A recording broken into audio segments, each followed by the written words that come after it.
special pregame coverage for you here, starting at 11:30, 2 hours of pregame coverage, and we will have that before the Seattle White Sox game. Now, during the course of that 2-hour show, I'll be joined both inside and outside the stadium by Kenny Harrelson and Tom Paciorek, along with our reporters Bonnie Green and Kenny McReynolds. We will hear from Sox chairman Jerry Reinsdorf, bullpen ace Bobby Thigpen.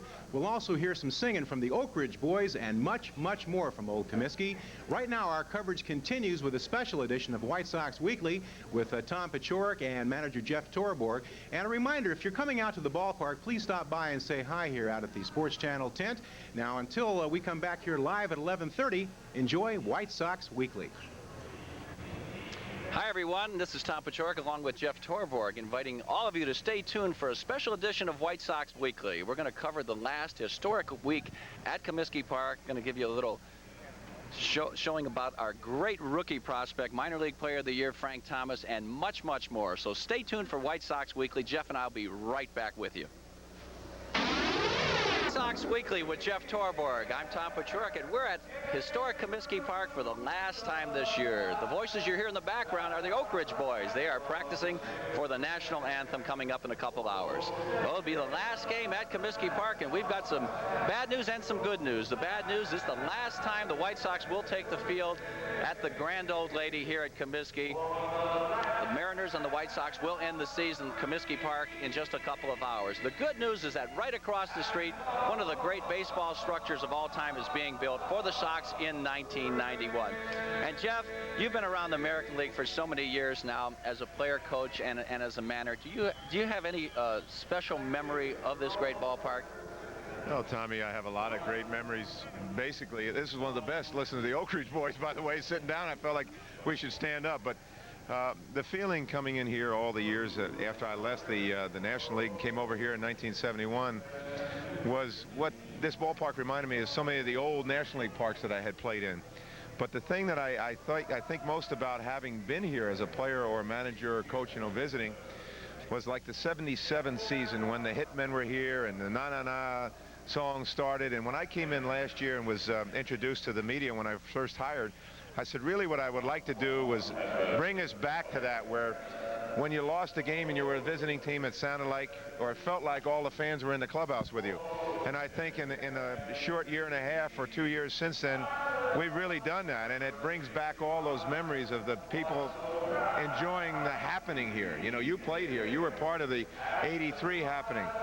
And to me, that's the exciting thing. It's more a collective group of memories rather than just one. All right, well, the Sox play the Milwaukee Brewers and the Minnesota Twins in the early part of this week, and let's take a look at some of the highlights from those two series. This afternoon, before any of the players got to the ballpark, equipment manager Willie Thompson rolled out these beautiful new Sox uniforms. Uh-oh, he got that one. Way back. That's off the side of the roof. Two walks, indeed, have scored here. Line drive, center field, in there, base hit. Cowboy scores, Lance comes home, and we've got a tie ball game. Yes!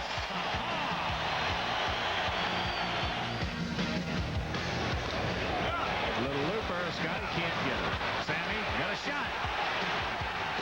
No, he makes a bad throw, so indeed, two pitch-out moves by McDowell have cost him 4 runs here. A little time on that one, Whippy. Oh, you're not kidding. That is just gorgeous. I'm looking over right at the bottom. White Sox hanging from the bottom. Hey, look at this. There's a base hit. Carlton. He's rounding third. Line will get it back in. This will score, and the Sox lead it 1-0. Swinging the bat lately better than he has all season. As Tom mentioned, he's staying back. Here's a base hit in the right field. That's a shot out there. Here comes Big Frank. Ball bobbled by Puckett, but they will hold Pasqua at third. Sox lead it 2-0. Yes.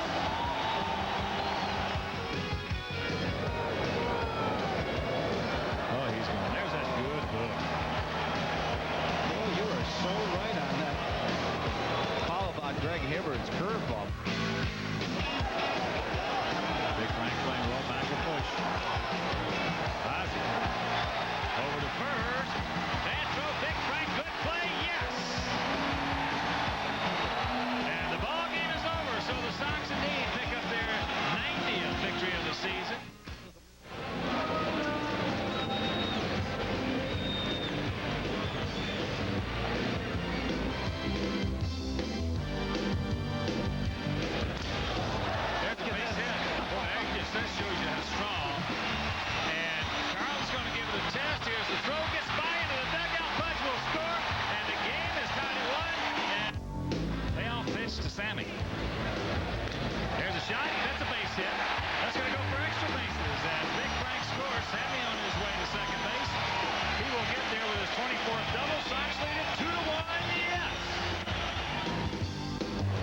0-2 pitch. Great change. Gotcha.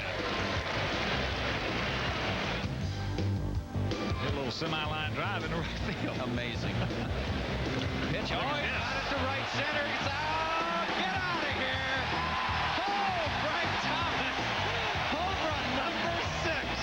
Yes, Lord.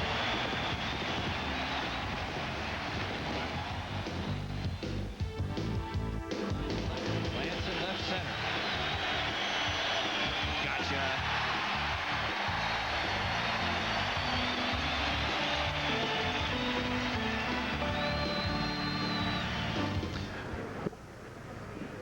And that'll do it for the Milwaukee and Minnesota series. And Jeff and I will be back with much, much more on White Sox Weekly right after this. Goodbye to Comiskey. I'll be there. I'll be there. I'll be there. I'll be there. This is a cool logo. I'll be there. I'll be there. We'll be there. I'll be there. Guarantee your seat for opening day and the season. Full and partial 1991 White Sox season ticket plans go on sale October 15th. Regarded as a pitcher's ballpark with the long fences, and the wind usually blows in here. Now, do you manage any differently at Comiskey Park than you would, say, in any other place on the road? Yeah, Tommy, at times you do, especially when it's cold. And, you know, when it's cold, that wind blows a gale in from left field. You're not going to hit anything out of the ballpark. You certainly can't play for a big inning.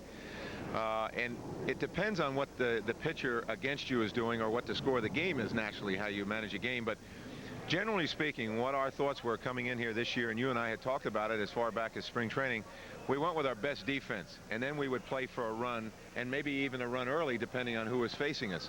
But the important thing that we would basically try to do is defend this field. The elements are vicious, even on a beautiful day. If we can remember the no-hitter against us that we won, they blew the game on 2 defensive plays. And what we did last year and learned the hard way, I guess, is that you really have got to have speed and your best defensive people on the field here, but especially on those days when the elements are against you, the wind blowing in and the bright sun. And how about the new Comiskey ballpark? That's going to be turned around a little bit. They say the wind's going to be blowing out. Is that going to change your strategy? I don't think so. I think if you can defend the most treacherous conditions, then you're set to play in anything. I really don't know what the wind conditions will be in that ballpark. I walked over there about 3 weeks ago, and it was blowing a gale. The wind was blowing a gale outside, but we were around the right field fence and didn't feel it at all. That stadium is so high. I don't know if it'd be like Yankee Stadium where the flags in one area will be blowing one way and the other area out in center field say we'd be blowing exactly the opposite. I think the wind will probably swirl a little bit, but it definitely will not be like it is here. When we get in, we'll see what happens, but I think the kind of ball club that we put together here can defend any field. All right, well, the Seattle Mariners are in town for the last weekend at Comiskey Park. Let's look at the highlights of that series. Senior, yes. Captain D from Connie says, they can throw pitches. You can beat them. Look at this. Way back into left center field. You can put it on the board. Home run for Big Frank Thomas.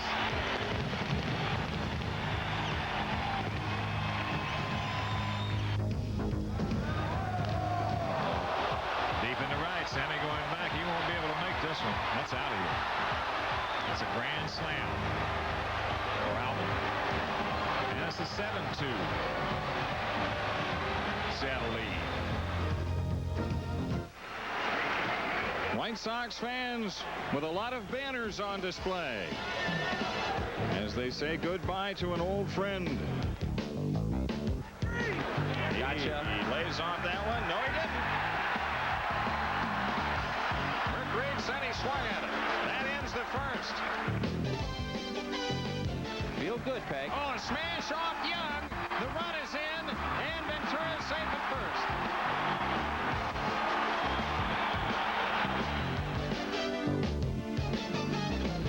His nose light up on that one. Good play by Frank Thomas, and King gets there.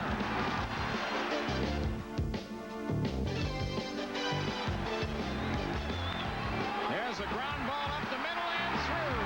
The tying run is in. The lead run scores as Buhner misplays it, and the White Sox have the lead.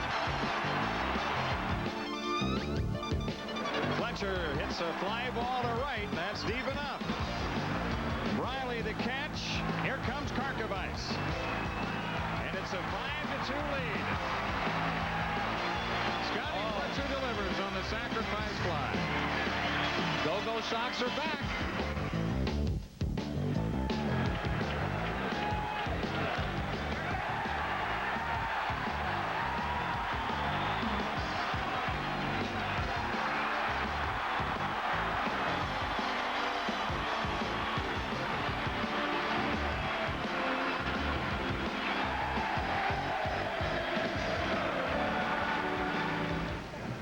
na-na-na last night, Jeff, and I thought it was just a perfect ending for the last night game at Comiskey Park. I thought it was a blueprint job the White Sox did. Execution, everything was great. Tommy, you know how we scratched and clawed all season long. We've done the little things, and of course people got tired of hearing me say that, but then all of a sudden the fans caught on with it, doing the little things, and really that's what you got to do to win. Most clubs do anyway. We don't beat people over the head with big home runs and big innings normally, but last night's game we stayed close. We got behind the home run. Alvin Davis loves our pitching for some reason. That's the third home run in 4 games, I think. It jumped them to 2 runs ahead on us, but we stayed close, came back, and we did the little things again. We took them deep into the count. That's really that really is what happened in that whole darn ball game. Of course, Frank's base hit up the middle was the key to the thing, but there was a walk, there was a bunt, there was Robbins hitting the ball off the pitcher's leg to score a run. We ran the bases well. We played the good D, but it really, Sammy Ellis said to me about, I guess 4th or 5th inning, he said, wouldn't it be great if we could get the lead in this thing, have Bobby on the mound with all the fans here just roaring, and it came to that, and it really was exciting. It gave us goosebumps. It was a perfect ending to a perfect night for the White Sox. The big hit was by Big Frank Thomas, and we're going to take a look at Frank right after these messages. For White Sox Weekly, and just last week, Big Frank Thomas was named Minor League Player of the Year. I'll tell you what, Frank has done a number, not only at the minor league level, but he has come in the 2 months that he has been in the White Sox lineup. He has just been devastating. And if you don't think that the Minor League Player of the Year is a big honor, let's take a look at some of the other guys who have received this award.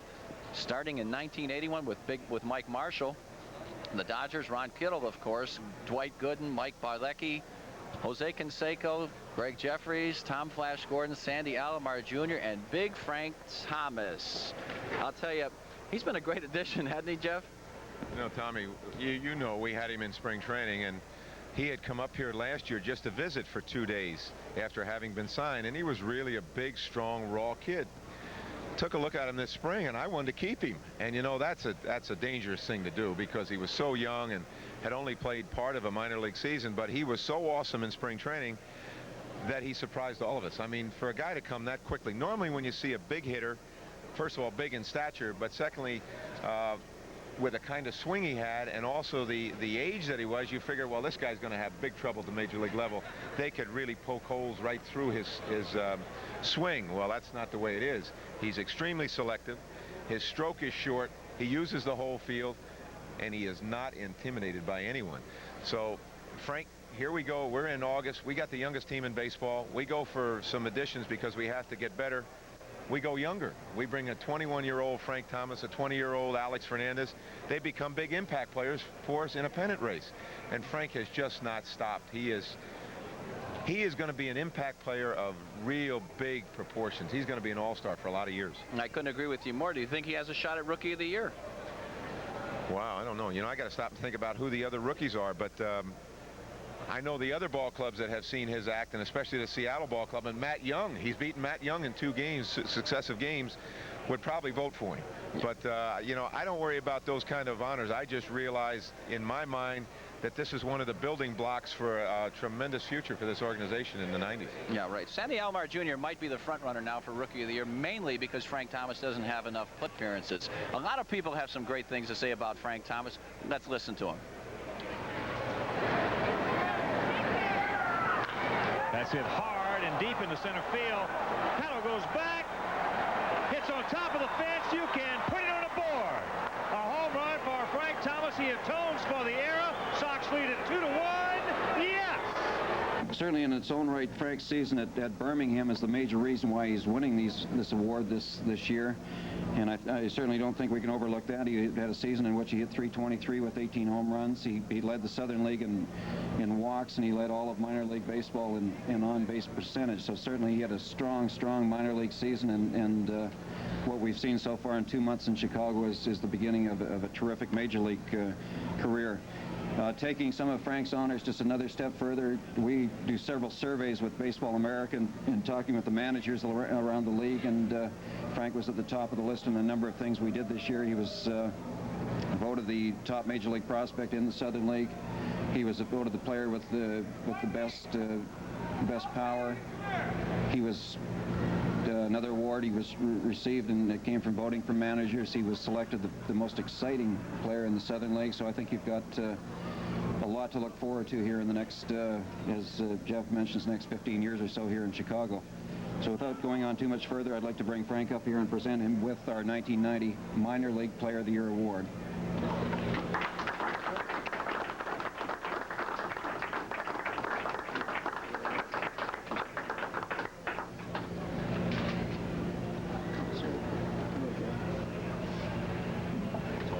Okay.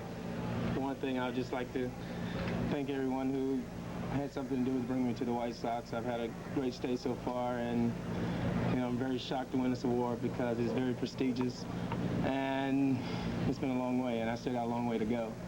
And like I said, I'd like to thank the guys here who brought me here, who spent the time to work with me to get better.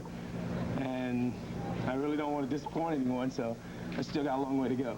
One of the key things about Frank Thomas is his maturity. He's a very mature young man. He's had international experience, just has a wealth of playing background, and it's really helped him. He's become an impact guy at the major league level, primarily because of his experience. And I think more than anything, we're really impressed with how he's handled the major league scene. He's not intimidated whatsoever. It's almost as if he fit right in. He fit right in spring training, and we're very, very happy to have him. He's just another in a long line of 4 or 5 guys in a row who have been big impact guys for this organization. I did a very smart thing this year, superb managerial maneuver. I put his name in the lineup when we got him and left him there. Got out of the way. The thing that's so impressive about Frank is not so much his athletic ability. That is, that's awesome. He projects to be the type of guy that'll play in this game for a long time and be a big impact player. But the thing that's impressed us so much, the coaching staff here and myself, is the character of this young man.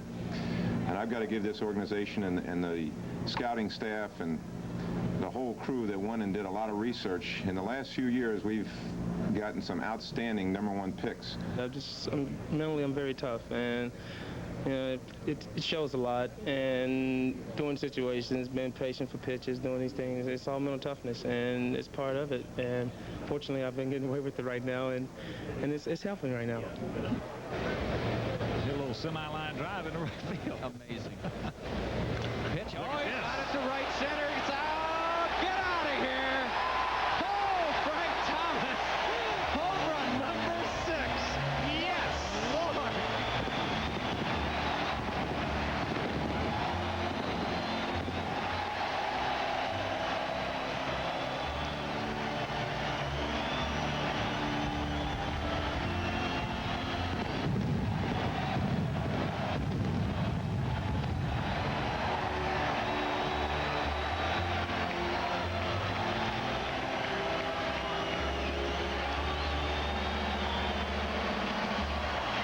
They're going to be doing a lot of na-na-na for Big Frank because he has hit major league pitching just as well, as if not better, than he has minor league pitching.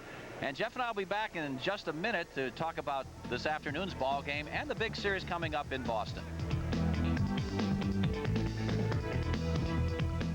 Don Gould takes you behind the scenes and shows you what makes sense. Dollars and cents in the world of sports. Sports business. See it on Sports Channel. Sports Nightly is your source for up-to-the-minute scores, highlights, and features on the fast-paced world of sports. Sports Nightly, exclusively on Sports Channel. Guests receive a gift from Helbros, the new tradition in time. See Helbros quartz watches at leading stores and catalog showrooms. The 1980s and the Chicago White Sox. From the storybook season in 1983 to the end of the decade at historic Comiskey Park, the Chicago White Sox are a team of constant change and excitement. Take a look back at your favorite year with the White Sox by choosing one of 7 videotapes or by getting the whole collection. Remember when the White Sox won the American League West by a record 20 games? Or Carlton Fisk's 2000th hit? Or Tom Seaver's 300th career victory achieved in a Sox uniform? Don't miss this entertaining look back at the Chicago White Sox. Order your favorite year with the White Sox for only $19.95 plus $2.50 shipping and handling. Catch the memories on tape. To order, send check or money order to Sports Channel Chicago. White Sox highlight tape, P.O. Box 506, Oak Park, Illinois 60303. Be sure to specify which year or years you would like to ensure quick delivery.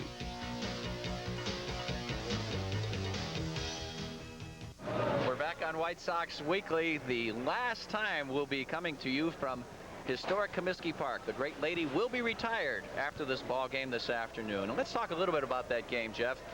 You got the big boppers going for you this afternoon, and Jack McDowell's on the mound. Yeah, of course, Jack has done such a great job for us all year. And last two outings he's lost. The one prior to the last one was the one in Oakland. He was so gunned up for that. That was against Dave Stewart, that he just kind of came out of his game. He wanted it so badly that he was probably 2 feet off the ground. The last one, he gave up the big first inning, or the early inning, and then he bounced back. But I look for Jack to have a good game today. But he has been sensational for us. He really has made a difference. When we needed it most, he stepped forward and became the ace of the staff. As far as the rest of the lineup, I tried to rest the big guys yesterday because this day is very important. It's very symbolic to all of us. And so we've got our, as George Steinbrenner would say, the varsity in there today. But it's the type of team that we have, or the type of lineup that we've used all this season. And ironically, ever since we started leading Ivan off, we started going to that real good streak of well-played games, starting with the Boston series after that week road trip against Toronto and Cleveland. So Ivan will be back there leading off again today, and see if we can continue the good times that we've had this last 2 weeks of the season. And this will be Jack McDowell's last start of the season, so I know it's very, very important. He wants to be impressive in this one. And the Sox will open up a 3-game series. We're going to end the season in Boston. Now the Red Sox have, as we speak, have a 2-game lead over Toronto. They play the Blue Jays in Fenway Park this afternoon. Tell us about those three big games, and how bad do the Sox want them? Well, we want them badly. We want every one of these we can get. You know, this has been, I don't want to call this a dream season, because when you're in second place, you shouldn't call it a dream. It's been a special year, though. And we focused on day to day, you know, the old corny rhetoric, but it's true. Going into this game today, we'd love to get this one. Their game over there becomes very important relative to who wins this one today, because if the Red Sox win today, it means that it would be a 3-game lead with 3 to play. So that means for them to lose, we'd have to win all 3, and Toronto would have to win all 3 of their games. By the same token, if Toronto were to win that game today, it'd be down to 1. Whatever the records or whatever the standings are in that situation over there, we're going to still play the games the same way that we would regardless. And they're going at us with Bolton, a kicker, Bolton, and Boddicker. I'm glad we don't have to face Clemens. I don't particularly care for that. But we're going after him with our big guns, too. We're going after him with Hibbard.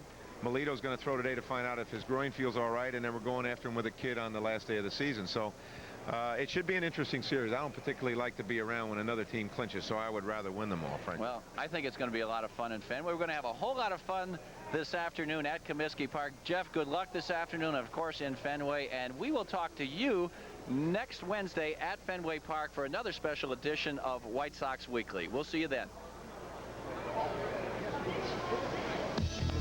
White Sox Weekly is brought to you by your Chicagoland Honda dealers. Honda, the #1 selling import in Chicago.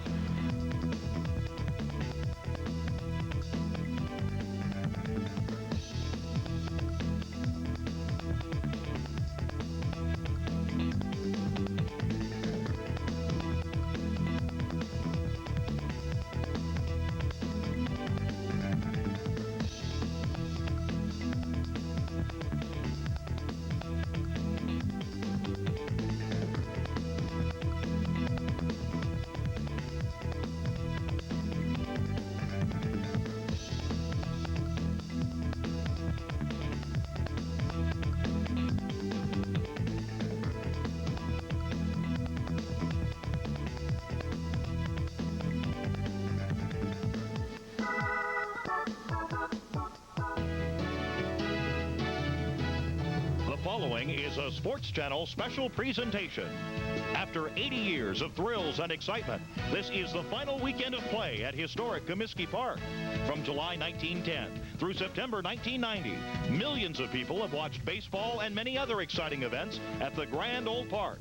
And now, Sports Channel presents this special pregame report with host Al Janis, White Sox announcers Ken Harrelson and Tom Paciorek, along with reporters Kenny McReynolds and Bonnie Green.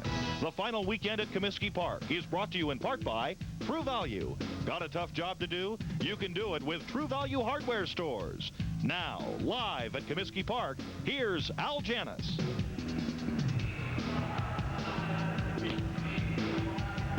The Sports Channel tent outside Armour Square Park, just north of the old ballpark. I'm Al Janis, welcoming you back to more of our special coverage on this final day at Old Comiskey Park. Now, during the course of the next 2 hours out here, we will have interviews both outside and inside the ballpark. We will have Sox broadcasters Kenny Harrelson and Tom Paciorek, along with Bonnie Green and Kenny McReynolds, and we will make darn sure to keep you totally updated on everything that's going on out here. Now let's begin our special day, final day coverage with a look at both the old and the new Comiskeys. It was known as the Baseball Palace of the World when Comiskey Park opened its doors on July 1st, 1910.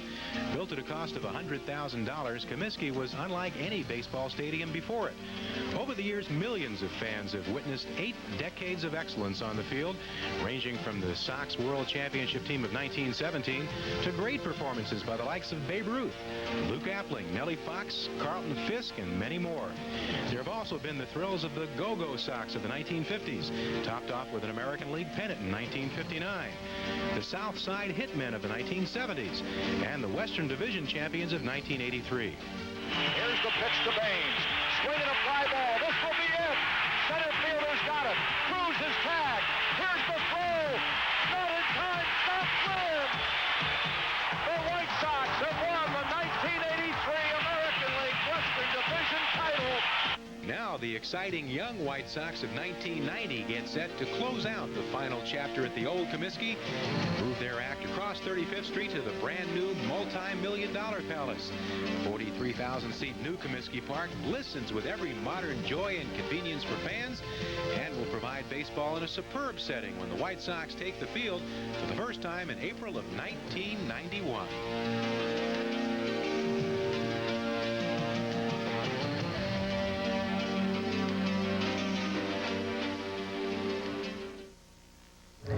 And now, of course, plenty of live activity both inside, outside the ballpark. Let's go live right now to our reporters, Bonnie Green and Kenny McReynolds, and they're on the field right now. Guys, come in. Thanks very much, Al Janis. Good morning, everybody. I'm Kenny McReynolds, along with Bonnie Green. Well, Kenny, we've been watching all the preparations this morning as people are getting ready for the final day, the final game here at Comiskey Park. Bonnie, I tell you what, we've been out here, we've seen people taking pictures, they had their cameras out here. The people, security guards, the Andy Frayne ushers, everyone out here has a camera here for the final day at Comiskey Park. Well, the employees are taking pictures of each other, they're taking pictures in front of their stands, their refreshment stands, and out on the field, and they're trying to capture the nostalgia that's going on here. And if you saw the game last night, you had to shed a little tear for the last night game here when they did turn out the lights. It was very moving to see. And again today, we'll take you to places in this old ballpark we don't think you've ever seen. We'll have some outstanding interviews. We'll meet some interesting people. We'll do that when we come back inside. But now, let's go back to Al Janis in our tent in Armour Square Park. Al? Well, thanks, Kenny. And last night you talked about the last night game. The fireworks display was awesome. We will be showing you that. And after a break, we will have White Sox Chairman Jerry Reinsdorf. He joins Ken Harrelson live right after this as we continue.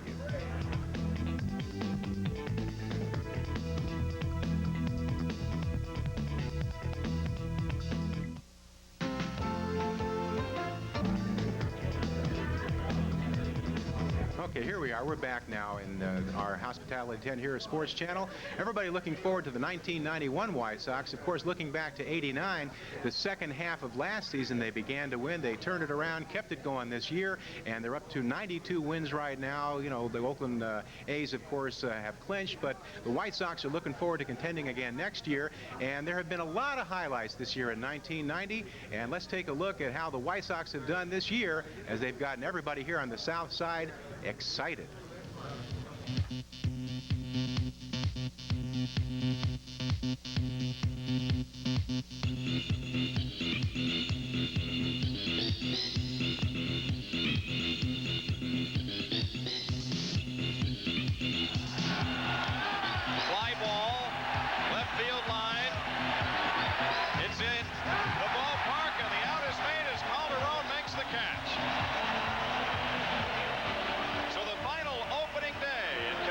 Historic history is a success as the White Sox turn back the Milwaukee Brewers 2-1 in front of a crowd of over 40,000 today.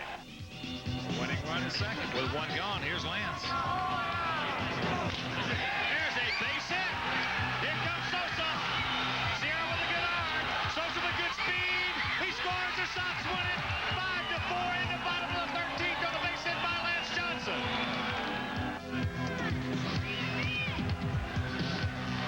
Yes, deep to left field. Way out. Bradley on a track looks up. Put it on the board. A two-run homer for Carlos Fisk. His first of the year. And the Sox lead it 3-2. Yes.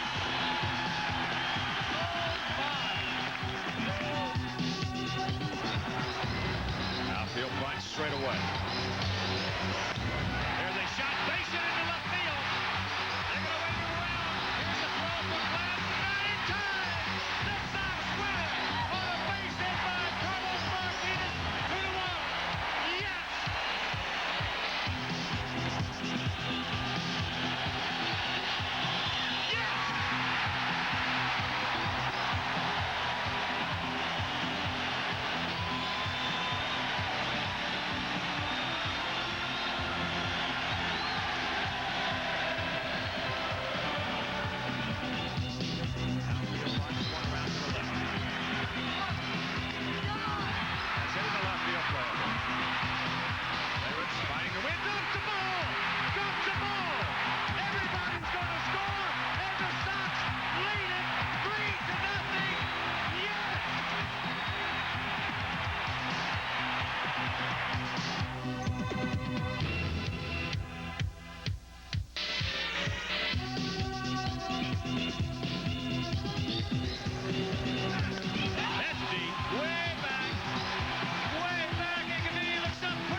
Spread out. This could be Fletcher. Ozzie. Yes! Bobby Thigpen has just broken baseball's all-time save record with 47.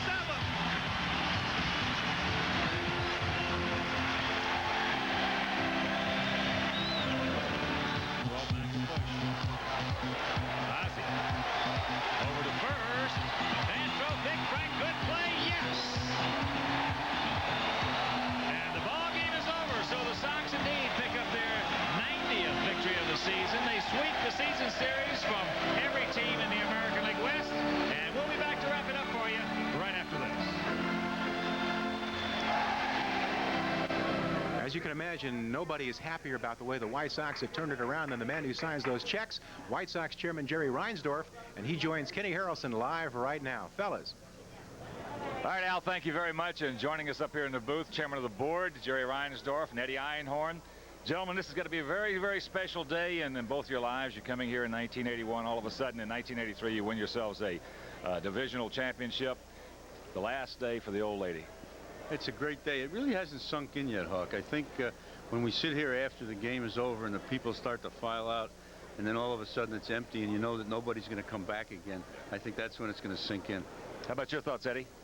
Well, you know, it's made it good for me, and I'm very positive. The fact that the new place is right across the street, and I always wasn't in favor of that. You know, I always thought maybe we should go out to the suburbs, but I was wrong.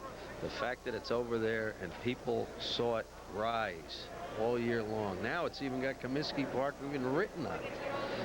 It gives you the sense that, you know, we're just going to pick up this act, take a walk across that's right, and start it all over for another 100 years. So I think the continuity factors made a whole difference for me and for a lot of our fans. I haven't had one fan kind of complain or anything since like the middle of the season when they saw it start to really come to fruition. Well, not to put a little bit of a damper on this thing, but this stadium situation has been very special to you guys for quite a while, obviously since 1986. Yeah, we've gone through a lot, to say the least. You know, I don't think I'm ever at a loss for words, but I don't think I could describe what our lives have been in getting this thing built. And when next April the 18th, when it opens up, I think then I'll breathe a sigh of relief and say it's done. How about the year itself now? To me, you know, in 1983 it was a great season, obviously, winning 99 ball games and winning the divisional championship by 20 games. And I've been coming here since 1963 playing in this ballpark. But for me, my own personal recollection of this ballpark will be of 1990. This has been the most exciting season for me because of this young club that nobody expected anybody. They didn't expect to do anything. Well, the shock. I think '83 was special, and I think it'll always be my fondest memory because it was the first winter. But the shock of having all those geniuses that picked us to finish last proven to be wrong. And they not only picked us last, Hawk, they picked us last with a venom. Yeah. And the national press. And we saw stories from all over the country that were filled with hatred because the White Sox were so awful. And I wonder how many of those people are going to be writing that they were wrong. I'll tell you one thing. I said in spring training, if we won 81 ball games, I said we'll have a great year. And really, I didn't even believe that. I thought we'd win about 75. But these young kids, Eddie, they have come along. And the way Jeff Torborg has allowed these young kids to maintain them, and I mean allowed them to maintain that high intensity level, it had to be great for you guys. No, this was just wonderful. You know, when you don't expect something, it's even greater. I mean, I've always said that in life. I think the biggest disappointment we had, it was like in '84 when we expected something and a dynasty, and all these thoughts were going through our mind after '83, and it just went in the kaboo, you know, just died on us. And then here to not expect it and have it, and to see that, hey, this, you know, I'm not going to say we're going to play as well every year, but you can see that there are a lot of guys here that will get better. I mean, nobody really had the real career year. They just played well as a unit and can all improve. And it's just exciting, and you never could want it. When could you ever want it in a better year than this one? The last year here, and the whole needing to get the fans back to us. Right. And you were a big part of this too, and you coming back, and I think got into everything, and the fans got into that. Even we got popular again. We were here. I couldn't believe it. Even we were signing autographs last night. Now, a year ago, you know that we couldn't look out of the box over there for fear of total derision and throwing things, and it's a great feeling, the whole comeback of the franchise. And the winning was a part of it. The stability was a part of it. And we just hope we can keep it going now for another 10 years. Well, you know, that's the way I look at it, too. We were out to dinner the other night with some friends of mine, and I was very fortunate to be with the Red Sox in 1967. And that, for the most part, was a renaissance of baseball in New England. And I think that 1990, especially after, you know, 83 on, or 84 on, I should say, I think that we'll look back, hopefully knock on wood, and see 1990 being the renaissance of White Sox baseball. I can feel a relationship. The fans now have a definite relationship with this ball club. And it's a young club, exciting club. And thanks to you guys for putting it together. Well, you know, Hawk, we realized the other day that with a win in Seattle on Sunday, that our ownership has now gone back over the 500 mark in the 10 years. And, you know, that may very well be the best record of any ownership that's had the White Sox. Well, I think you guys are 2 or 3 over 500 now for the time that you've owned the ball club, and our congratulations to that. And thanks for coming up and joining us on this beautiful day. Good to be with you always, Hawk. Right. Love it. Thank you, Jerry Reinsdorf and Eddie Einhorn. Now let's go back to Al Janis. Okay, thanks a lot, Ken. Everybody, of course, popular when you're winning. Historic day, final game ever at Old Comiskey Park. Sports Channel coverage will continue right after this. Stay with us.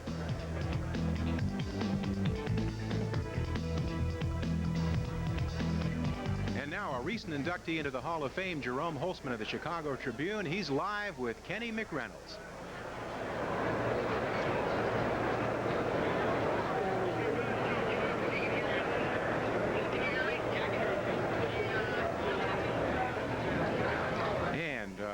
We have a little problem out there in the field. We will be back with Kenny McReynolds and Jerome Holtzman, hopefully, right after this.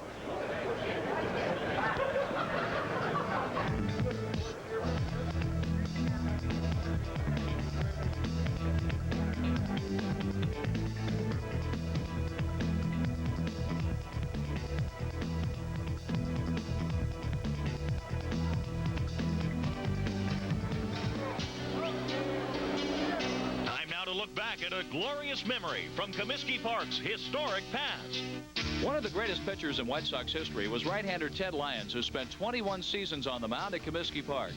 He is the White Sox all-time leader in wins, complete games, and innings pitched. Lyons led the American League in wins in 1925 and 27, while also leading the circuit in complete games and innings pitched in 1927 and 1930. He also led the league with a .210 ERA at the age of 41. One of his greatest thrills came on August 21st, 1926, when he pitched a 6-0 no-hitter against Boston. Lyons won over 20 games in a season 3 times and led the White Sox pitchers in innings pitched 6 times, ERA 7 times, and victories 9 times.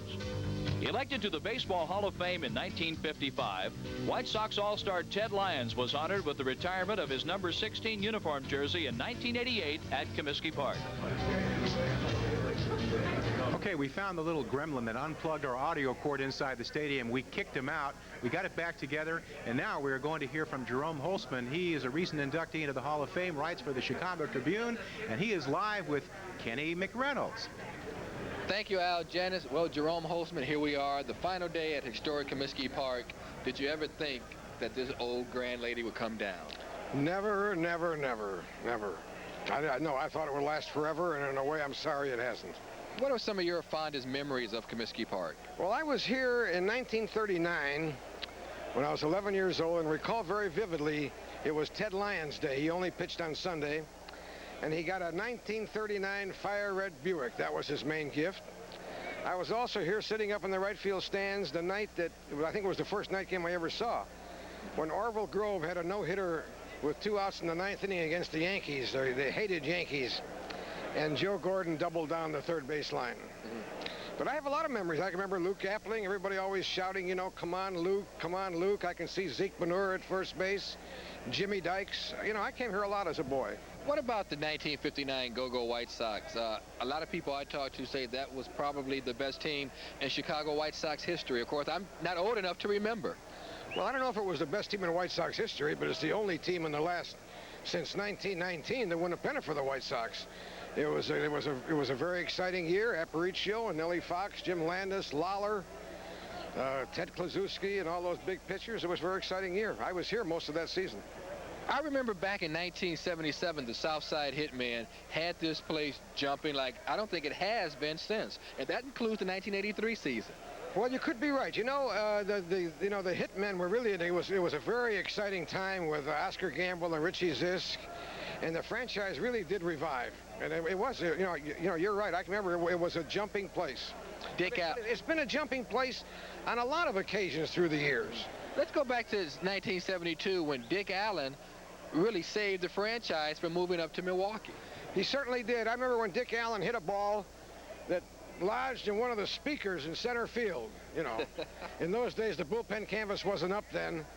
And Richie Allen was just a great player. He was. I can recall once he hit a home run into the edge of the upper right field stands. That's about as you know, as far as you can hit one. That's the one when Harry Carey almost caught it with his net out in center field.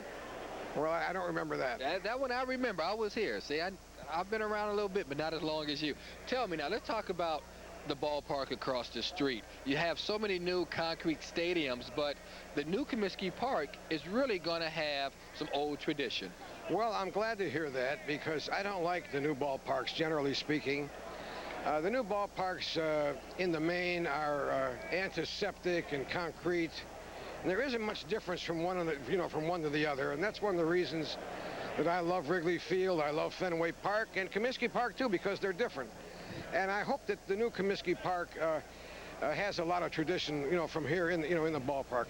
If it does, it'll be much easier for me and people of my age to accept it. When you talk about a lot of people that want to come out to the Comiskey Park for the last time today, we came in here, we saw something I've never seen before. A lot of press and media people taking pictures on the field. Well, as a matter of fact, a lot of the writers have been taking pictures. This is a historic day. And I've got a picture, for example, of the first game I covered here with a lot of writers, and we're taking more today. And it's a bittersweet day. It's really a historic day in Chicago sports history, and certainly in White Sox history. And I'm not sure that I'm all happy about it, because I hate to see the old ballpark go. Well, I tell you what, Jerome, we're glad that you were able to come by today. Thanks so much for coming by and sharing a couple of minutes with us. But one thing that's so unique about Comiskey Park is the beautiful scoreboard. And we have a chance right now to go upstairs to Bonnie Green, and she's with the man that operates the scoreboard, Jeff Chanel. Bonnie?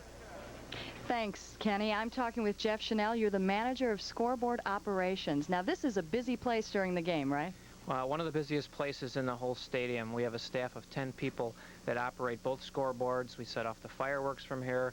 It takes us about 6 hours of preparation before each game, and it's been a crazy week, but I have the best crew in baseball, and I'm proud of them.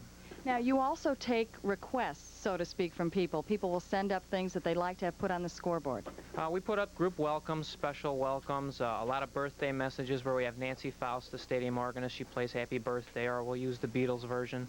We get requests from all over the country for people to see their names on our scoreboards, and we accommodate them. So you're in touch with Nancy, and how many other people during the game here in the scoreboard operations? We're in communication with the public address announcer, Bob Finnegan, and Gene Honda, with Nancy Faust. So we have to coordinate with her and with the announcers on when to talk, when Nancy should play, and with the crew on when we have our animations on the board, our videos, our music.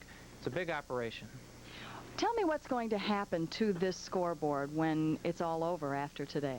Thank goodness the scoreboard is leaving the Chicago White Sox family. It is going to be purchased by a minor league baseball team, and all of the hardware in the room goes with it. We're getting everything new, a Sony Jumbotron screen similar to the Toronto Blue Jays scoreboard, and we're going to have the state-of-the-art equipment, hopefully. And so that'll take a little learning experience, won't it? Well, with the talented crew that I have, it'll be a little training involved, but we're ready to go March 1st. Well, one thing people notice the most at Comiskey are the fireworks that come from behind the scoreboard. Fireworks, like you say, are the most visible part of our board, and Kathleen Schaefer sets off the fireworks. It's the most exciting time for us because we have to coordinate the fireworks with the Melrose fireworks people, the lights on the board, the animation that goes with it, the replay, and we have to calculate the distance on the home run, which is very interesting. So there's probably a lot of people scurrying around trying to figure out how far exactly it was. It is. The announcers disagree with us a lot, but we have a calculated system that we formulated with IBM, and it's a lot of fun, a lot of work, but we have a lot of fun also. Tell me about the new scoreboard. Will it look similar to this one? The new scoreboard will have a similar look to this. It'll be a little larger. The matrix board will be in a different location. We're going to have 6 scoreboards lining the outfield. Because there won't be an upper deck, the entire outfield will be lined with 6 different scoreboards, out-of-town scores, the Jumbotron, our animations, and 2 other matrix boards. So we're interested, and we're going to have a lot more equipment next year. Are you going to miss this place? It's a sentimental place. I grew up here, and I actually kissed my girlfriend, who is now my wife, here for the first time. But I'm going to miss Comiskey Park because I'm a lifetime White Sox fan, and I'm lucky enough to have a hobby that I'm employed to do. Is your crew looking forward to working in the new location and with all the new equipment? My entire crew can't wait to get out of here and to move into the new park. We're very interested, and we're all baseball fans, so we can't wait. Thanks a lot, Jeff. Back to you, Al. Thanks a lot. Thanks a lot, Bonnie. I tell you, I saw that fireworks show last night, the grand tribute, the last night game. I've never seen anything like it. It was like every 4th of July that ever was all rolled into one. It was spectacular. It was about 15 minutes long. And right after this is the Sports Channel report on the final day at Comiskey continues. We will hear live from Bobby Thigpen. Stay with us.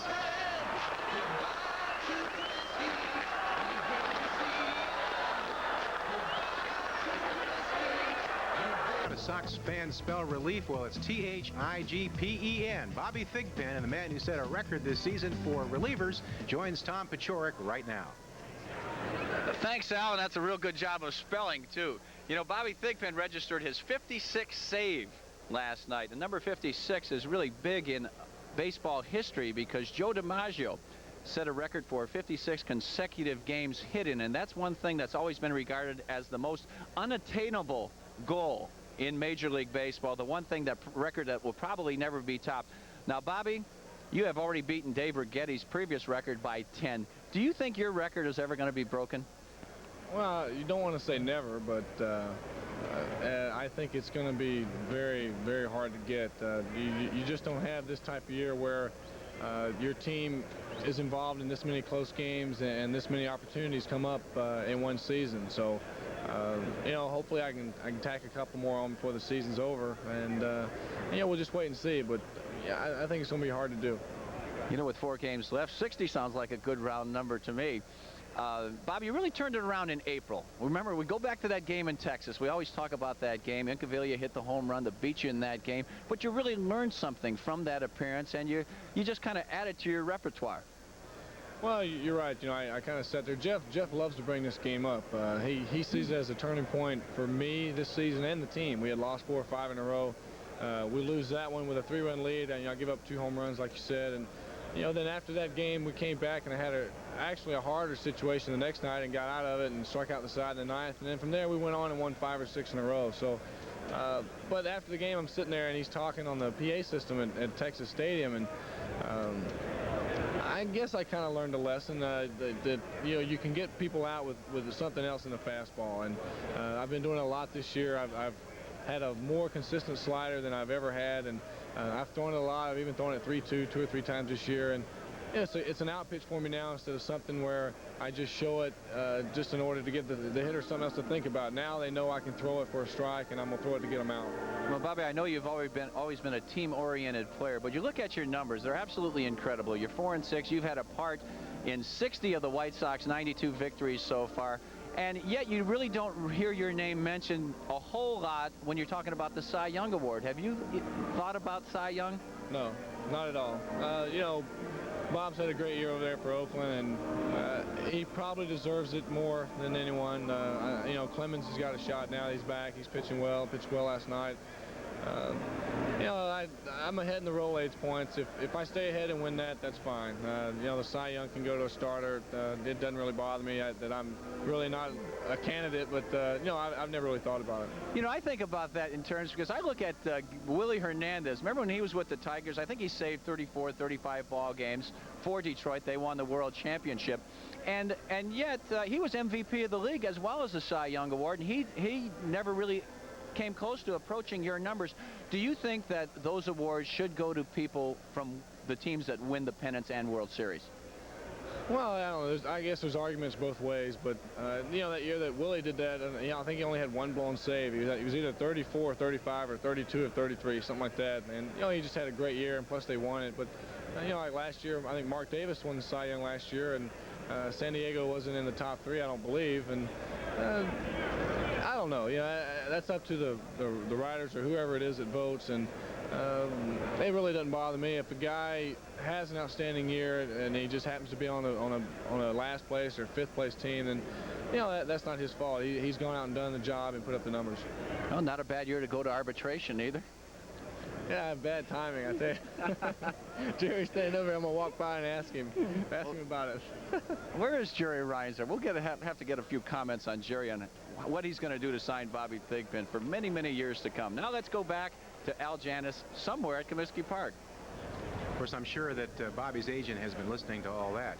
Now, when our Sports Channel coverage of the final day at Comiskey continues, we will have a live segment of a very popular Sports Channel show, Sports Writers on TV.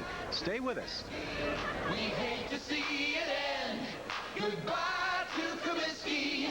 You've been a lifelong friend. Goodbye. Time now to look back at a glorious memory from Comiskey Park's historic past. On May 1st, 1951, the White Sox color barrier was broken in dramatic fashion at Comiskey Park when the Cuban Comet Vinny Minoso belted a 2-run straightaway center field home run. This happened in his first White Sox at-bat. Minnie hit over 308 times during his career and boasts a .304 lifetime average with the White Sox. Minnie led the American League in stolen bases during 3 consecutive seasons in the early 50s and led the American League with 184 hits in the twilight of his career. That was 1960 at the age of 38. Minoso's White Sox career stats rank in the top 10 on 14 all-time club career batting lists. This 5-time All-Star became the oldest major leaguer to ever get a base hit when in 1976, at the age of 53, he singled against the Angels at Comiskey Park. Minnie Minoso, the first major league player to appear in at least 5 different decades, is honored by the White Sox with the retirement of his jersey number 9, which hangs proudly in Comiskey Park.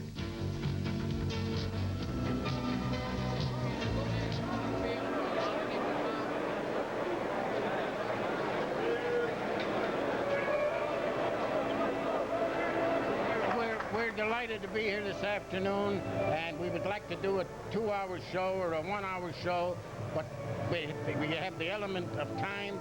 So real quick, just let me start things off by saying today is kind of a sad day for a lot of us.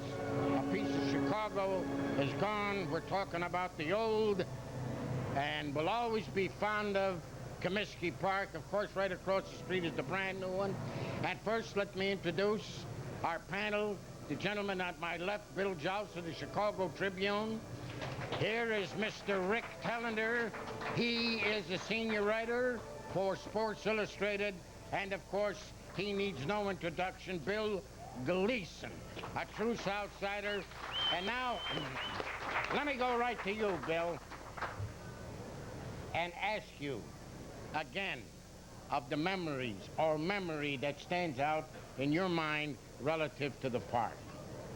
I have so many memories, Ben. We talked about my fondest memory the other day when we cavorted at home plate here for the last time, and that was the night of the 19-inning game, which followed the 17-inning game between the White Sox and the Boston Red Sox. In the 19th inning, Don Lenhart of the White Sox won it with a double off the bricks after I was reminded by one of the fans after the Red Sox had scored 2 runs in the top of the 19th. Fella told me he left then because the game kept going back and forth, and he said, that's the last time I ever left early. And now let me go to you, Bill Joust, real quick. What is an outstanding event or memory? I'm accused of being a North Sider, which is true. But on the other hand, I courted my wife in the upper right field grandstand in Comiskey Park in 1951. Well, didn't exactly court her the way people court today, but old-fashioned courting, like where just to hold hands or squeeze a little bit when Minnie or Little Nell would get a hit. And so I feel like I'm a Southsider, at least by transfusion. Okay. And now, Rick Tellender, you may have been a little too young, but I'm getting older, Benny. No, I have some great memories of Comiskey Park. It was the first ballpark, Major League ballpark, that I ever came to, and I'm typically, as most kids do, with their dad. And I ate so much food that day that I don't remember much about the baseball game. I love this park, but I honest to God think that the new park is going to be very nice, too. We just saw it, and I'm sure that you have, Mr. Gleason, the brand new park. And the name is already engraved, Comiskey Park. And you've seen the park. Can you tell us about it? Well, first I want everyone here and everyone watching to know that Rick Tellender is the father of a 2-day-old boy. Thank you. Hold that up. A 10-pounder. He would have come with us today, with me, except they said if you check him out of the hospital, he can't get back in. But wouldn't that be great 90 years from now for him to have a picture of himself at 2 days at the last game at Comiskey Park? Rick had 3 daughters, and now finally, and he named the kid after the man who designed Comiskey Park, Zachary Taylor Davis Tellender. And that's a wonderful, wonderful tribute to old Zach, to have young Zach make him an architect, because by the time he comes along, Reinsdorf will want to tear down the new park. I know. As long as it's been named, as long as it's already been named Comiskey Park, Roman numeral 2, I guess, there's only one thing that remains to be done to the new thing on the south side of 35th Street, and that is it should be named Beck Field. Okay. Well, that's nice. I would like to introduce, if I may, 2 people that are very important to the sports writers, and because of that, we have such a wonderful audience. From New York, the head of Sports Channel there, Mr. John Moore, nice to see you.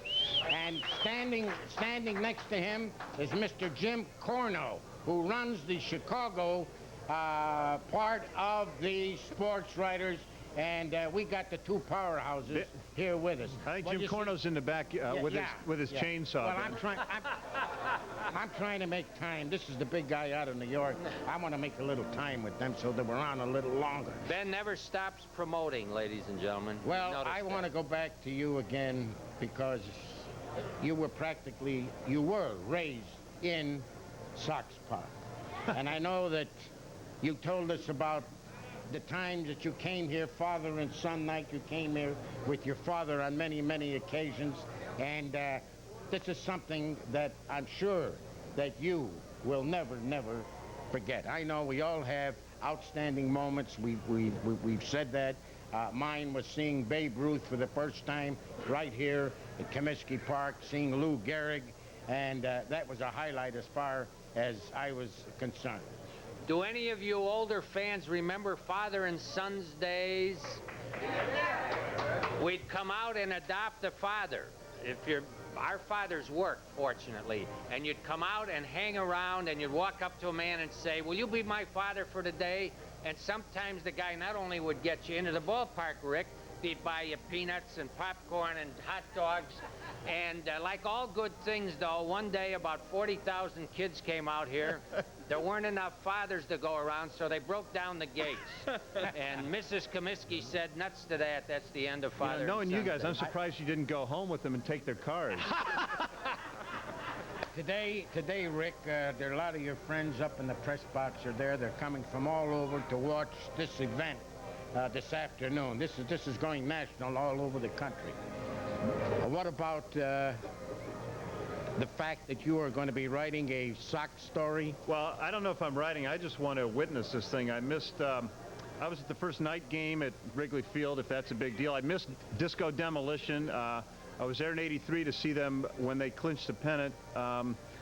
So this is something I just can't miss, Ben, whether I'm writing or not. Today, I'm just a fan. Oh, today you're a fan. Yeah, that's great. That's right. That's great. And you're working today. I can't call it work when I'm talking to people like the ones that are around here, as I've been doing, because they're Sox fans, they're baseball fans. They are very smart. They know that the park is being built with public money. They're not thrilled over that idea, and yet they recognize that change is going on, and change perhaps is inevitable. Well, I would have to say this, that the good Lord has smiled down upon us today. Look, here in Chicago, the weather is absolutely gorgeous. I got here very, very early, and these fans were thronged throughout the park. Hey, Ben, I would like to say one thing, perhaps. Go ahead. You can say 2 things. In favor of the new park. You know, what I've been thinking a lot about old Comiskey and new Comiskey. I don't think we will ever have a baseball structure built again with bricks. I think you won't see bricks in a baseball park. It reminds me of when I was a little kid, and there would always be an old school that all the parents wanted you to go to, and you're a kid, and they say they're building a new school that doesn't have as much tradition, but as a kid, you think, hey, this is great. And you're ready to go to the new school, and eventually you go to the new school and you realize in a lot of ways it's much better than the old one. I'll miss the tradition, we'll miss the location, but it's so close, and I'm just trying to think of all the good things I can about it. Well, one thing is, Rick, that the same infield will be in the new park. I was talking to Roger Broussard, the groundskeeper, just a few minutes ago. They're going to transport that very infield over there so the shortstop position can be just the way Ozzie likes it, and the third base the way Ventura likes it, and the second base with the firmness that Scotty Fletcher likes. Are they transporting the tobacco juice too? That's the whole everything? The whole works. Everybody is going to miss this park. You're going to miss the Louis Aparicio, Nellie Fox, that Luke Appling, that great group. You will always miss them. Certainly, we're going into a brand new park. I think the Cubs have the potential right now for. They've got some real great players that are. Look what just happened to Frank Thomas. To the White Sox. White Sox, okay. Well, what do you think I'm talking about? Didn't he say Cubs? Yeah, he did. Did I say the Cubs? Sorry, Ben. Well, that takes care of me. I want to go back to you, Bill. I only go back to you because of the fond memories that you really had here at this park. And I remember traveling from the west side, 3 cents in those days for a streetcar, coming out here to watch the late and great Babe Ruth. That's my outstanding memory. And now, you're really going to miss this old place. Well, I'm heartbroken, to be candid with you. It's just, to me, this is a devastating day, and I know I'll never get over it, because one day this place will be gone like Ebbets Field and Braves Field in Boston and Forbes Field in Pittsburgh. And Rick made a lot of good points about modernity, but we tear down too much in Chicago that's beautiful and that's good. That's a good point. Very good point that we tear down things. Yeah, let's hope the people at Wrigley and Fenway are listening to you, Coach. You know, I was thinking, you guys, since a baseball park is mostly open space, can you tear down open space? I mean, it's the spirit of it is still there. It's still there till you put a laundromat in well, a saloon isn't bad, but if you put a laundromat in a shopping mall out of it. Any plans to build a new McCuddy's? Hey, that's they got a franchise. Well, You're always in there fighting and you do your best. We're glad to have you out. Where are we going? To what?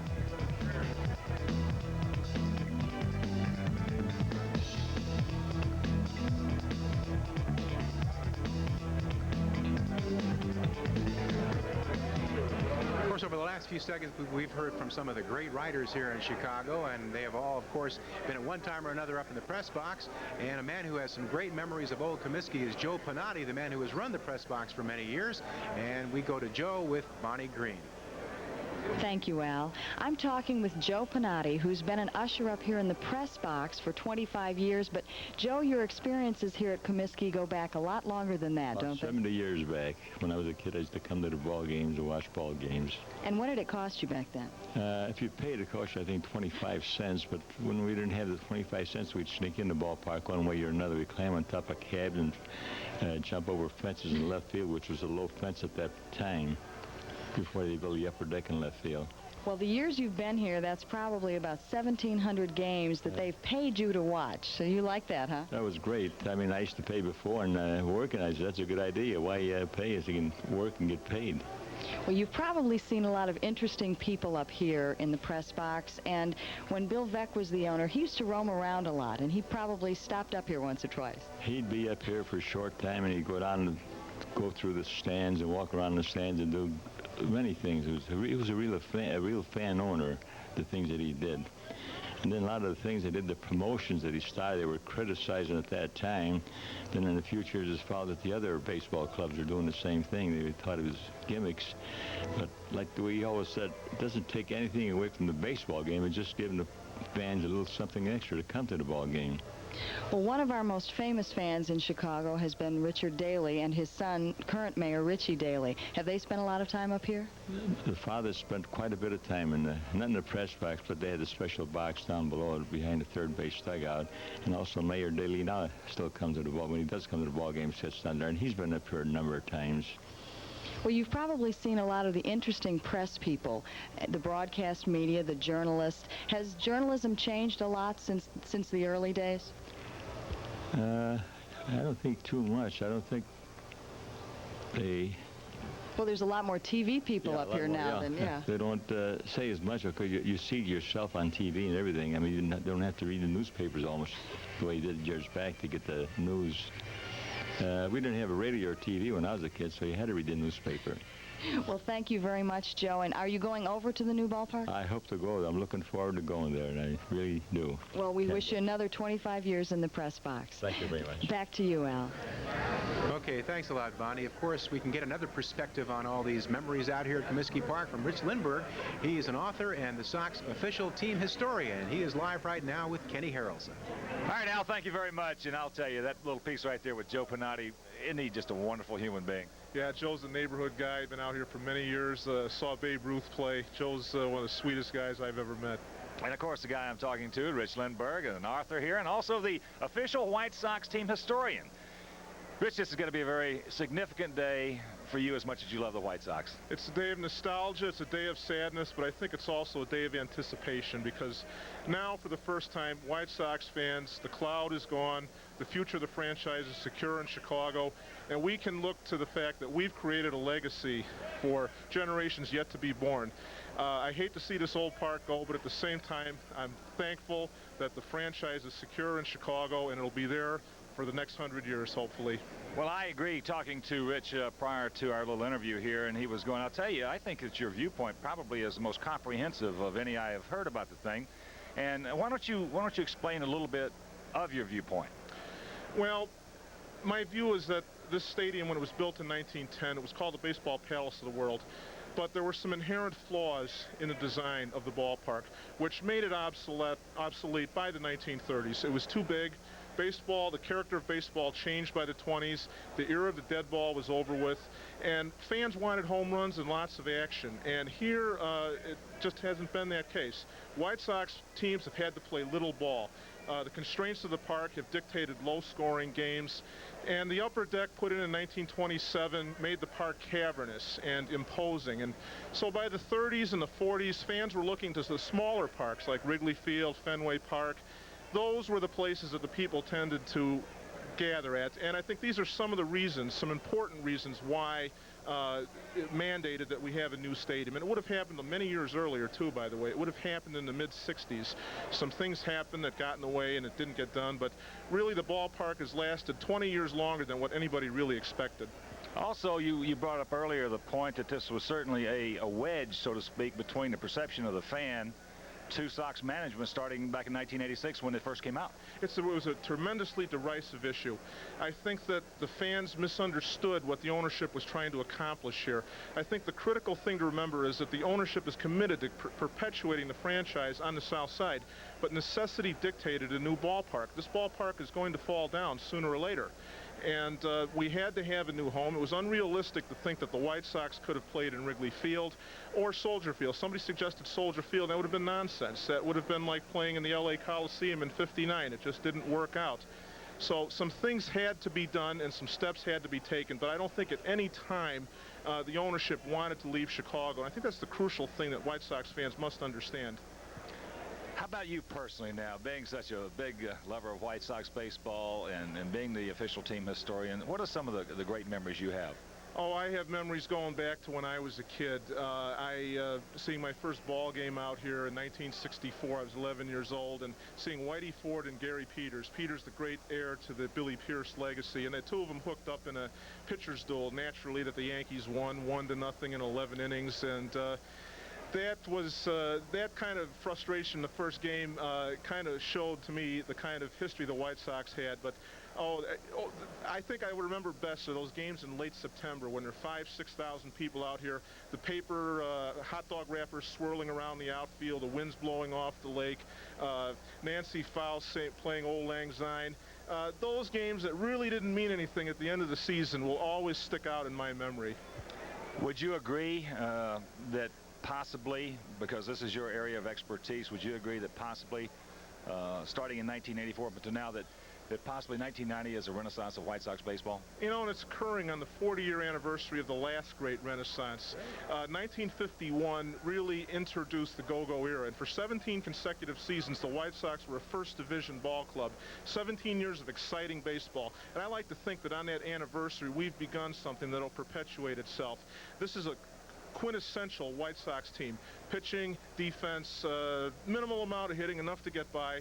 This is fundamental White Sox baseball, and I look forward to the next couple years as being the renaissance continuing, developing. Oakland can only get older, but we're going to get better. Rich Lindbergh, it has really been a pleasure talking to you. I hope you come out in the book form with us. Oh, absolutely. Ken, thank you. Okay, all right. Rich Lindbergh. Right now, let's go back to Al. Okay, thanks, Kenny. Sorry to do this to you, but here's a little Al Janus poetry, very little. Next, we will meet a father and son, each with a green thumb, right after this. Bye to Comiskey. You've been a lifelong friend. Goodbye to Comiskey. Of course, when you talk about the grounds crews in baseball, the White Sox have one that is among the very best. And right now, Kenny McReynolds is live in the grounds crew room under the right field stands with Richard Ross. Okay, thank you very much, Al. We're in the grounds crew room. You know, Comiskey Park may be 80 years old, but when you look at it, you really couldn't tell it. And the reason, the men in this room, the hardest working men around here, the grounds crew. I'm joined by Richard Ross. And Richard, when you look at Comiskey Park, I tell you what, you guys do an outstanding job. Well, we try. You know, that's all we can do. You know, but sometimes we get hectic, understand. But you can't do any better. You guys are sort of like the unsung heroes because you have so much work to do, but nobody really realizes exactly what you do. What's an average work day for the ground crew? Average work day, every day. Every day? Every day is a work day for the ground crew. 7 days a week? 7 days a week. Okay, tell me, what time do you guys have to get here, and what do you have to do? We get here and we start work at 7 in the morning. And we work from 7 until. What do you do? Well, everything. You know, everything got to be done. You got to clean, you got to, on the field, you got to make up the field, you got to clean the field. So this concerned all day long. How many men do you have on the grounds crew? There's 13 of us. Just 13 for the entire ballpark? Right. Now, I understand you're going to take the infield from this Comiskey Park across the street. How do you do that? Well, we're going to take an end loader. We're going down 6 inches with the top part of the dirt. Then we're going to take that and put it to the side. And we're going 8 inches below that to the bottom part of the infield. We're going to take it and put it in first. Then we're going to come back and get the top part of the infield and put it in last. Now, how long would that process take? Well, I don't know, because we never did that before. So this is going to be new for everybody, just an experiment. Right. Okay, now, one thing when I notice at Comiskey Park, when I look at the grass, it looks like it's 2 different colors. How do you do that? Well, there's no 2 different colors, the same grass. It's just the way you cut it. Okay, explain to me, how do you cut it? Well, you cut the center part of the field first, and then you cut left field. And then when you finish left field, you cut right field. And it all came out to the same. But it just looks different. It just looks different. Now, how do you clean this giant ballpark? I would imagine that it would take more than 13 men to clean up after 40, 50,000 people. Oh, well, sure. But we don't have anything to do with the cleaning at night. You know, we just do what we have to do during the day. And we have our janitorial cleaning service during the day, at night. Now, rain delays. Tell me about the rain delays. That tarp looks so big and so heavy, but you guys rip it out and run it and cover that field like it's nothing. Yeah, well, it is nothing to the one that's looking at it, but the one that have to do it is something. You know, it's not easy as the people think it is. You see the guys in the background hollering, yeah, sure, you're right, it's hard to pull this tarp out there. Right. How heavy is the tarp? Ooh, it weighs 11,000 pounds dry. Now 11,000 pounds dry? You figure what it weighs when it gets wet. Well, how can 13 men pull 11,000 pounds dry? Well, they said it take 10 to do it. So we have 13, understand, for a good measure. And you still have a hard time. Okay. Now tell me, when you go to Comiskey Park across the street, will they take all 13 guys with you across? Oh, yeah. Now, what would be the difference between the Comiskey Park grounds keeping in this ballpark as opposed to the new one across the street? No, well, they said it's going to be easy. But I can't see what no work is easy when you're doing the same thing. You know, the only thing we did is over there is better facilities for us. You know, we got more room and we got modern stuff to work with. Okay, now, one thing in Comiskey Park I think is very unique. You have the little door underneath the right field corner. Is this just for you guys to be able just to come in and come out? Yes. Okay. But, you know, a lot of times we may be up in the stand and we just go right across the wall, you know, if it's come to that. Sometimes, you know, 13 men can't go through that door at one time. So we need bigger doors.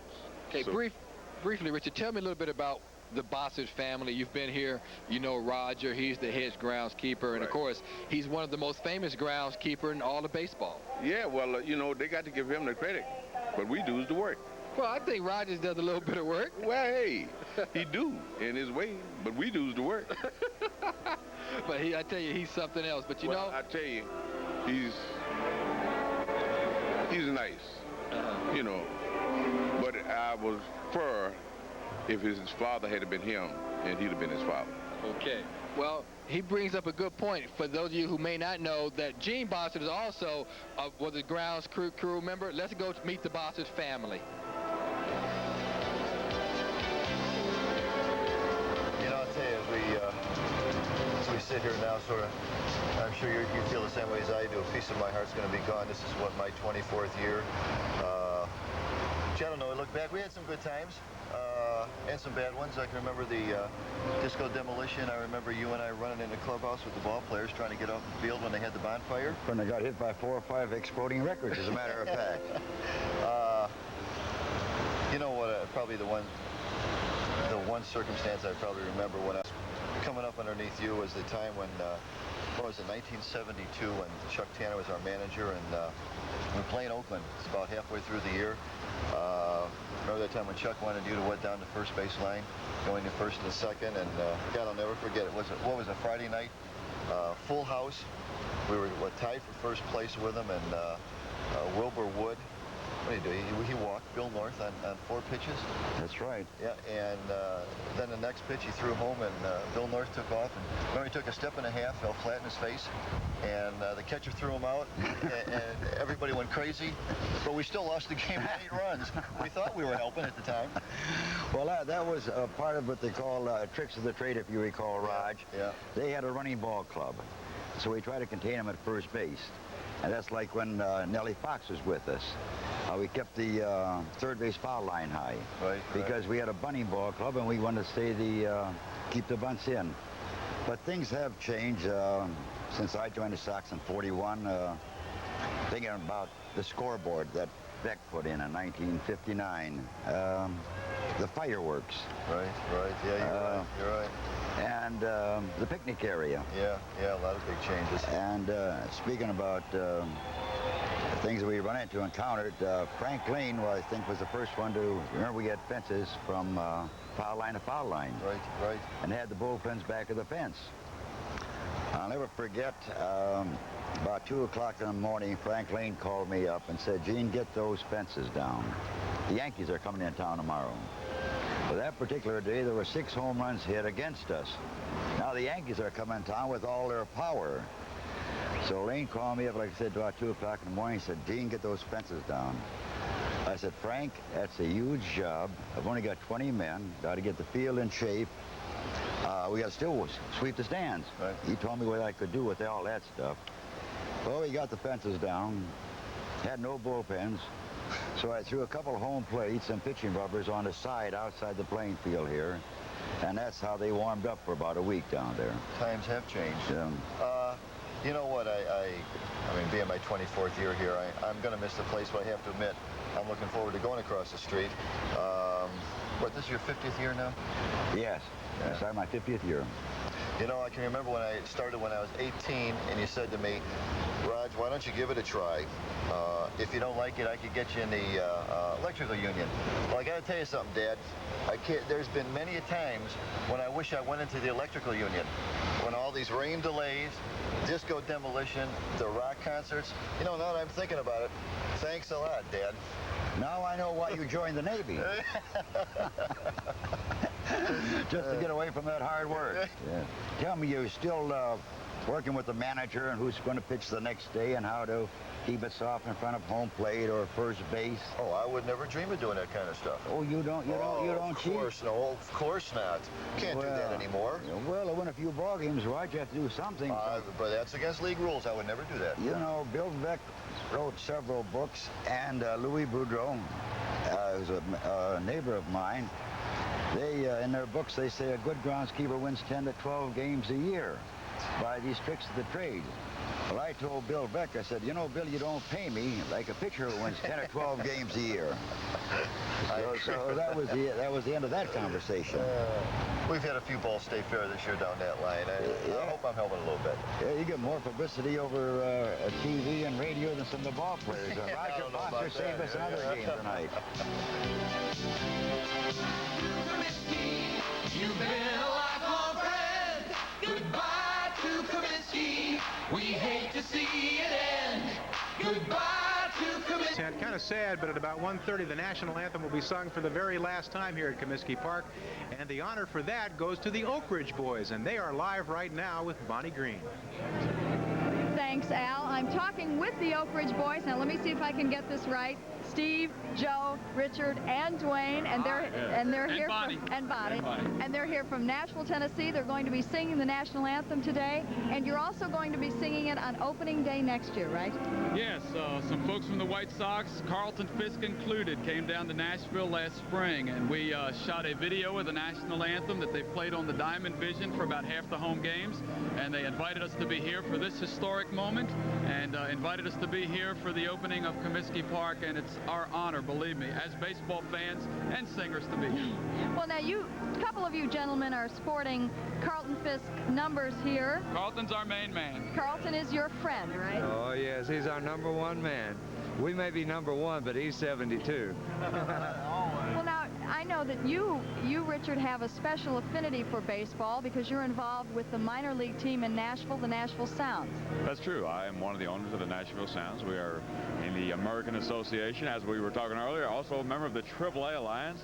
And it's great to be out here in a game like this and see a few players that have actually played in Nashville. Two White Sox are former Nashville Sounds and one player on the Seattle Mariners. So it's kind of nice to see them. Well, that's pretty good. Now, you're also trying to get a major league team there in Nashville, right? That's true. We're one of 10 cities or 10 groups that are trying to get 2 National League franchises that will be awarded here very shortly. And we just recently made our pitch to the expansion committee. We kind of have our fingers crossed that we can be a part of the National League. Well, maybe if you guys write a song about it or something, that should help a little bit, you think? It might. I'll tell you, Larry Schmitzo and Richard and all his guys down there, they've put together some pretty impressive presentations for the expansion committee. It made Nashville, we've seen the tapes and all, makes Nashville look like a real contender, and we're optimistic that maybe we got a shot at it. It would be great. Well, now, this is not your first time to sing here at Comiskey Park. You've sung here before, sung the anthem before. Right. In 1983, we sang the national anthem for the All-Star game here, the one that Freddie Lynn hit the Grand Slam home run that Steve called. You called that? He called it right before the pitch, I must say. So, Steve, you got any predictions for today's action? Well, I think the Sox are going to tag them. I mean, you know, what can I say? But you guys have a special affinity for the White Sox, don't you?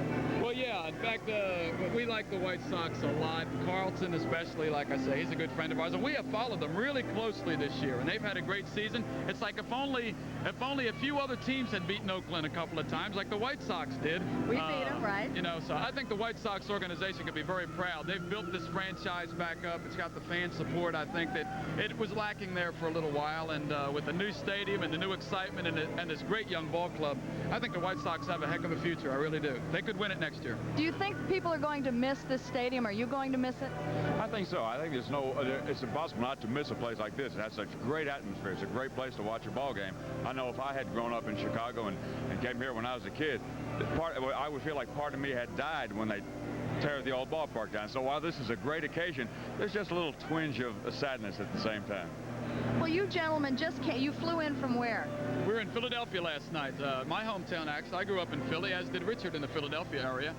He grew up over in Jersey. We played at a place called Valley Forge Music Fair last night. It's one of those theater in the rounds, kind of like Mill Run used to be here in Chicago. And where are you off to after this? We're going home for just a couple of days, and then we play Detroit Thursday night.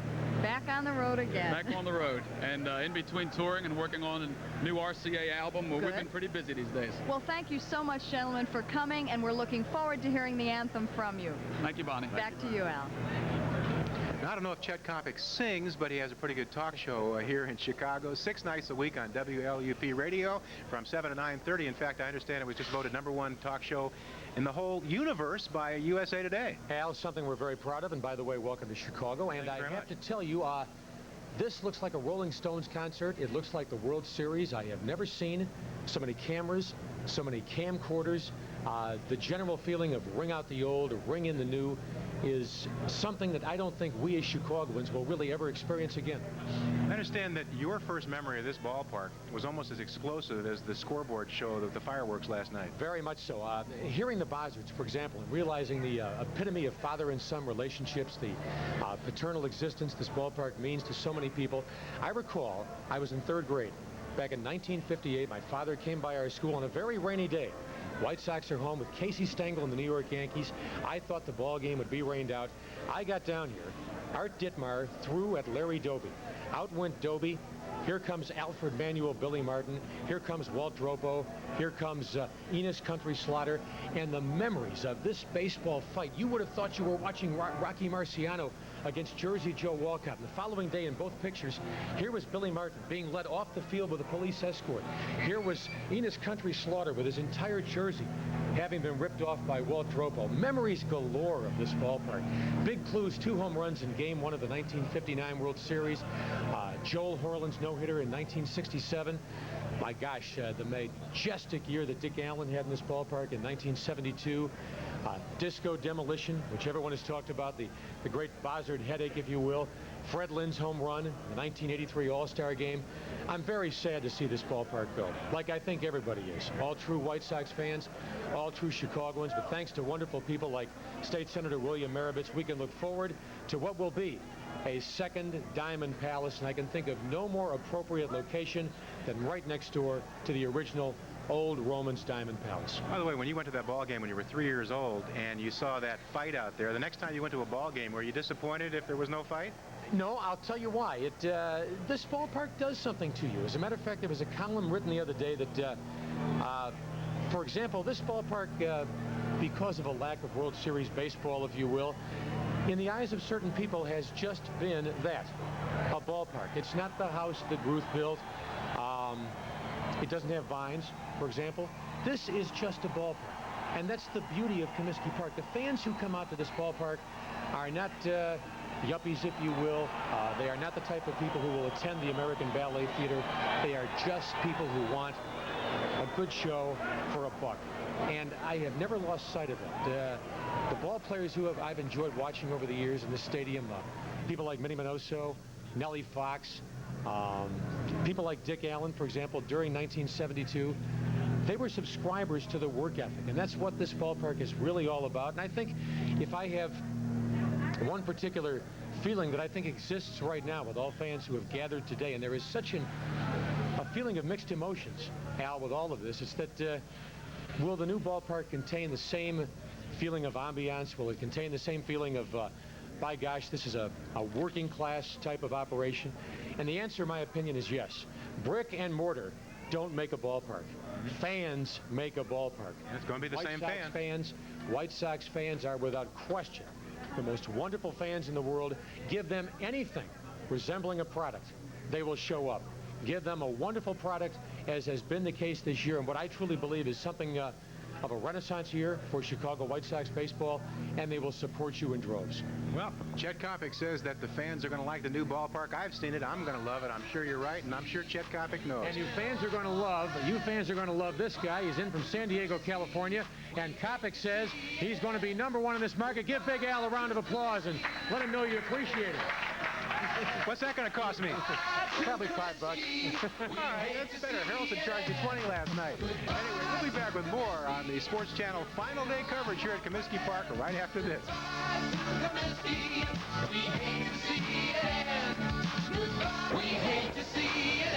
Getting close to game time, and our coverage continues now with Dick Spula of Aurora, Illinois. Now, Sports Channel had a contest a little while ago, about 2.5 months ago it started, on the best memory. The fans sent in cards, and Dick, you won that. Dick, what was your memory of this great ballpark? Well, basically, it was when I was a little kid, about 7 years old. I used to live about 2 blocks away from the ballpark here. And my brother, one night, put me on his shoulders.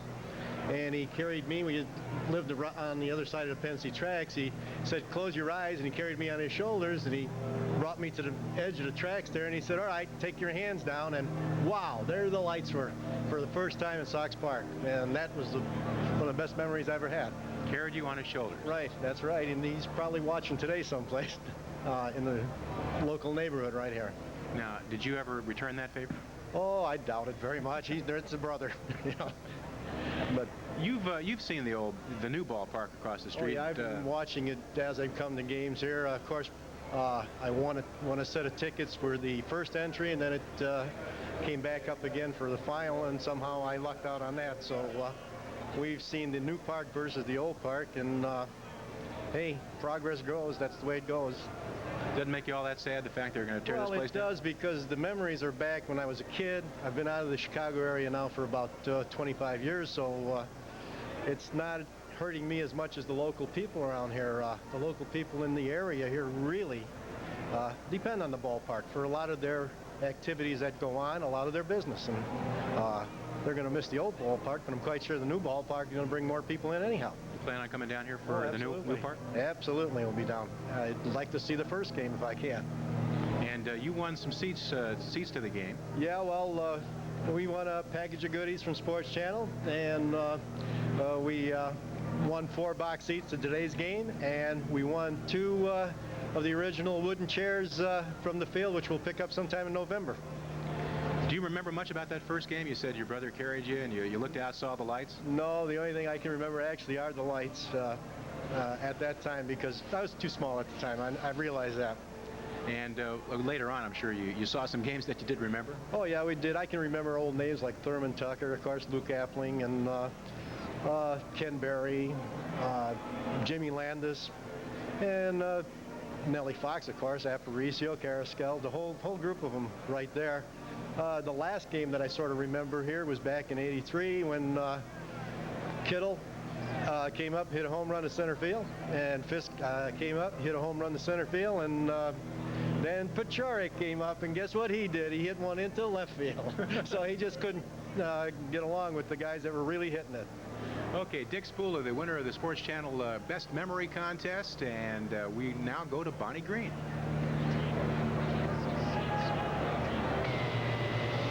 Thank you, Al. And Kenny and I have been talking about taking you to some places that you've never seen before here at Comiskey Park, and this is definitely one of them. This is the electrical room, and believe me, you won't get in here. But because this is the last day here at Old Comiskey, we're going to take a look inside.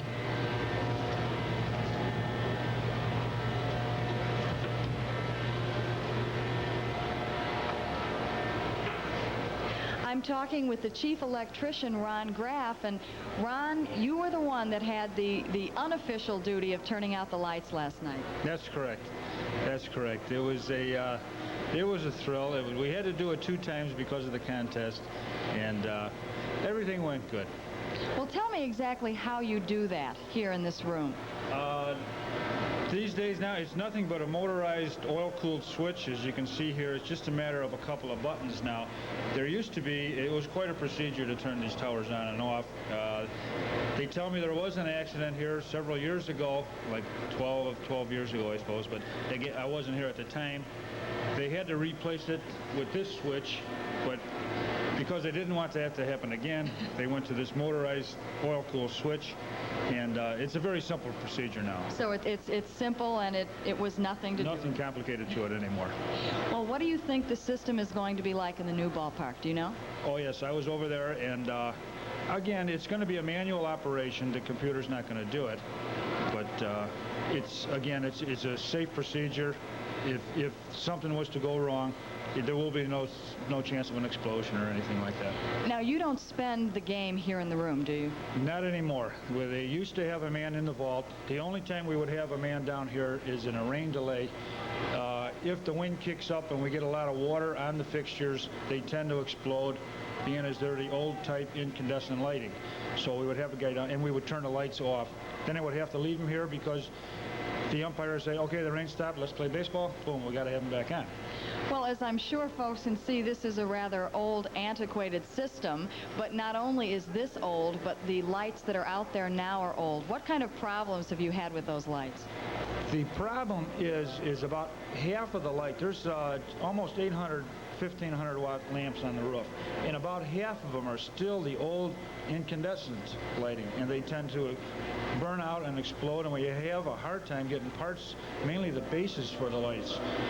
That basically is our only problem. So we have guys up on the roof every night replacing these old fixtures.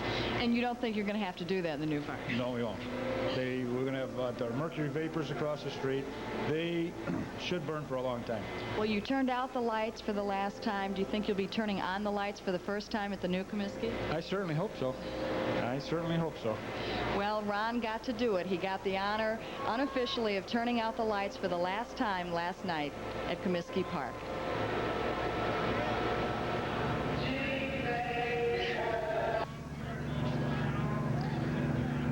And again, I was here last night when they had that fireworks show, turned out the lights, and even for a newcomer, it was a sad moment. But going to be a great ballpark across the street, and we will have more on this final day at Comiskey right after this.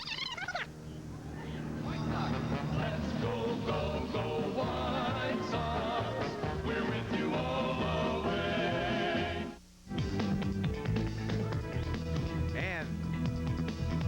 And next up, we have Steve Dahl of the Steve Dahl and Gary Meyer Show on WLUP Radio. Steve Dahl is now live with Kenny McReynolds.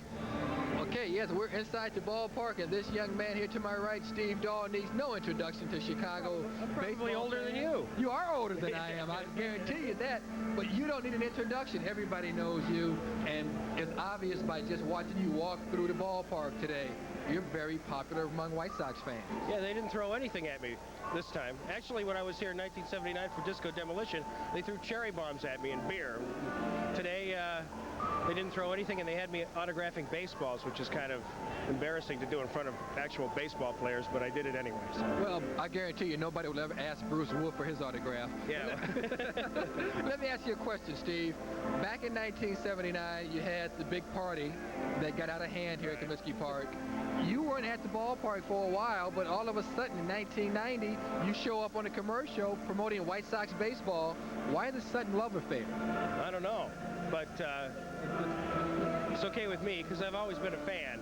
And you know, what happened in 1979 just sort of happened. We didn't try to instigate anything. It just kind of got out of hand. So I'm glad to be back in the good graces of the team, and I look forward to doing some things with them in the future. You talk about being a baseball fan. Let's talk about some of your favorite Chicago White Sox players. They've had some great ones down through the years here at Comiskey Park. When I grew up in L.A., so I was a Dodger fan until I moved here in '78. Right. So I really kind of didn't like the White Sox. The only contact we had with them was in 1959. And of course, I know all those guys. But I'd have to say Fisk. Seeing him every year still playing the way he plays is pretty remarkable. And you know, other than that, the turnover's been so great lately. I'm not sure I even know the starting 9 at this point, or 10. Well, you also have, what is Matt down here with you? My son Matt. Matt, are you a White Sox fan?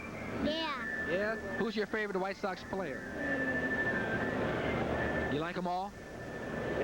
See, he's a politician. He likes everybody. He doesn't want to get on anybody's bad side. Plus, he doesn't speak Spanish, so he can't pronounce some of the names. Okay, real briefly, Steve, tell me about the record you made about the White Sox.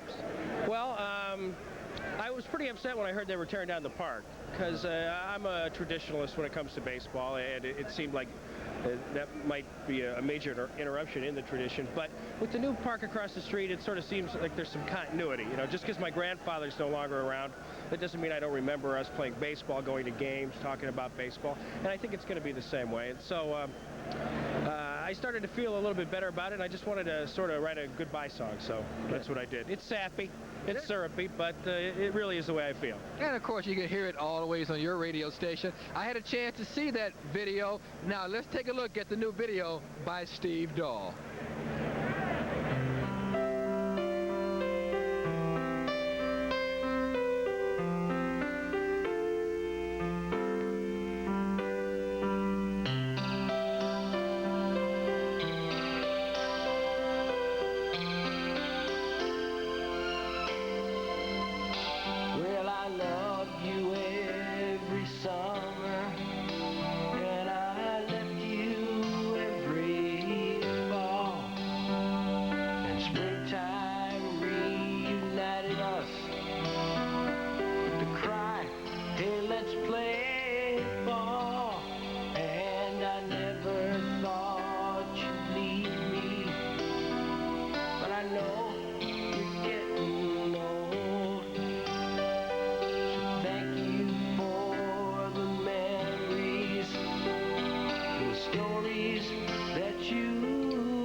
such a mess. Don't know what to blame it on. The exuberance, I guess. A generation came together as the evening sun went down. Was the place had to be when the Tigers came to town. They came to town. Na na na na, na na na na. Hey hey, goodbye. Well, you know I hate to leave you with that twinkle still in your eye. And you know I'll never forget you. Wherever I may roam, inside your walls I always felt like I was safe at home. Where generations came together as the evening sun went down. Was a place that had to be when Babe Ruth came to town. He came to town.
And we are still here in the Sports Channel Hospitality 10 north of the ballpark. Only about 15 minutes to go until game time. And talking about memories, I'm very happy to have a gentleman next to me, Louis Portnoy, who at the age of 15 was a bat boy for the White Sox. Boy, that takes us back. That goes back quite a ways. I'm even old now. Well, right now, you know, you are a stockbroker. Have there ever been days on the stock market where you wished you were back being a bat boy? Just about every day, especially in the last few months. Things have been going very well over here and not so well over there. Tell me how it came about that you became a bat boy. I mean, so many of us out there, when we were growing up, not only did we want to be Major League ball players, we would have loved to have been a bat boy. It's really a dream come true. In 1969, in the 60s prior to that, the Sun-Times and the Daily News had sponsored a Why I Want to Be Bat Boy for the White Sox contest, 50 words or less, of which I can recite every one, by the way. But I was one of the winners, and came down to the Bard's room for an interview with my dad. We went through an extensive interview process and was one of the winners. What did you think? What was your first reaction? It really didn't hit me until it started to be in the newspapers, and then, of course, the first day, coming down to the ballpark, not as a fan, but sort of as an employee, and working and doing something that anybody would do for anything. What was it like putting that uniform on? It was very exciting. They just threw these clothes at us, said, go get dressed. I had number 66. It said Bat Boy. It was the blue uniform, or the white uniform with the blue piping. They wore these white over socks with blue sanitary hose. Was the uniform that year. They had AstroTurf in the infield. First year they had that. Al Lopez came back. Louis Aparicio came back. They had the pitching staff from the 60s that was so dominant. Orland, Peters, and John. Wilbur Wood. Ken Berry was a very good friend of mine. Walt Williams was the leading hitter that year. He hit 304. Played right field. They pulled in the fences that year by about 10 feet or so. They had this artificial fence that was up. Now, being a bat boy, you go back to school, your friends know about it, or they come out to the ballpark and see you. What was the reaction among your friends? They were very excited, and again, it really didn't sink in until, you know, I was gone during the afternoon sometimes, and I was going to the ballpark, or they came to the park and saw me in uniform playing catch with Richie Jackson or Ken Harrelson, for that matter, and all the greats in the American League that year, Frank Robinson, Al Kaline. I met Joe DiMaggio as a coach with Oakland that year. It was very exciting, and of course now it becomes even more special to me. Well, that's terrific. Louis Portnoy, who was a bat boy when he was 15 years old with the White Sox, thanks for coming by and enjoy the ball game today. And we have somebody right over here. Is it true that you were the first bat girl? No, no. I've been coming here about 50 years. Well, what's your earliest memory out here at Comiskey Park? The earliest memory is looking over the green fence. Looking over, didn't have a ticket? Didn't have a ticket, but I looked over the green fence. And what do you remember seeing? Looking at all the ball players and wishing I could get in. Couldn't get in, so that was my best choice. Any of them throw a ball over or something like that? Yeah, but I wasn't running fast enough. And I've been going the last 5 years with my son, with season pass we've been buying. And I hate to see this park over. I just hate to see it. Well, have you had a chance to walk around the new ballpark yet? No, I haven't had a chance to walk around it at all. Of course, it's going to be the same team. The 91 Sox should be exciting, and I understand it's going to be sad. I hope so. I hope it is. I hope it's as nice as our old park. Well, enjoy the final game today, and I hope it's a great memory for you and everybody else. Thank you very much. Thank you. Okay, thank you. And we will be back with more on the Sports Channel coverage of the final day at Comiskey right after this. To Comiskey, we hate to see it end. Goodbye to... The final weekend at Comiskey Park is brought to you in part by True Value. Got a tough job to do? You can do it with True Value hardware stores. And right now we'll be going back out onto the ball field with Bonnie Green and Kenny McReynolds. They're talking with relief pitcher Don Paul. Thanks, Al. We're here with Don Paul, and Kenny, Don's going to tell us a little bit about being from right around here. You're a local boy. Yeah, I grew up about 20 minutes from this ballpark on the south side, Evergreen Park. Been there about 25, 26 years of my life, and came out to a lot of games out here, and got a lot of memories. It's going to be a lot different for me as compared to the rest of the players in the team, because I've been a fan here a lot more often, and they've just been players. Did you ever think you'd be right here in Chicago? You'd come back home? I never thought I'd make the major leagues. You know, I thought you had to be some kind of super stud, godlike kind of a person to pitch or play in the major leagues. And now that I'm here, I know it's not true, because I'm just a regular guy, and I'm here pitching. So, you know, I never thought I'd have a chance to pitch on this field, and I'm just very thankful and cherish every moment I've got out here. Don, let me ask you, who were some of your favorite Chicago White Sox baseball players growing up in Chicago? Well, I didn't have any real heroes, but a lot of the good players. I enjoyed watching Richie Allen. He was Dick Allen then, you know, he kept changing from Richie to Rich to Dick. Bill Melton, Wilbur Woods, Joel Horland, Gary Peters, a lot of those guys from the olden days, and then in '77 with Zisk and Gamble and the Southside Hitmen. And I can remember coming out in '83 and watching sneaking the golden boxes and watching, I think it was back-to-back roof shots by both Fisk and Kittle. Fisk and Kittle. Yeah, and now it's just amazing that now I'm in the same clubhouse as those guys. Just amazing. Especially Carlton Fisk, because he just goes on and on and on. How about it? I know. Maybe my kids will play with him, too. I don't know. I think everybody's kids will play with Carlton Fisk. I don't think he'll ever quit. Really? When this ballpark comes down, I think that's when it'll hit me growing up a block from here. When the wrecking ball actually hits Comiskey Park, how do you think think Don Paul will feel? Well, I don't know if I'll feel any sadder than I am out here today. You know, it'll be a bad moment, but all things have to come to an end. It's too bad it can't go on forever, but that's just the way it is. Just have to deal with it. Okay. Let me ask you, final point. How bad do you guys want to win this game today? Very badly. We really want to win this game because it's such a different atmosphere and aura around here when we're winning compared to when we're losing. Fans have just so much electricity when we're winning out here. There's a lot of chanting going on, some real loud cheering. And when we're losing, I mean, these fans will boo you. If you're losing and playing for you, they'll boo you. They'll boo you the last day of this whole ballpark. They'll boo you, I guarantee it. So we've got to go out there and play some good baseball and win this game.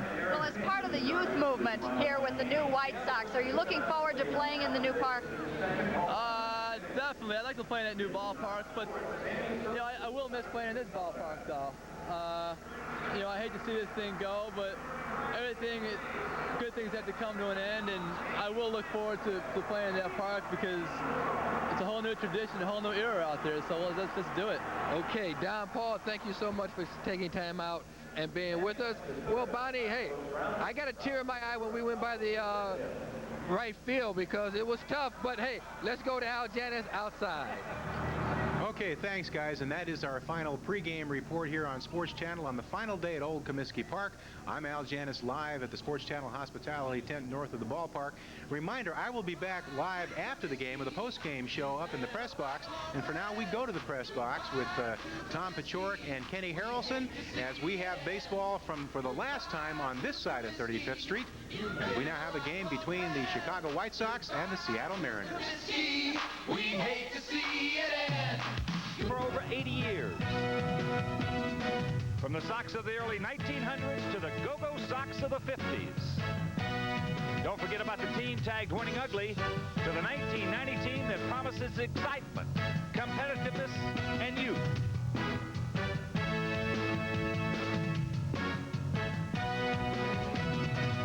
Chicago White Sox baseball. Take your place in history. For the last time from Old Comiskey Park, Sports Channel proudly presents Chicago White Sox baseball. This afternoon, the White Sox versus the Seattle Mariners. And the starting pitchers in this final game here at Old Comiskey Park. For the Sox, it'll be the right-hander Jack McDowell. And for the Mariners, right-hander Rich DeLucia. And hi, everybody, and welcome to beautiful Comiskey Park. I'm Ken Harrelson along with Tom Paciorek as the Sox get ready to conclude this three-game set. But a lot more than that, Wimperoo. Right off the bat, your thoughts, your reflections about the last game ever here at Old Comiskey Park. Well, you know, we've been running around all morning here, Hawk. It really hasn't sunk in on me yet. I'm sure as the game progresses, I'll get a little bit, you know, the nostalgia type thing will sink in. And I certainly will be saddened that this great lady, as Charles Comiskey has described her so eloquently, that, you know, it will be a kind of a monumental type moment for you, but really hasn't sunk in yet. We're just going to have to deal with this ball game. It's a perfect afternoon for baseball.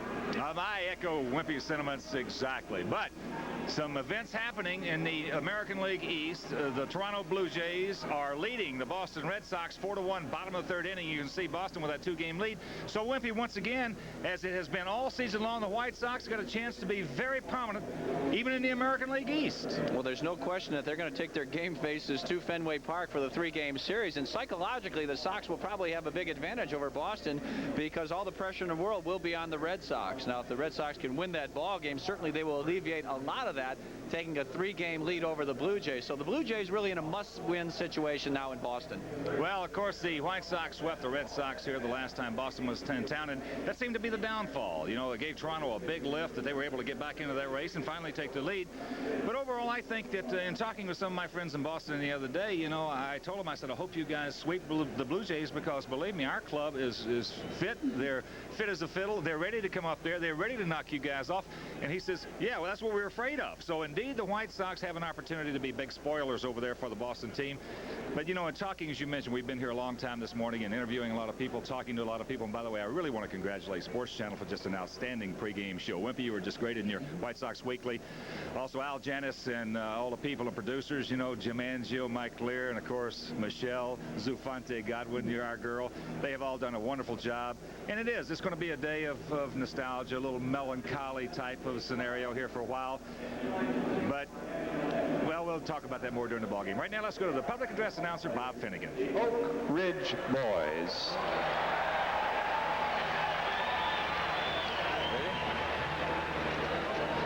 Oh, say, can you see by the dawn's early light what so proudly we hailed at the twilight's last gleaming, whose broad stripes and bright stars through the perilous fight o'er the ramparts we watched were so gallantly streaming, and the rocket's red glare, the bombs bursting in air, gave proof through the night that our flag was still there.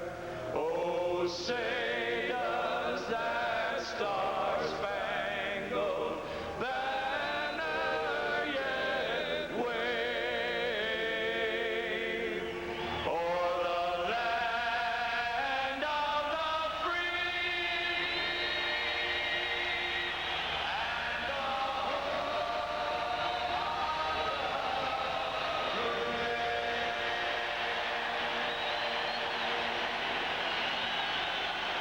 What a terrific job done by the Oak Ridge boys. And Wimpy, they have become outstanding Sox fans. In fact, prior to the game, they were up here in the booth telling us how they watch us all the time on their dish from their homes. But you just saw Charles A. Comiskey and now the Honorable Mayor of the City of Chicago, Richard Daley. Chuck Comiskey just gets better looking as time goes on.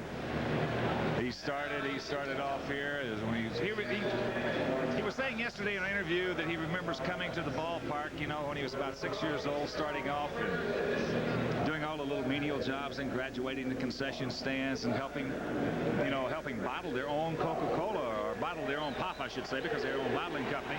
So Chuck Comiskey has certainly got a big day for him. Oh, it certainly is. And he also tells that story about him being the bat boy, and Ted Lyons told him he was 13 years old, and Ted Lyons told him to go out there and argue with the umpire on a certain call. So that was kind of funny. The umpire escorted him off the field, told him, don't do that again. There's Big Jim Thompson, the governor, who was very prominent in getting that new ballpark built. But the mayor, I think with his dad,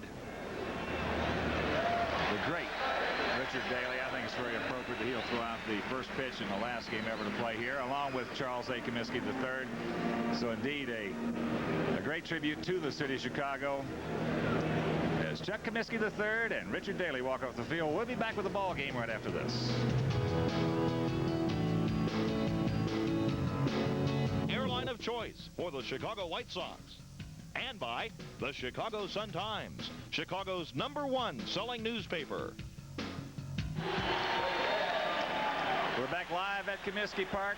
The last game ever at the Grand Ole Lady. As you look at the background there, the new Comiskey Park and some of the pregame festivities continuing down the field. But Wimpy, getting back to baseball. Last night's victory over the Seattle Mariners ensured the Sox of a sweep of the season series edge over every team in the American League West, and that is quite an accomplishment. It really is, because we have said this so many times that the American League West is arguably the strongest division in all of baseball, including the National League. So when you beat Kansas City 9-4 Oakland, that was a great winning, beating them by 3 games, as well as California. And, of course, Seattle, Minnesota, and Texas. But one big game left this afternoon, and Jack McDowell is trying to get back on the right track. This is probably Jack's last appearance in 1990, so I'm sure he wants to make a good impression in his last outing. Eddie Einhorn was talking about how he had allowed Jack McDowell to market his album here in the ballpark, and since he's done it, he's 0-2, so we're going to get those albums out of here. But indeed, it has been an outstanding year for the White Sox, the youngest team in Major League Baseball. As you look at Minnie Minoso, the honorary captain of the ball club this afternoon. Minnie's 67 years old, God bless him, looks in great shape, and watching him take batting practice out there for, for a week or so, a week or 10 days like he did. Of course, his skills have slowed up a little bit, but I'll tell you, I would just love to be in that kind of shape when I'm 67. Well, I could go along along with you there, Hawk. I certainly wish that we look half as good. If we live as long as Minnie Minoso, I think that would be a great tribute to ourselves. But anyway, Fay Vincent said, well, Minnie, you're just not going to be able to play this season, and I'm sure he took that graciously. We'd love to see him out on the field, but, you know, there's always that danger element when you're talking about a guy 67 years old trying to hit a 90-mile-an-hour fastball. Well, there's a great article, column by Jerome Holtzman, I happen to agree with. I happen to think the commissioner is right in this respect. Baseball is too precious, and of course, Minnie has been a very precious member of the game itself. He's been an asset to the game. He's been an asset to this organization. He's a great ambassador for baseball. But I happen to agree with Jerome Holtzman and Fay Vincent that there was no place for that in today's marketplace. Records are made to be broken, and of course, legitimately. Yeah, that's for sure. Look at Minnie taking the lineup card up. What a big thrill for him, and the fans responding to that. As the umpire's out, and Gene Klein's the hitting instructor for the Mariners. Fans receiving Minnie with a mini standing ovation out there, I guess you could call it, Wimpy. Minnie or Maxie, whatever you look at it, Minnie Minoso has just been a great part of the Chicago White Sox organization, and deservingly so. He is the honorary captain for the final game ever at Comiskey Park, where he played so well for so many years for the Sox. You know, I had an interesting conversation with the team historian Rich Lindbergh, and we were talking about the stadium issue itself. When it first surfaced in the fall of 1986, or I should say of 1985, and it came to prominence certainly after 83 and like in 1984 when the Sox were expected to come back and win it again. They did not. That for the most part was a downtime, 84, 85, 86, 87, 88, 89. And with the new ballpark coming up, Rich Lindbergh's comments were something to the effect that this indeed could be the renaissance of White Sox baseball. And certainly from what we've seen with the new kids out here, the very young Frank Thomases and the Sammy Sosas and the Alex Fernandez and on and on and on about everything, this has been an overachieving ball club. But one of the things about it, nobody really has had a career year. No, that's really the truth. Outside of Bobby Thigpen, of course, and his 56 saves with just incredible. That record may never be broken in Major League history. The Sox have just played remarkably well and in pressure situations, too. So that has been a key for their success this year, and it can only help them next year. All right, Wimpy, about this time, for the last time at Old Comiskey Park, why don't you give us the starting lineups? Let's do that right now. For the Seattle Mariners, they are managed by the Frenchman, Jimmy Lefebvre. Leading off at second base, Harold Reynolds. Batting second in left field, Ken Griffey Sr. Ken Griffey Jr. will hit third and play center field. Cleanup man is the DH, Alvin Davis, who has just absolutely killed the White Sox this season. Tino Martinez plays first base and will hit fifth. He's followed by right fielder Jay Buhner. Dave Valley catches, hitting seventh. Batting eighth at shortstop, Omar Vizquel, and the ninth place hitter, Jeff Schaefer, the third baseman. Pitching for the M's is right-hander Rich DeLucia. Rich is 1-1 with a 1.93 earned run average in 4 starts. He has been very effective. Here's the White Sox lineup he'll be facing this afternoon. Leading off in left field once again, pesky little leadoff man Ivan Calderon. Batting second and center, Lance Johnson. Carlton Fisk returns behind the plate and will hit third. Cleanup man is superstar Frank Thomas at first base. Danny Pasqua, DH, is hitting fifth. Robin Ventura has been red hot. We will play third and hit sixth. Sammy Sosa is the right fielder, batting seventh, hitting eighth at second, Scotty Fletcher, and the ninth place hitter, El Capitan, shortstop Ozzie Guillen. Jeff said the varsity's playing this afternoon. Jack McDowell pitches for the Sox. He's 13-9 on the year with a 3.93 earned run average in 32 starts. More numbers on Jack. He's given up only 179 hits in 197 innings pitched, walking 76 while striking out 158. It's a beautiful day in Chicago for baseball. At game time, 61 degrees. Wind out of the northwest at 16, meaning it should be blowing in. Should help the pitchers this afternoon. It's going to be a great day. And last night, the final night game at Comiskey Park was played, and we turned out the lights. Edith Alexeyevich, who was really a Cardinal fan and not much of a baseball fan at all, but you know she wanted to do it, and God bless her. She entered the contest. She won it. I'd like to have seen a Sox fan, but still, that's not the point. And last time ever, they will turn out the lights at Comiskey Park last evening, and here's the 24-year-old right-hander, Jack McDowell. Jack pitched well in his last start. That was Tuesday against Minnesota. He lost it going 8 innings, gave up only 6 hits and 4 runs, 2 walks and 6 strikeouts. And you could attribute 3 of those runs to Jack's inability, really, to execute pitch outs. And Carlton Fisk couldn't get the grip on either one of them. 3 runs scored as a direct result of that, but he did have good stuff. He struck out 6, so he can be a power pitcher. 2-0 with a 1.93 earned run average career-wise against the Seattle. And Carlton Fisk has just taken the field. He gets a standing ovation once again. The umpires, men in blue this afternoon at home plate is Joe Brinkman. Darrell Cousins works first base. Rick Reed at second, and at third, Terry Cooney. The Sox line up this way defensively. In the outfield, Ivan Calderon in left, Lance Johnson in center, Sammy Sosa is the right fielder. In the infield, around the horn, it's Robin Ventura at third, Ozzie Guillen the shortstop, Scotty Fletcher at second, and Big Frank Thomas at first. The battery this afternoon of Jack McDowell and Carlton Fisk.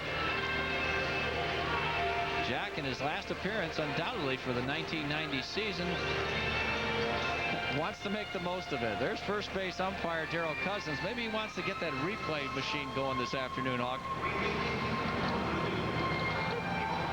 And between the lines, let's take a look at that while we have a moment. The Sox stay pumped. That won't be very tough to do in this afternoon game. The last game at Comiskey Park, we've got a full house. It should be easy. Seattle, they still have a shot at their season record for wins, so you know they should have their game faces on. And the Sox, let's win one for the great lady. Comiskey Park will be retired after this ball game, so they want to go out in style, and that is by winning the last one. So McDowell will try and supply that. And Jeff Torborg, what a remarkable job he has done this year, turning the Sox team completely around. 92 victories right now, possibility for 96 if they can get the last 4. Let's do it. Jimmy Lefebvre, the Mariner manager, all set to go. Harold Reynolds getting ready to get in the batter's box, so here's the Hawkaroo. All right, Wimpy, thank you very much. Wow, last game ever here at Comiskey Park. And unlike you, Wimpy, I don't think it... I thought it hit me a couple of months ago when I was sitting here by myself in the booth one afternoon thinking about it, but right now I think I'm probably more emotional than I have been at any time, just realizing that this indeed is the last time a baseball game will be played at this great baseball palace. But here's Harold Reynolds, switch hitting second baseman, coming in hitting a .256, 4 homers, 54 ribbies, 29 stolen bases. Reynolds .263 against the Sox this year, 10 for 38, no homers and 2 RBIs. There's the fastball strike, says Joe Brinkman, and the ball game is underway. And they give the ball to the ball boy. Take it to the White Sox dugout. That'll go to Cooperstown, won't it? I would imagine first and hopefully the last pitch. Yeah. Or last baseballs. Now field swung around to the left. McDowell, good splitter in the count, 0-2. There you see the way they line up for Harold Reynolds. They playing him like a right-handed pull hitter. Calderon guarding the line in left and shallow. Lance in left center, and Sammy swung around to right center. Gotcha. A good splitter, and Reynolds is gone.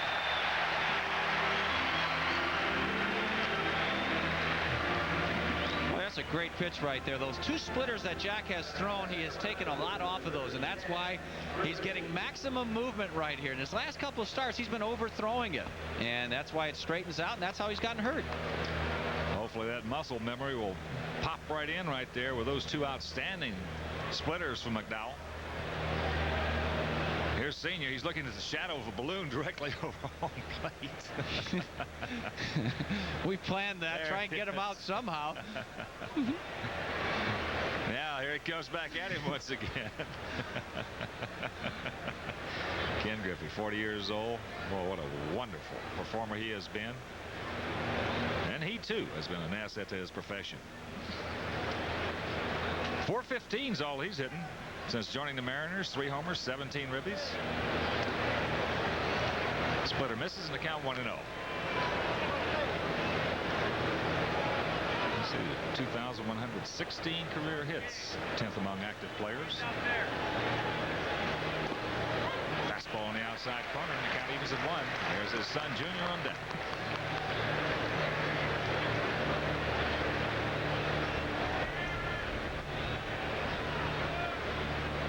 Look at this. This is a memorable day, isn't it?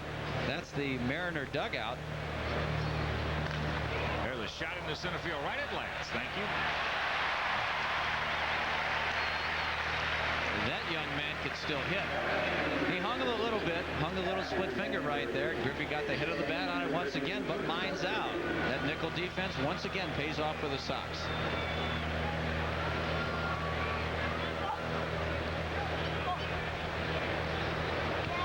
Junior hitting at .298, 22 homers, 80 ribbies. Hitting .200 against the Sox this year. They've done a number on Junior. .735, but he has knocked in 8 runs. Takes it low. Boston Red Sox have just tied up Toronto at 4.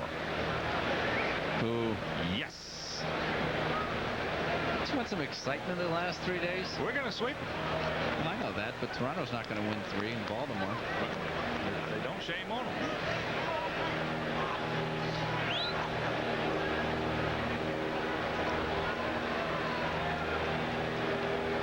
Two balls, no strikes to Griffey. There's a fastball strike. Jack is crisp.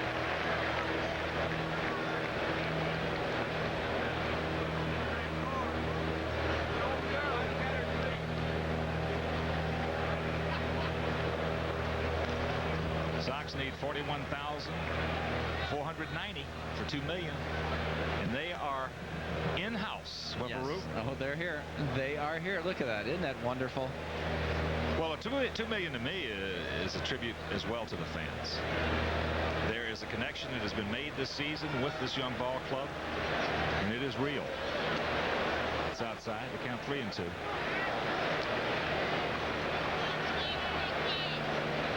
As we talked about in spring training, with this young team, if they do have a good year, this could be just an outstanding decade for the White Sox. No question about it. Everything's there for it. Uh-oh. There's a little looper over the head of Fletcher, so Griffey aboard. Didn't hit it well, but he hit it good enough. He is strong, just like his dad. He can fight off pitches. He doesn't have to hit them good to get hits. A little jam shot right here over the head of Scotty Fletcher. So the first hit of the ball game, and that'll bring up Alvin Davis. Alvin who? AD. AD's been hammering, hasn't he? Man. Look what he's done in this series. 8 ribbies. 2 games. Homer. Grand slam homer. In the last game out of Seattle. Wow. Takes it down low. Still overall, the Sox have done a good job batting as far as hits go. He's hitting just .200 this year in 45 at-bats. But he has knocked in 13 runs for those 3 homers. Yeah, 13 home ribbies and 45 at-bats. That is a super ratio. So his hits indeed have been meaningful. Outfield deep. Griffey 16 stolen bases and 27 attempts. Well, you know, the first time we saw Alvin Davis, he was in a bit of a funk at the plate, Hawk. He just wasn't swinging the bat well. Looked like he had his head tilted one way. Just wasn't really seeing the ball. And he's right on top of the plate. And he's got to be able to have, and he's got great command of the strike zone. Right then, he was swinging at a lot of bad pitches. Griffey broke it down right there like he might be taking off. Ball and no strikes, 2 out here in the top of the first inning.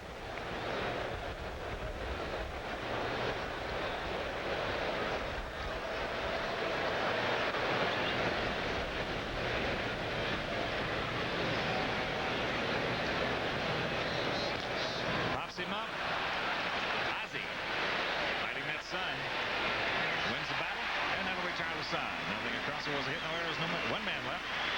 After a half inning of play in the final game ever at Old Comiskey Park, it's the Mariners nothing and the Sox coming to bed. Bottom of the first inning here at Comiskey Park. No score. Here's our good governor and Kurt Russell and Goldie Hawn. Jimmy Ritz, famous actors in attendance in this afternoon's ball game. I'll tell you what, that Goldie Hawn is definitely one of my favorites. Yeah. Kurt Russell's great. I'll tell you, it's good to see him out. As you look at the mayor Just saw Charles A. Comiskey III. And, of course, the governor of the great state of Illinois, Big Jim Thompson. You guys having a little bullpen photo session down there as you look at the 25-year-old right-hander Rich DeLucia out of Wyomissing, Pennsylvania. He's come a long way. He started off in A-ball, and look what he's done in the big leagues. 1-1 with a 1.93 earned run average in 4 starts. Pitched very effectively. As you can see, only 21 hits in 28 innings. He's walked 7 while striking out 16. Not overpowering. A 6-footer, about 180. He throws a fastball. He's not afraid to pitch inside. Slider and changeup is what he also throws. There's the slider. Nothing in 1 to Calderon, hitting at 275, 1474, 32 stolen bases, 43 doubles.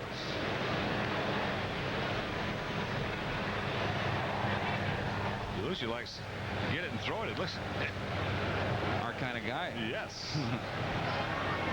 There's a fastball inside.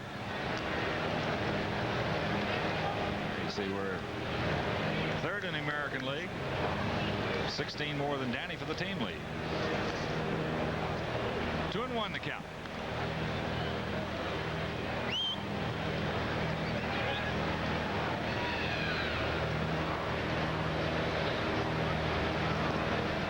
Breaking ball away. So Ivan in a good spot right here, leading off the bottom of the 1st. No score with a 3-1 count.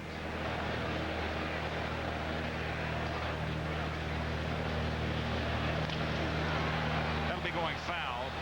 Jammed himself.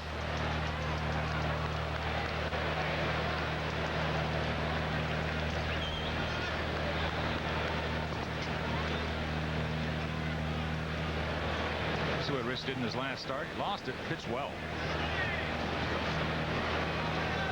Ryan with a full count. He walks. We take it. Well, we've said it all year. That first batter of an inning when he walks, he usually scores. Let's see if Lance can't move him around here. That's 276, a homer, 50 RBIs.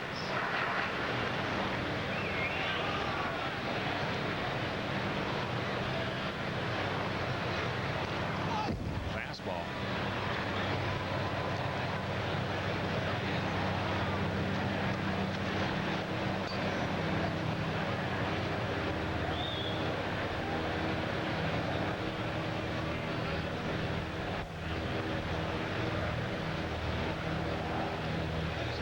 Fastball again. Calderon. There you see his stolen base numbers. He takes off. There's a base hit by Lance. Calderon on his way to 3rd. He will get there as Buhner gets to it. So the Sox come gunning right out here in the bottom of the 1st. Runners at the corners. Nobody out.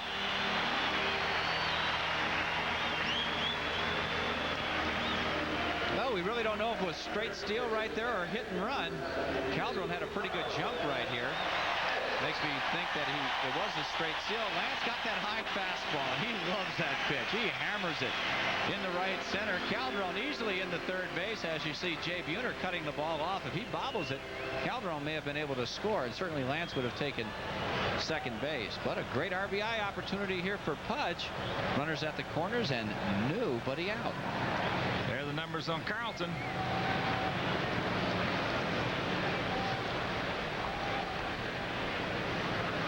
Calderon and Johnson.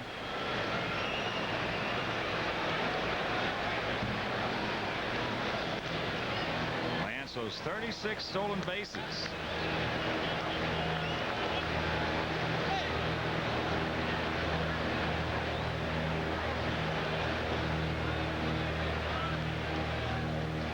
First base once again. Outfield spread out straight away.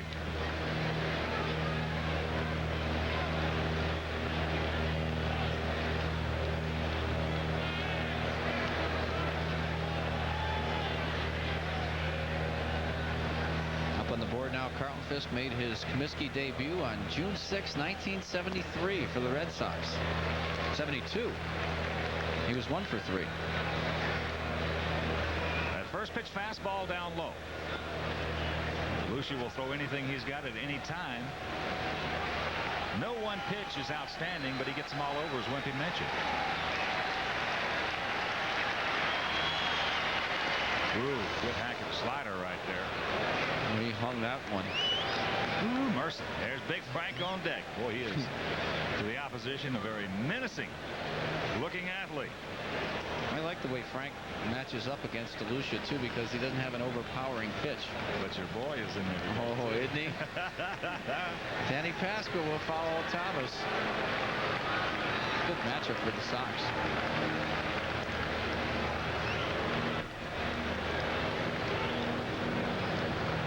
Toronto now leading Boston 5-4, top of the 5th.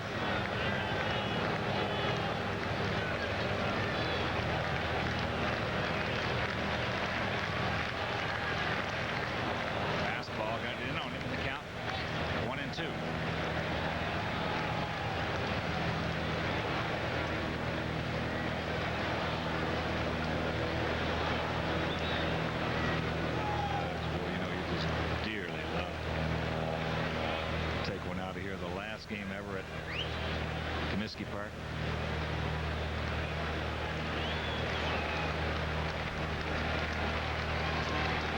Fastball inside. 2 balls, 2 strikes. Home run by Junior Felix has put the Blue Jays back on top. Number 15 of the year for Felix. Good. Brunansky Bruno's got 4 home runs in that series. Jeez. Carlton, good quick swing right there. Just got a piece of it. Count hangs at 2-2. Skipper Jeff Torborg urging his charges on. Sox going after victory 93 this afternoon. It's not too shabby when you win 69 the previous year. What a turnaround. That's just absolutely incredible.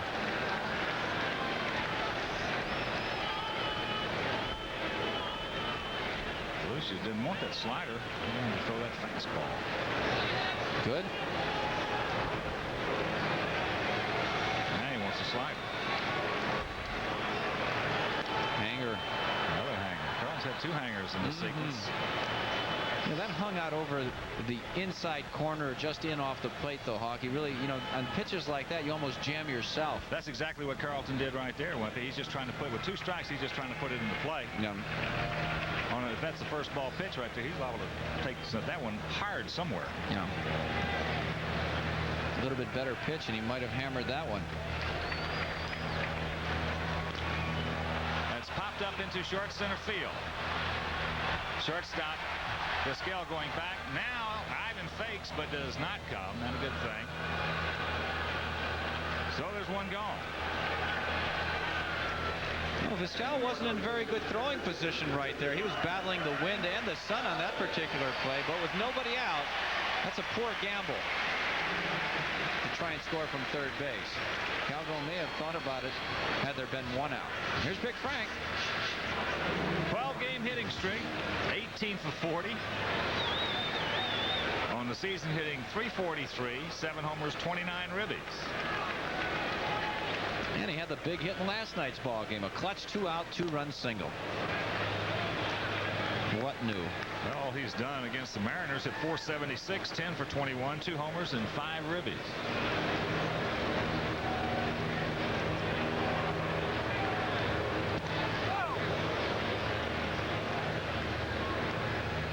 Yeah, he's done real well. He's good. He's got a chance to make this team next year. Oh, yeah. Yeah. Look at that, 3 for 6. Big hits, too. There's the best fastball to Lucia's zone. He just reached back and got about another 8 inches on that one. He sure did. Right on by. Let's see if he can do it again. Yeah, riding a little bit in on Frank. Evens the count at 1.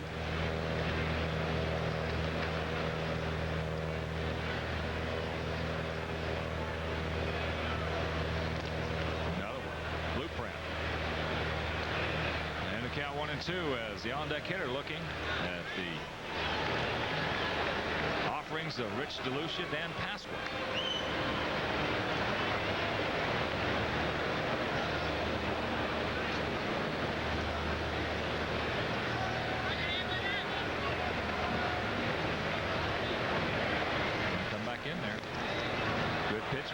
DeLucia. Well, they were telling us, as you mentioned earlier, when prior to the game, that this kid, when they want the fastball in, he gets it in. Yeah, he's not afraid to pitch inside, and that's important. You got to be proud of that fastball inside, because you just can't throw that thing up out over the plate and let guys hammer you. Well, these are the last 3 fastballs he's thrown to Big Frank, though. A little more giddy up on them than we were told. Yeah. Those are very decent fastballs. They come back in there one more time.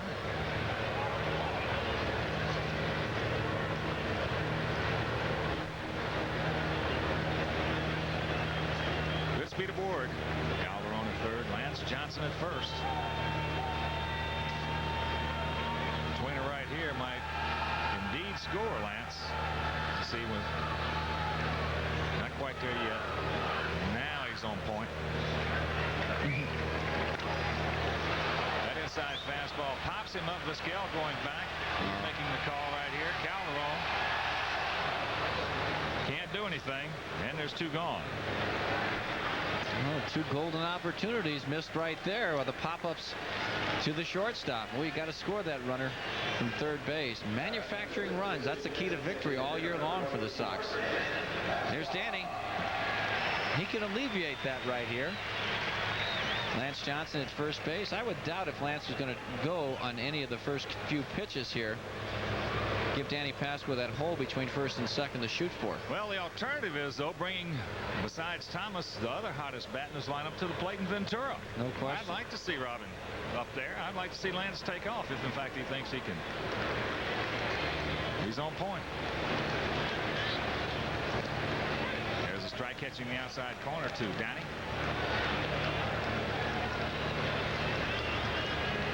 Congratulations to Lou Piniella and his Cincinnati Reds for winning the American League West. First National League team ever to wire it. And you were worried. I told you, as long as Lasorda is alive and they're kicking over there, you got to be concerned. Well, what a job once again Lasorda did keeping this club with all the injuries, major injuries they've had this year, even close. Fish ain't biting. That wasn't a very good effort by Rich. No. At least Jack gives you a good effort. Yeah, he does. Well, elbows and kneecaps moving all around the pitcher's mound. Just a little low, says Joe Brinkman. Ball, a strike, 2 out. Lance 6th in the American League with those 36th.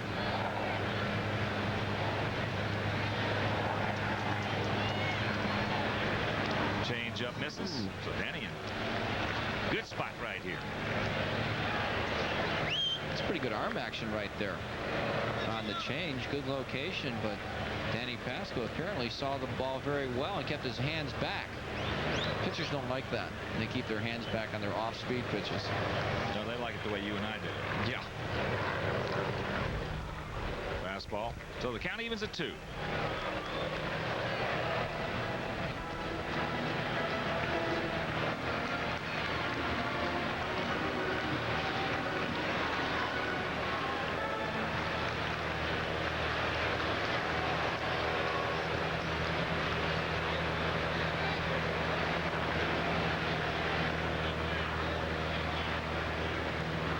Two strikes, 2 out.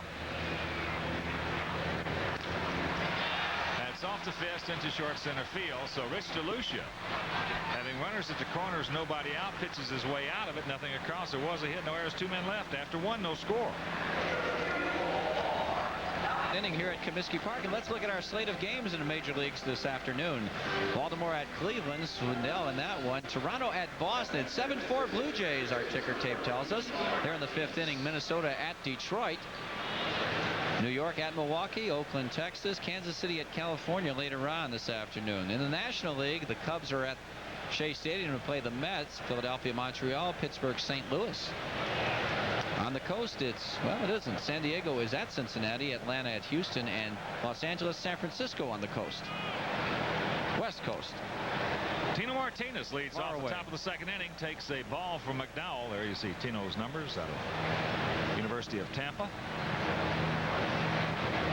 Good looking young hitter. There's a good splitter. The count evens at 1. Pitch Pittsburgh at St. Louis, no score. That's in the top of the 5th inning. Blue Jays hitting in the top of the 5th have scored 3 runs. They have 14 hits. 15 now. 14? That all? Watch out.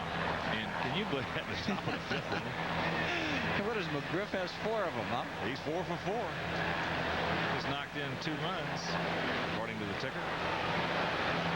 Can we investigate a report or what? Man.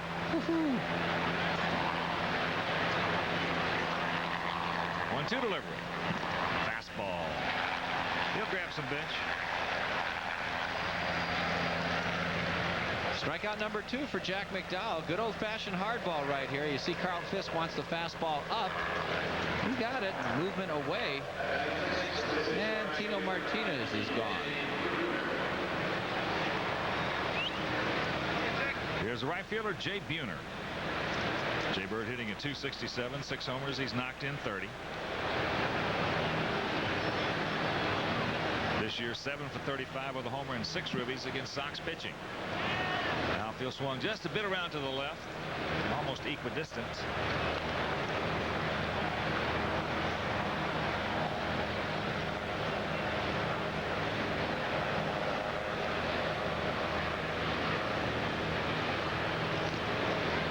Threads an outside corner.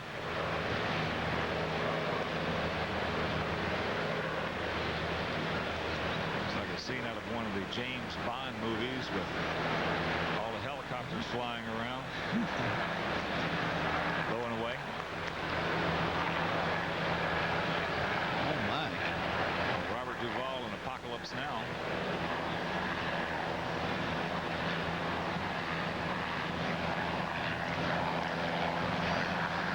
Kurt Russell in Big Trouble in Little China. I'll tell you, I laughed so hard in that movie. That's one of the funniest movies. It really is. That was a great spoof. He did it. He was funny. Yeah. They're great. I remember that movie they made together, and I can't think of the name. With the kids? Yeah, with all the kids. Yeah.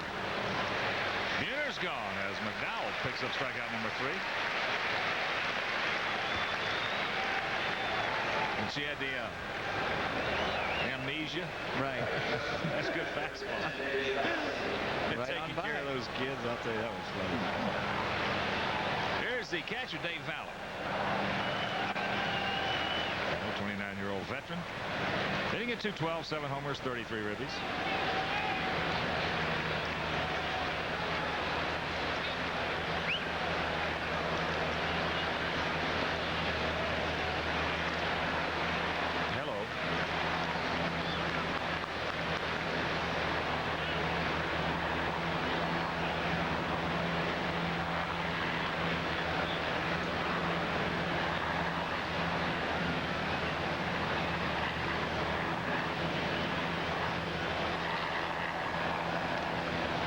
Strike. Count quickly, 0-2. Okay, I got a feeling with the sun and glare and everything else, and they glare off the center field wall out there, I got a feel it's a little tough seeing that ball right now. Yeah, it could be, and it's going to get worse too as those shadows creep out between the mound and home plate. Oh, Pudge wanted it. Coming out of there on the outside fastball, so the count 1-2. Look at that. Good fastball. A little bit low, maybe. Wrong. See, a team that scores first is going to have a good chance of winning this thing. I'm just watching hitters on both sides react to the fastball. Everybody's a little tardy. Yeah. It's not like you've got Roger Clemens out there.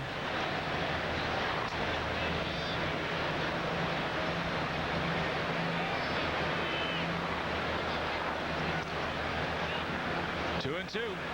Sox, of course, will board their charter after this afternoon's ball game and finish up the 1990 season. Well, what a season it has been against the Bo Sox at Fenway Park.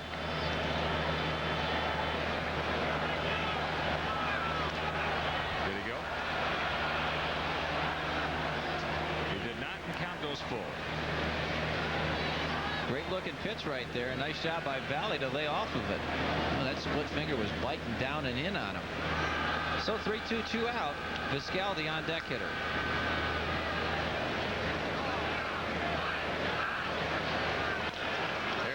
chase it into center field.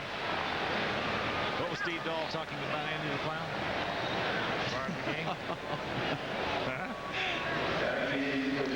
No, that was the other day. There's Andy.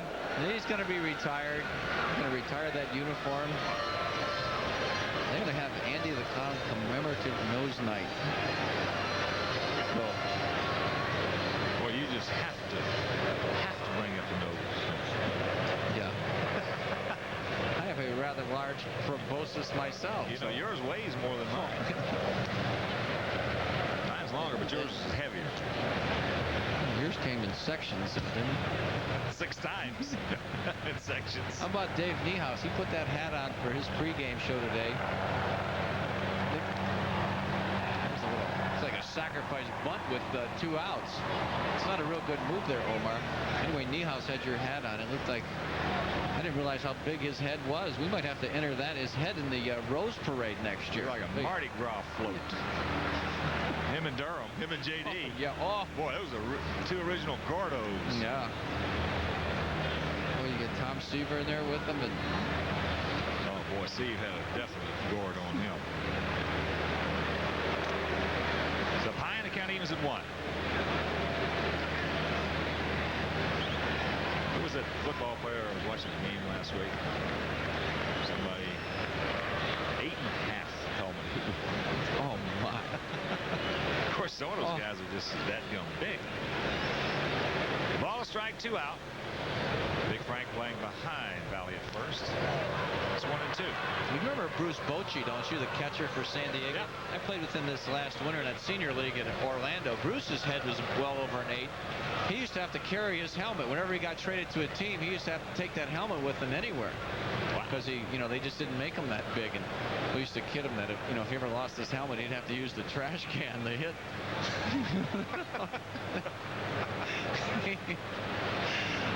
Get the acetylene torch out, huh? Yeah. Ooh. That hits Vizquel. So the count remains 1-2. I don't ever recall playing with anybody. I think the biggest size head I've ever seen, I think, was 7 5/8, and that was Jim Lonborg. Dave Moorhead had a Gord on him, too. Appropriate name, Moorhead? Yeah, Moorhead. That's what we used to call him, Moorhead.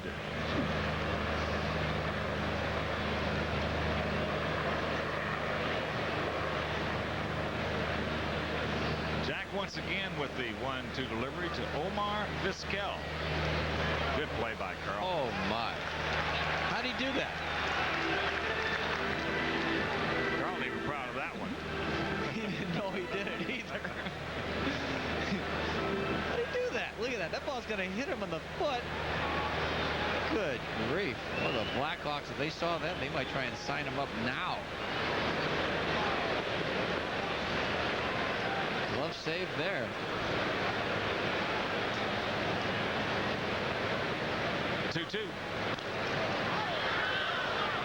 Those pitching matchups for the Red Sox series. Tomorrow night it'll be the Little Bulldog Greg Hibbert against Dana Kicker. Tuesday undecided for the Sox against Southpaw Tom Bolton. And the finale, last game of the year, Wednesday, it'll be Alex Fernandez against Mike Boddicker.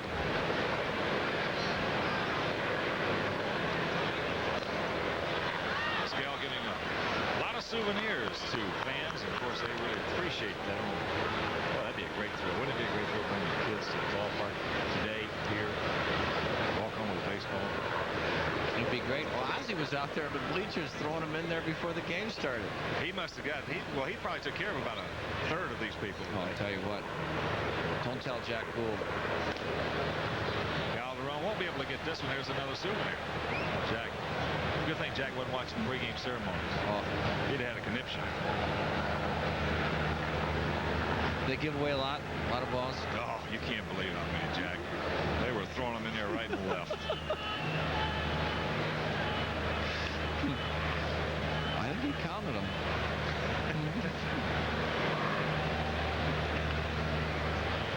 I'm going to see if... Another one. How do you... Jack will be in there in arbitration this year, though, huh? Is that what the... Man. Jack the Ripper. He might have to go head-to-head with Biggie this winter, though. Jack's going to lose a lot of sleep over that one, isn't he? Yeah, because he loves it. He loves him so much. Yeah. Of course, everybody loves Thiggy. Scooter can't make the play. It takes a bad hop over his glove, and Valley will stop at second. So with 2 strikeouts to Martinez and Buhner, the base hit by Valley, the base hit by Vizquel, and that'll bring it to third baseman Jeff Schaefer. And then it looked like he had Valley struck out, so all this stuff has come after that. Watch it, 2 bad hops here. Ball looks like it just jumps over Scooter's glove. A little too much topspin right there, and then same thing happens here to Sammy Sosa in right field. Boy, it took a big hop right there. Scotty Fletcher has made that play all year. And right here to Sammy. Sammy took his eye off it, but no speed there in Valley. So he stops at second with 2 out, and that'll bring up Jeff Schaefer.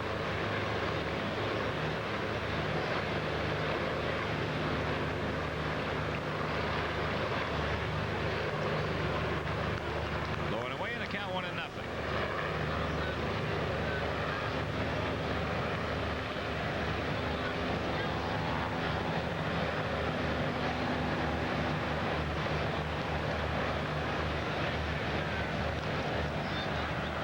Gets a fastball, another souvenir. There you see against the White Sox, 4 for 14 with an RBI for Jeff Schaefer. He might play the rest of the games because Edgar Martinez is pretty much done for the year. He can only pinch hit in this game. He's heading back to Seattle, will not make the road trip to Minnesota. He's going to have knee surgery. Tomorrow? Yeah, tomorrow.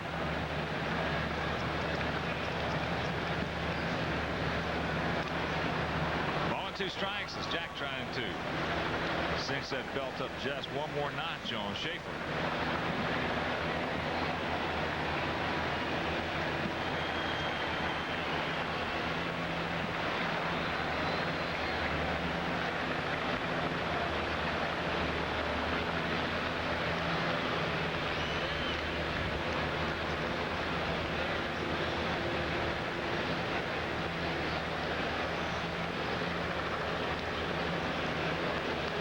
Up high, 2 balls, 2 strikes.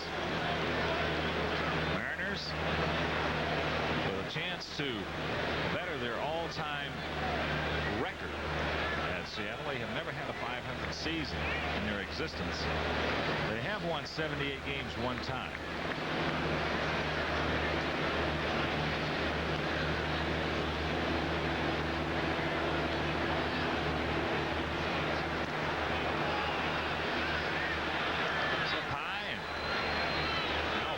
Jeff Schaefer right here like Hank Aaron.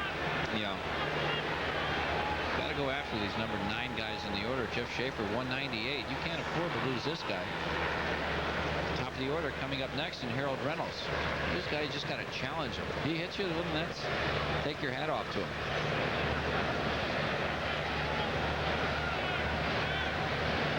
I'm going through all kinds of sequences. Jack trying to call his game right there with Ledge behind the plate.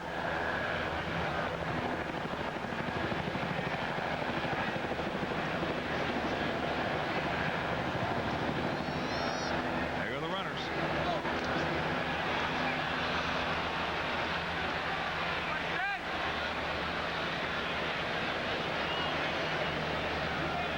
That was either a hanging fastball or a real bad split finger pitch right there. That was a splitter. Carl was calling for the fastball in the first sequence. How can you throw? You really can't do that. You got to challenge Jeff Schaefer. I'm sorry. You got to make him hit your number 1 pitch. That's what got him to the. Oh yeah, it's a split finger. You can't trick Jeff Schaefer. Not to get to throw Harold the ball Reynolds. right by him. That's right. Reynolds got 54 ribbies for a second baseman. I believe that's the most any second baseman's had in Mariner history. It is. Yeah. He broke the record set by Julio Cruz. Julio who? Julio Cruz. There's a strike. There's Valley at third. There's Vizquel at second. Schaefer at first. A whole bunch of Mariners out there. Outfield swung around to the left. 2 gone here in the second.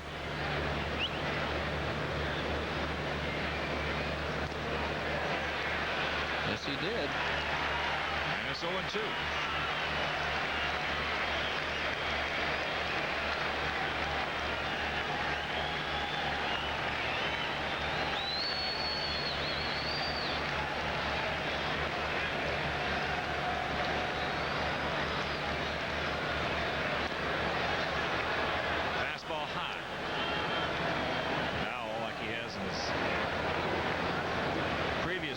yards. He is laboring.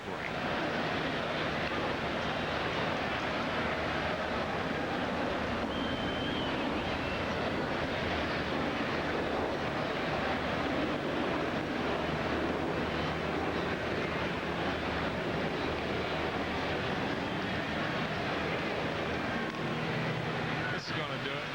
Scooter. And he gets out. Running across, there was a couple of hits.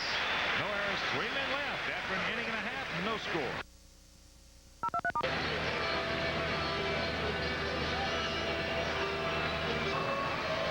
No score, bottom of the second inning. Mariners with 3 hits, Sox with 1, and for the Sox it'll be Ventura, Sosa, and Fletcher. And all of us here at Sports Channel would like to welcome our affiliate, Continental Cablevision, and their subscribers in Lincoln, Illinois. Lincoln, yes!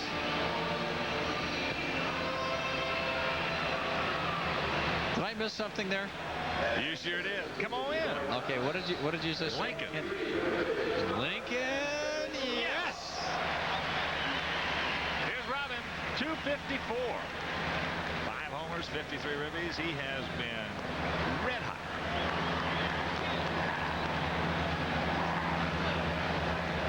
He's had 6-game hitting streak, 12 for 22. Even that doesn't tell the whole story. He's been hanging out ropes almost every time he goes up there. Oh, he's got that batting average. What was that bet you made? 270? Yeah. I'll tell you what. That's hit deep in left center field, but Senior's got speed. My buddy Tony Scroogley won't make that bet next year. He might say 310. Yeah, he might go that high. I'll tell you what, he's taking a good pass at the ball every time up there right now. Some are hits, some are outs, but Robin is definitely in a good groove at the plate. Here's Samuel. See the numbers on Sammy. This year, 270, a homer, 7 ribbies against Seattle. And there's the honorary captain for today's ball game, Orestes Miniminoso, 67 years young. Here's a slider. And a count of 1-2.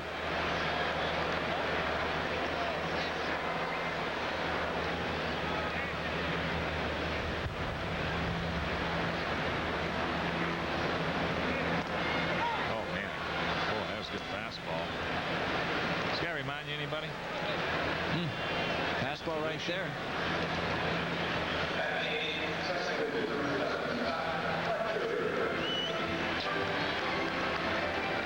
Well, he reminds me somewhat of Scott Bankhead, the guy that was supposed to be their ace this year. There's a fastball right there. Sammy obviously sitting on the breaking ball, or just wasn't quite mentally up to that at bat. He just took that one right down Broadway. Reminds me of that Scott Bankhead. And you?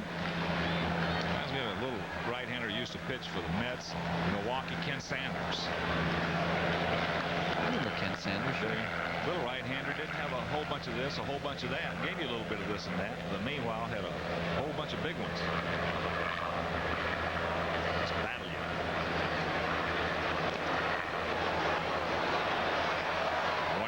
To Scooter. Scooter hitting at 244, 4 homers, 56 ribbies.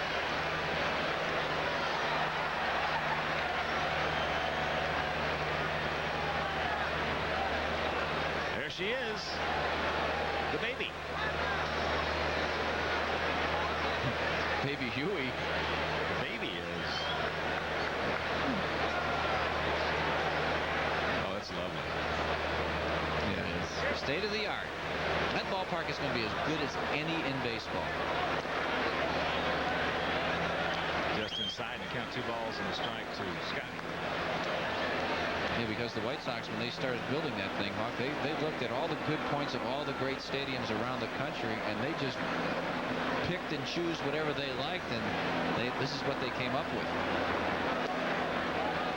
Training facilities, the locker room is going to be like 3.5 times bigger than the one they have right now. 2 full batting cages right outside the dugout, so you can take some swings during the game and not miss hardly a pitch. It's incredible. Oh. Well, they did it right, as you say. They took the best options of all the parks, put them together. As they're ball 4, so there's the second ball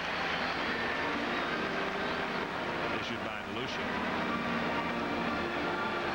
Took all the great features of all the good parks and rolled them into one. The new Comiskey Park. Going to have a great training facility, training room, and of course the weight room is going to be bigger and better than the one they have here, and that's excellent. It's just it'll be good. Great young players. So here's Ozzie.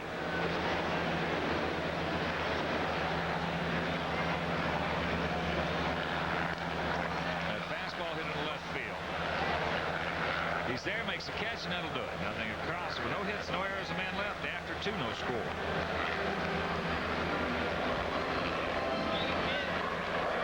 No score, top of the 3rd inning. For the Mariners, it'll be Ken Griffey Sr., Ken Griffey Jr., and Alvin Davis to face the right-hander Jack McDowell.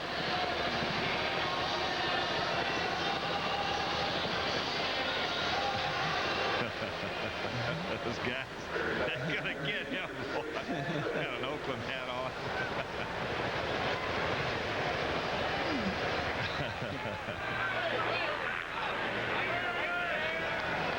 Here we go.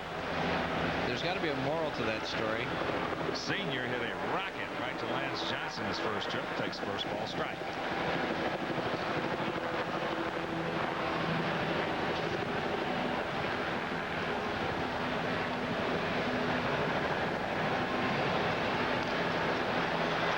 Down quickly, 0-2.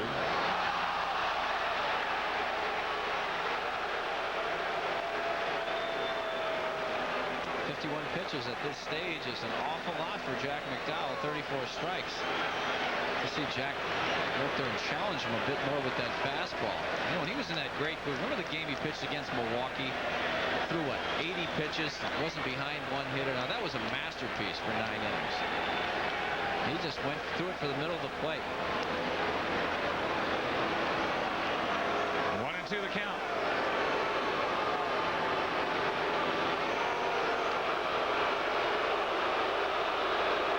Fans getting on security as they were. One of the fans was scuffling through the ball. Fell over the railing. Come back to McDowell. He's got it. And there's one gone.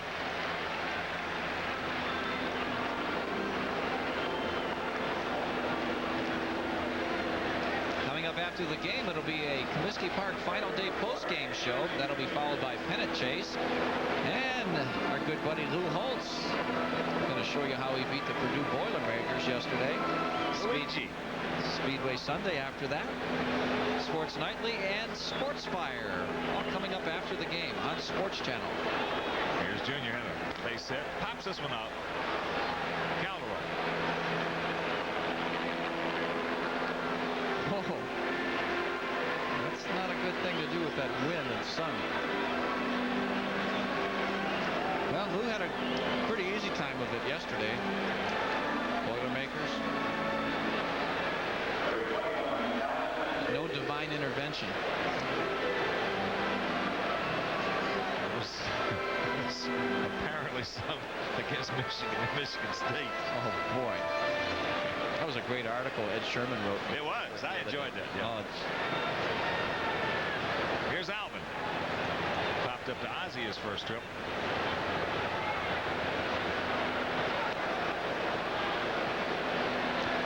Takes it low and inside to count 1-0. Alvin, 30 years old. Let's see, 196 this year against the Sox, but those ribbies, they'll compensate for the low average. There's a strike and count 1-1.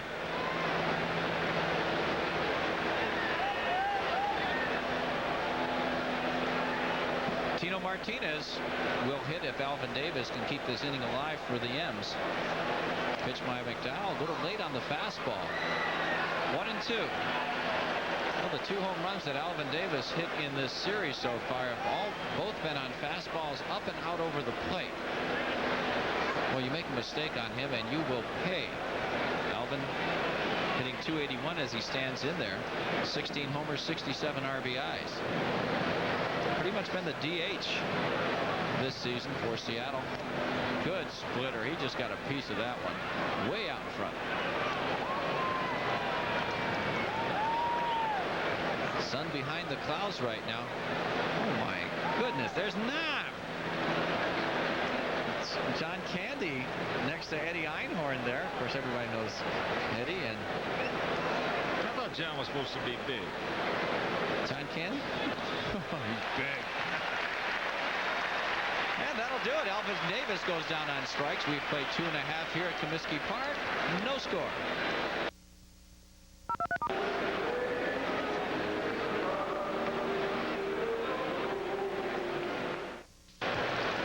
Top of the order for the Sox, Calderon, Johnson, and Fisk. Here in the bottom of the 3rd inning. No runs, 3 hits, no errors for the Mariners. No runs, 1 hit, no errors for the Sox. Let's see, Vondra leadoff walk. DeLucia with a fastball up and in. The Sox opened up this game to walk to Calderon. The single by Lance Johnson had runners at 1st and 3rd. Nobody out, and DeLucia ran down. He just left him right there.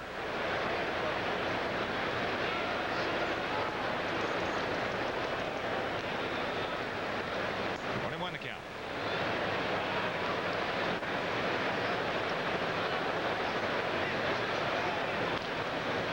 They hung him one. He popped it up. Schaefer. And let's take a look at our Long John Silver scoreboard in the American League. Baltimore 6-0 over Cleveland in the 9th inning. Toronto beating Boston 7-4 at Fenway in the 7th inning. Hooray. Detroit over Minnesota 1-0 in the 8th. Yankees and Brewers tied at 1 in the 3rd inning. Oakland and Texas just getting started, and Kansas City, California later on. That's the American League. Here's Lance has the only Sox hit. A little jump rope. Those guys get away from those pitches. It's amazing.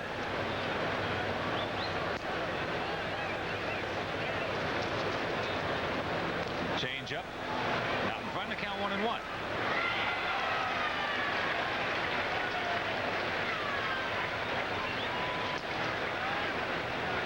White Sox had an opportunity to score, do some damage against DeLucia in the 1st inning and failed. The Sox, when they score first, are 61-27. That's a .693 winning percentage, so that's big. He did not go, says Terry Cooney, and it's 2 balls and a strike. There's a base hit right back through the middle by DeLucia. So Lance 2 for 2. And we'll watch him go on point again. Lance got to take a shot at this one. Our National League Long John Silver report. Mets beating the Cubs 3-2 at Shea in the 6th inning. Philadelphia 2-1 over Montreal there in the 9th at Olympic Stadium. Pittsburgh St. Louis, no score in the 7th inning at Busch.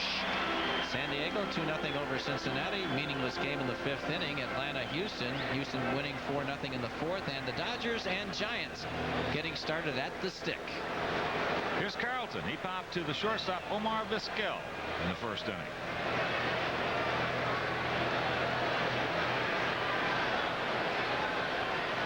See if they'll go over to first. They do. Lance has got to take off here.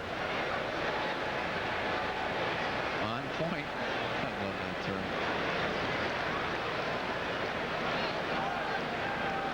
Shadow's starting to creep a little bit closer to home plate here, Hawkster.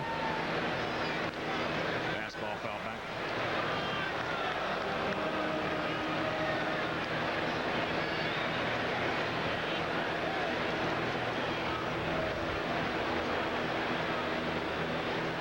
Yep, they're going to be there shortly. This is the type of afternoon where the hitter says, well, come on, clouds. Like, certainly prefer to play in those cloudy days. That you can see the ball a lot better. Those sunshiny days make the glare, and of course those shadows make it tough to hit. Slider, upper deck. Carlton very quickly down, 0-2. DeLucia will definitely throw some strikes at you. Yeah. Kind of like him. He works quickly. Darrell Boston made a terrific catch today for the Mets, but separated his shoulder, his left shoulder, on a drive off the bat of Ryan Sandberg. He left the game, and his status is uncertain right now. Debo having a great year for the Mets.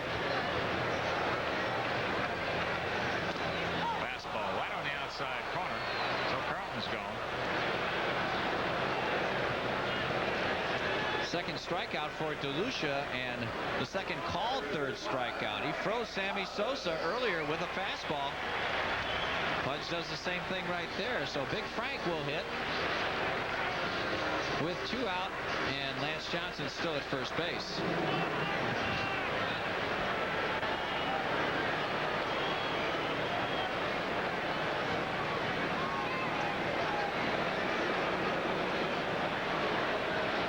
See when they want to pitch out on Lance. We'll figure that they'll be looking for him to go. Right there.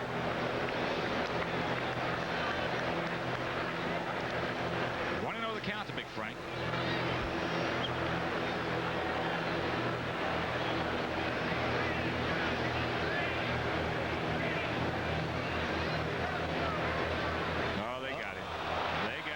There's a high throw, and they nail him at second. So that'll do it for the Sox here in the third. Nothing across. There was a hit, no errors, nobody left. After 3, no score. All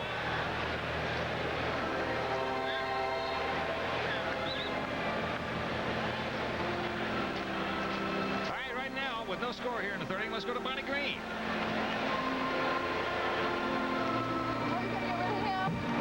No, you said. Yes. I know this is probably a sad moment for you, the last No, game it's not really here. sad. No, it's kind of exciting, actually. This ballpark has served the White Sox and the people of Chicago for 80 years. It's a grand and glorious ballpark, but it's past its time. You know, it doesn't serve the team well anymore, and it doesn't serve the fans well anymore. So it's time to retire the old Comiskey Park and ring in the new one. And then Chicago will have the best of both worlds. We'll have the finest old park in baseball in Wrigley Field. We'll have the finest new park in baseball in the new Comiskey Field. We're going to have 2 great teams next year. You can't do any better than that. Have you been over to the new park? Have you seen it? You were instrumental in getting it. Many, many times. Every time I'm in the helicopter in the Chicago area, I say, before we land, can we go fly over Comiskey Park? We go down and look in. On the morning of the All-Star game this year, which was at Wrigley, I took the national baseball press on a tour of the new Comiskey Park. And we got rave reviews. Since that time, the turf has gone in. Most of the seats are in. We'll be ready on opening day next year. We'll be on time, under budget. And it really is going to be a splendid park. The comfort of the fans is absolutely guaranteed. And now Mr. Reinsdorf has to produce a winning baseball team, and we're all set. Well, we look forward to seeing you in your regular place next year in the new Comiskey Park. This Cubs fan is going to have season tickets in the new Comiskey Park. Okay, back to you, gentlemen. Thank you, Bonnie and Governor. As we go to the top of the 4th inning, scoreless ball game. The last time we will be playing here at Old Comiskey Park. What a great new stadium coming up right across the street. Tino Martinez will lead things off for the M's here in the 4th inning. Tino struck out in the 2nd inning. Hits one on the ground to Scotty Fletcher. 3-hopper, he's got him. 1 out. 1 pitch, 1 out. That's the pitcher's second best friend next to the double play ball. That'll bring up Jay Buhner. Jay struck out in the 2nd inning also. Jack McDowell started off that 2nd inning throwing that good fastball. He got 2 strikeouts early. Then he started to become a little trickster. Nibble, nibble, nibble. He got himself in trouble. Loaded the bases and finally got Harold Reynolds to end the 2nd inning.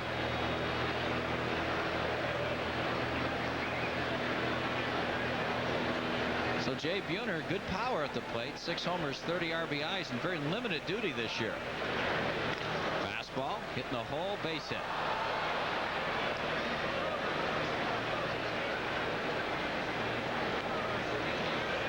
He got some top spin on that ball, Hawk. It got through there quickly. Oh, he's strong. You know, as you were commenting last night, Wimpy, you know, when Big Frank hits the ground, he has an inordinate amount of top spin on the ball, and Jay Buhner's very strong. And that's where you see that release. Anybody that releases the bat like that is strong, is going to get that tremendous top spin. All of a sudden, it hits that second time, boom. If you're not in front of it, chances are you're not going to get it. That'll bring up Dave Valley. Valley appeared to be struck out his first time up. Rico regrouped, then got himself a base hit. Fouls that one straight back. Valley hitting at only 215. He's a much better hitter than that. Excellent defensively. He's leading all American League catchers in defensive percentage at .997. And there's Carlos Martinez. I don't know where he got those. Ozzy, I guarantee.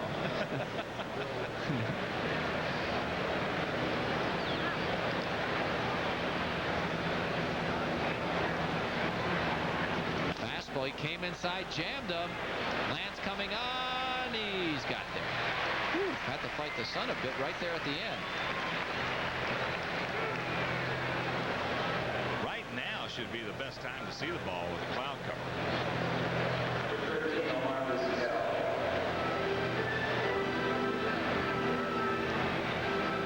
Yeah, that's true. Of course, when you're in a good groove up at the plate, Hawk, and you know this, it really doesn't matter the conditions, the wind's blowing in or the sun's shining in your eyes or if the shadows are there. If you're in a good groove, it just seems like the ball, you just see it and you can hit it. Isn't it amazing when you're in that good groove how easy hitting a baseball is? Unfortunately, it doesn't last very long. No. And it's just the reverse when you're going bad. The extremes are to the extreme in baseball. Yeah, it's a shame there can't be something in between once in a while, but it is absolutely amazing. You could roll a beach ball up there sometime when you're going bad and you just got no chance to hit the it. ground. This gal squares to bunt again. You know, it's the same thing with a team. You know, you look at a 162 game schedule, you're gonna win 60 and you're gonna lose 60. It's what you do with those 42 in between to the degree of the success of your season. And the same thing in hitting, you know, you've got, but the lower end of the spectrum definitely outweighs the top end as far as going good. I think there probably is a rule 2 times throughout the course of a season, most hitters will have that good hot streak. They'll have that twice, and then the rest of the time, then you'll have 2 real bad times as you go through, and then the rest of the time in that middle there, you got to scuffle. You got to figure out a way to get a few base hits. Try to get that 1 for 4 when you're in one of those down periods, and then you're doing good. That's what good hitters do. When they're not feeling so great up at the plate, they will always manage to get that, sneak that 1 for 4, even a 1 for 3 in there with a walk. Here's McDowell down in the count now, 2-0 to Omar Vizquel. Omar singled his first time up. He had a ground ball in the hole between first and second. 2-0 pitch. Let her swing at ball 3. Jack McDowell going after victory number 14 this afternoon, has given up 4 hits to the Mariners in 3 2/3 innings so far. Has not been scored upon. Striking out 3. And he's walked 1.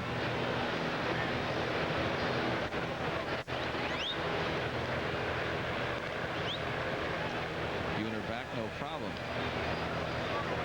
Jay Buhner, with all his injury problems that he has had this year, sure would be a bit reluctant to steal in this situation. Only 1 stolen base in 3 attempts. Limited playing time. They wanted him to play regular. Fastball misses, 3-1.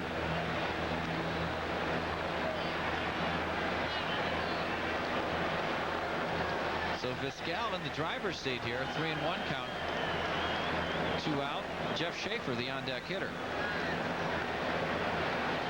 Outfield playing Vizquel to hit the other way. Calderon guarding the line and left. Even on 3-1. The pitch hammered to right field. Here comes Sammy. No! The ball popped out of his glove at the last. He had it, but he rolled over on top of it. And couldn't come up with the play. What a super effort, though, by Sammy Sosa. That was one of the quickest jumps you want to see, and what a play it would have been. But the effort, as Wemby mentioned, just outstanding.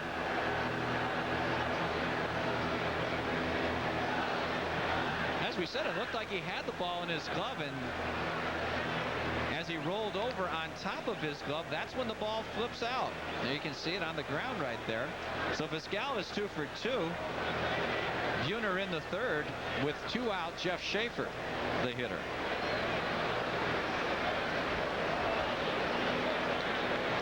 He got him. The old pickoff, big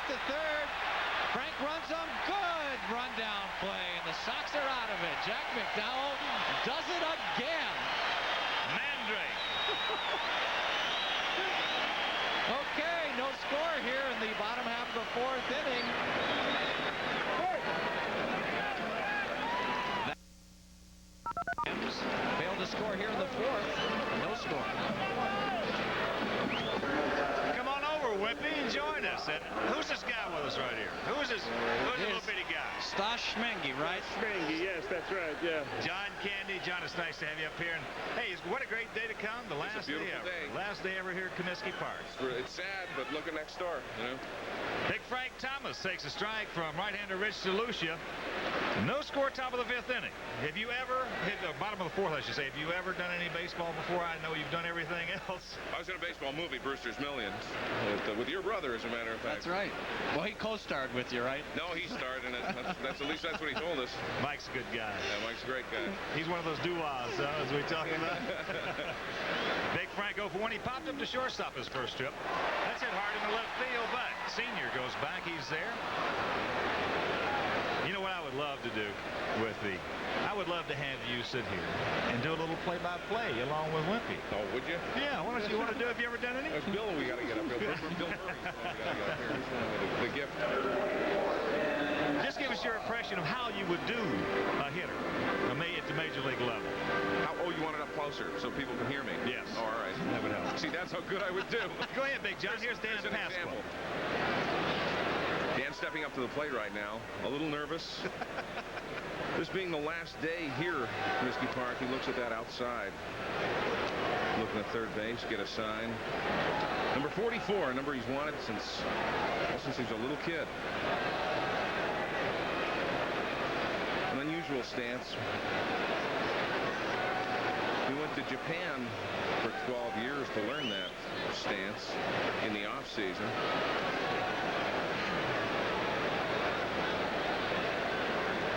Yelling at his bat. Come on, he says, come on. And there it goes.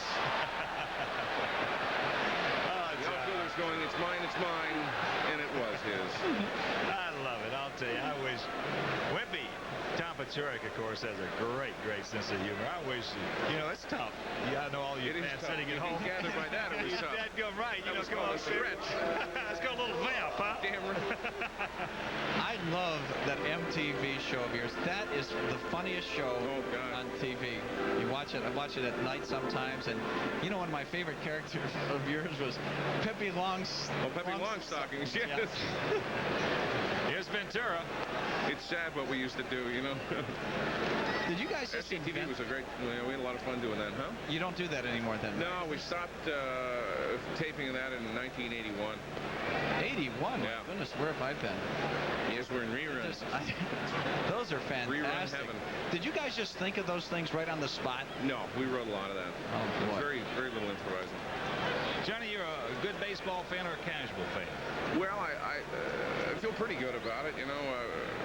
Growing up in Toronto, we had the Toronto Maple Leafs in AAA up there for many years, the International League. And the Jays came up there. As a matter of fact, the Sox were the very first team the Jays played in the snowstorm. That's right.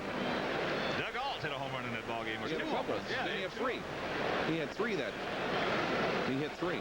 2 balls, 2 strikes, 2 out here in the bottom of the 4th to Ventura. And Robin's going, John, thanks for stopping by. Thank you so very, very much. Seeing you. We enjoy your work. We'll see you at the next ballpark, the new one. You got it, Big. All right, take care. No score. After 4, 0-0. McDowell, who 6 times this year has pulled off something we hadn't seen in decades. What's this, Wimpy? It's amazing. He makes that quick move to third, and it just freezes the runner. He takes a couple steps towards second. Mental lapse right there by Vizquel. And you see Frank Thomas ran him to the base and gave the quick throw to Ozzie. The execution right there was perfect because that kept Buhner from crossing home plate before the tag was made. It'll be Schaefer, then the top of the order, Reynolds, and Ken Griffey Sr. Well, I'll tell you, my kids love John Kennedy. He is funny. Yeah. But the great outdoors with him on those skis. Yeah. All those bear scenes, they just... I can't believe that 81 was the last year they did that SCTV. Those characters, the Johnny LaRue and the Schmengi brothers. Schaefer drew a walk his first at bat. Of course, this is certainly a very unusual day here at Comiskey Park. Being the last game ever, as that's popped into center. Lance fighting that sunglasses down now, makes the call on the catch. And we might even have 1 or 2 more for you to come up here in the booth. Packed house, as you would suspect, and the Sox indeed are definitely going to draw over 2 million people for 1990. And there's one of the big reasons why. Two of the big reasons why. Jeff Torborg and Sammy Ellis, a pitching coach who has just done such a fine job with his very young staff. The oldest pitcher on the staff, 28 years old. Here's Reynolds. He has struck out and bounced to second.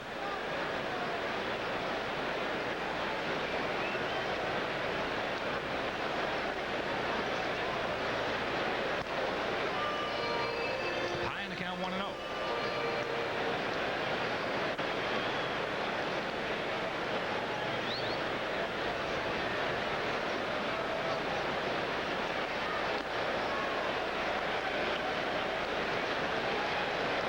Strike. There you see Harold with 98 runs scored.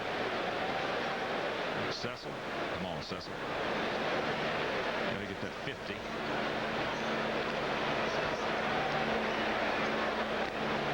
Good gas right there. And the count 1-2. Toronto hurting Boston 10-4, top of the seventh.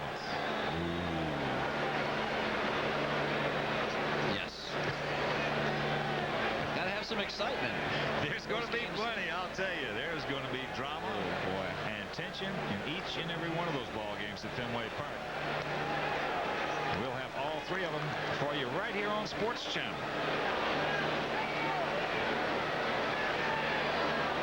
It'll be something boiled down to the last game. And Mike Boddicker will pitch Wednesday for the Red Sox against the Sox.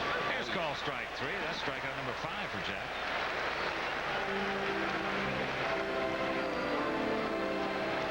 Here's a definite gotcha right here. Good split finger pitch by Jack McDowell. Second time he's gotten Harold Reynolds. He got him to lead off the ball game swinging. This time he's just a good split finger right at the knees inside corner. So there's 2 out for Ken Griffey Sr. He's lined hard to center. He's bounced back to the pitcher. Dick Frank will take care of him this time. And very quickly, a 1-2-3 inning for Jack McDowell. And the Chicago White Sox. It is intended solely for the private, non-commercial use of our audience. Any publication, reproduction, retransmission, or other use of the pictures, descriptions, and accounts of this game without the express written permission of Major League Baseball, the Chicago White Sox, and Sports Channel Chicago is strictly prohibited. Sammy Sosa to lead things off in the bottom half of the first inning fouls off a bunt attempt. Sammy struck out. He was called out in the second inning. He took a fastball right down Broadway his last time up there. So DeLucia, he dodged a bullet in the first inning, pitching very well since then. Fastball inside, 1-1. Sox got their first 2 runners on. A walk to Calderon to lead things off. Lance Johnson singled him to third. First and third, nobody out. Couldn't push a run across. Fouled into the Sox dugout. Ron Karkovice makes the play.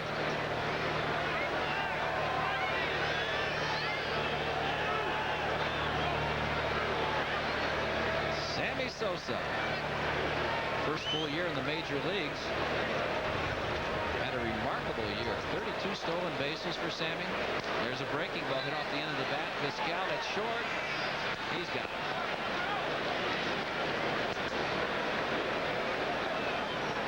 .6'3" if you're scoring. Vizquel appears to be a very competent shortstop defensively.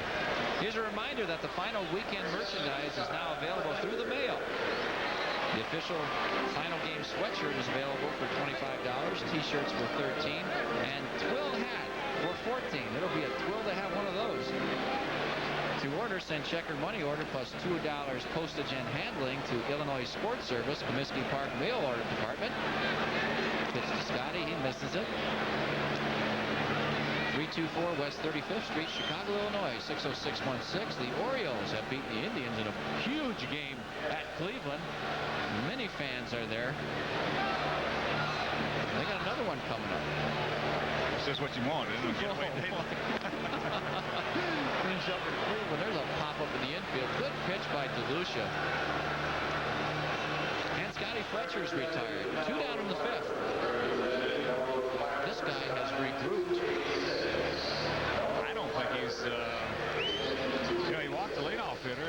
commented by Lance at runners at the corners, but I don't think he's ever felt like he wasn't in this thing just by watching him pitch. Yeah. They say he's a Tiger. He is. Good composure out there. Here's Ozzie. Ozzy's 0 for 1. He flied out to left. Outfield shading him way around to left field and shallow in the outfield. Wind blowing in today.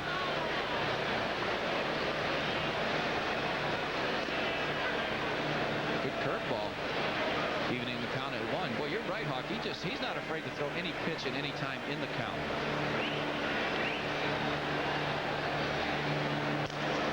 Another curveball flipped over the first baseman's head. It's in there for a base hit. Reynolds gets it quickly, and that saves extra bases. How did he hit that ball? I think it was going to hit him in the ankle. Ozzie can do some things and has done some things in his career here at Comiskey Park that just amaze you. He's taken some fastballs that were literally beanie high, hit them hard in the left center field, go down and get a curveball, have his bat hit the dirt. Just about did that. As Calderon steps to home plate, the shadow is creeping right there. Catcher Dave Valley and the umpire are in the shadows. Calderon's still in the sunshine. Still can see the ball pretty well. But wait another half inning. Got to manufacture a run somehow. Ozzie, 13 for 30 in stolen bases. He had one last night.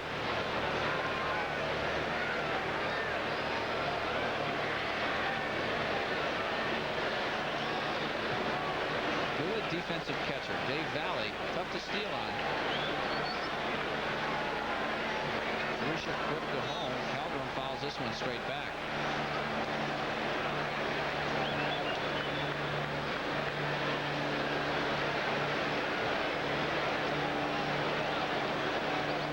Ken Griffey Jr. playing way deep in left field. Jr. about medium depth in center. Jay Buhner is deep in right.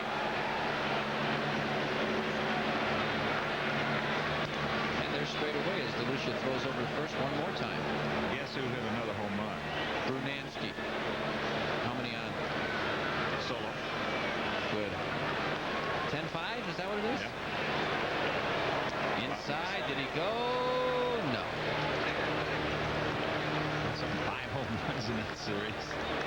I'll tell you, when Brunansky's hot, I'll tell you, he hits a lot of homers. Well, he just keeps piling them on. When he's cold, he has a real tough time.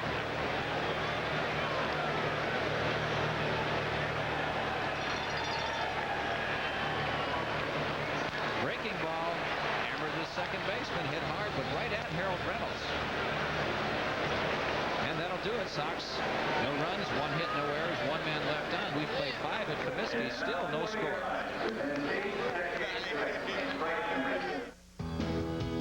Sports Channel's coverage of White Sox baseball is being brought to you in part by Yokohama Tire Corporation, one of the fastest growing makers of quality high performance light truck and passenger tires in the United States.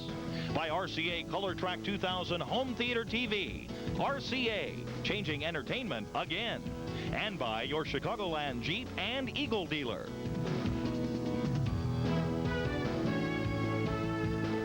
The 6th inning, and a reminder, the special final game program is now available through the mail. This program features a specially designed cover. It's available for $5 each plus $2 postage and handling by sending a check or money order to Final Game Program. Department MKG. White Sox, 324 West 35th Street, Chicago, 60616.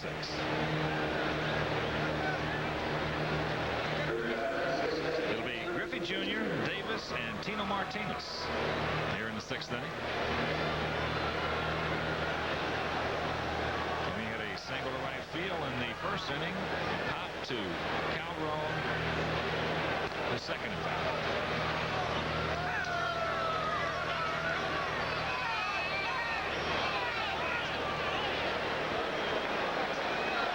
Homers, 80 ribbies, 28 doubles, 6 triples, 16 stolen bases.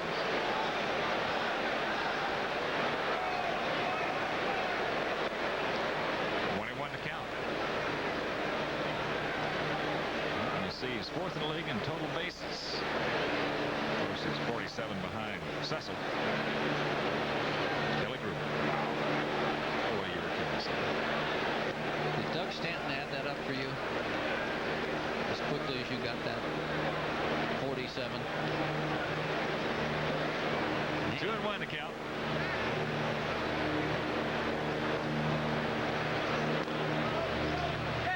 It's a foul ball. So indeed it does look like it's an imminent Blue Jay victory this afternoon. Yeah, I thought it was an imminent Blue Jay victory on Friday night, too, with Hinkie coming in there with a one-run lead in the 9th inning. But no. 2 runs. I don't even think he got an out that inning, did he? They got to him in a That hurry. could happen again. Only up by 5, and it's Fenway. You played there for so many years, Hawk. A lot of crazy things happen there. Well, how about yesterday? 7-zip. All of a sudden, before you turn around, a 7-5. Yeah. Man slammer by Gruber. And the count goes full to Junior.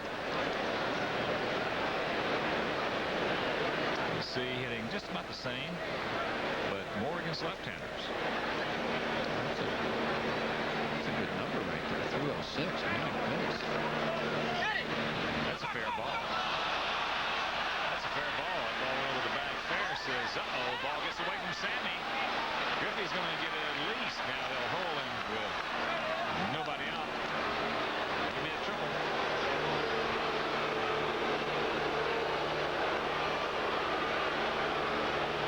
Well, we've been talking about topspin and how some hitters can really nail it.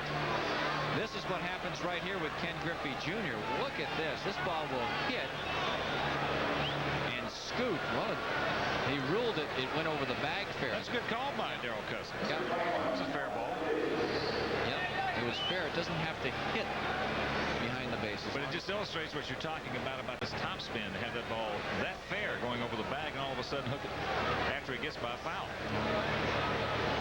So Davis with a chance for another RBI against the Sox. He's knocked in 13 already this year. It's a 0-0 game. Ozzie is the only one that is actually conceding this run. There's good speed at third, and Ken Griffey Jr. Everybody else playing in to try and cut it off. Scotty, yeah, they're moving in as the pitch is thrown. There's a strike. Even with good speed here, in this situation, nobody out, and they're going to put the contact play on. It's a runner's option now. According if it's a ground ball or a chopper, how high it is.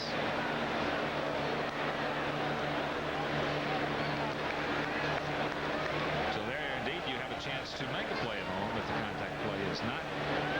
See Ozzie back. Right side in. 21 to count.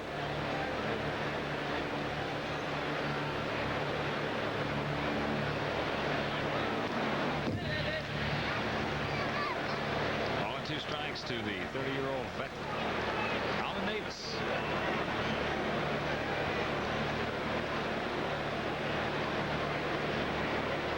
Alvin struck out about 1 out of every 8 times if you're thinking in terms of strikeout here. Good contact man. He has been for so many years with the M. 7th year in the Seattle uniform. Take enough off of it and then chops that one foul.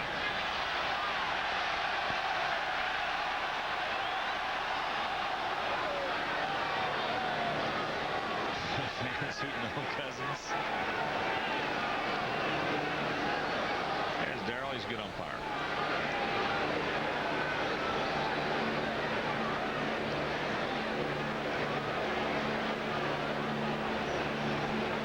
Outfield straight away.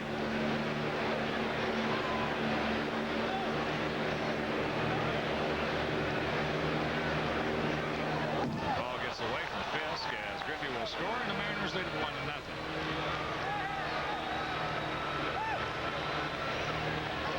So that takes all the drama and suspense out of that scenario.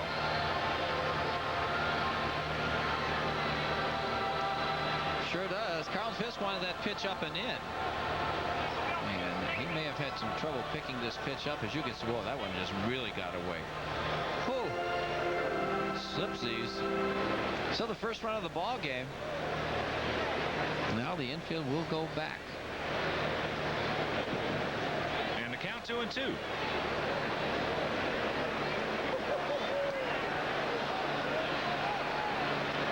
McDowell and Fisk both wanted that one.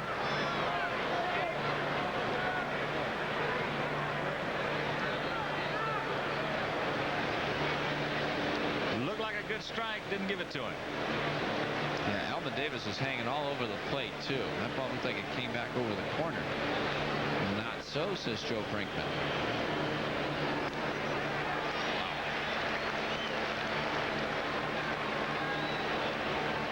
Orsory left the barn, 1 out. Strikeout number 6 for McDowell. High heat right here.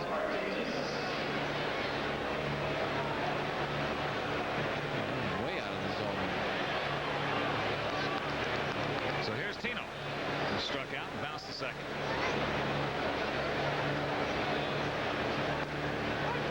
Takes a strike.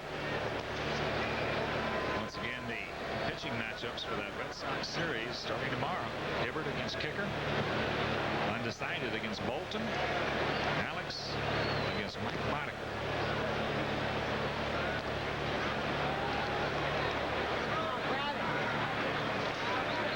Here's a guy who's got the world on his string. 6'10", left-hander. Big Twixter. Here's where 12 count. Yep. Ball and 2 strikes.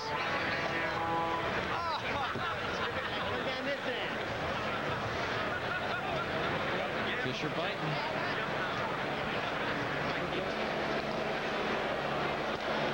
Fastball inside.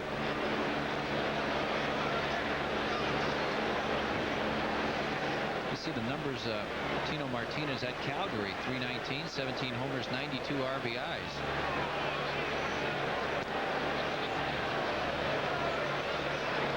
That's just off the plate, and the count goes full. Well, as we discussed in that Seattle series, this young man certainly appears to be prime-time prospect. Yep.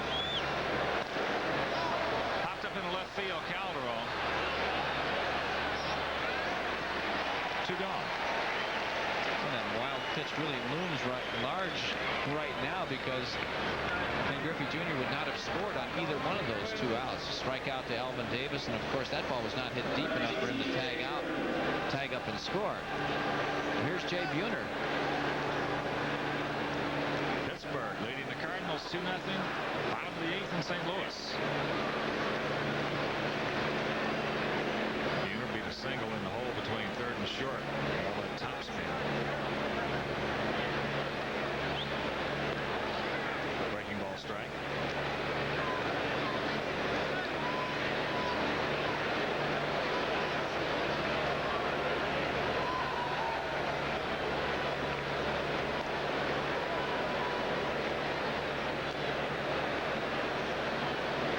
The count. Gorgeous day. It certainly fits the occasion. Won't get any better than this, does it? No. No, this is beautiful. High and deep in left field. Calderon has the bead on the track. Yes! Boy, Buhner just missed it. But the Mariners break the deadlock, coming up with a run on a hit. No errors, nobody left. After 5.5, 1-0 Seattle.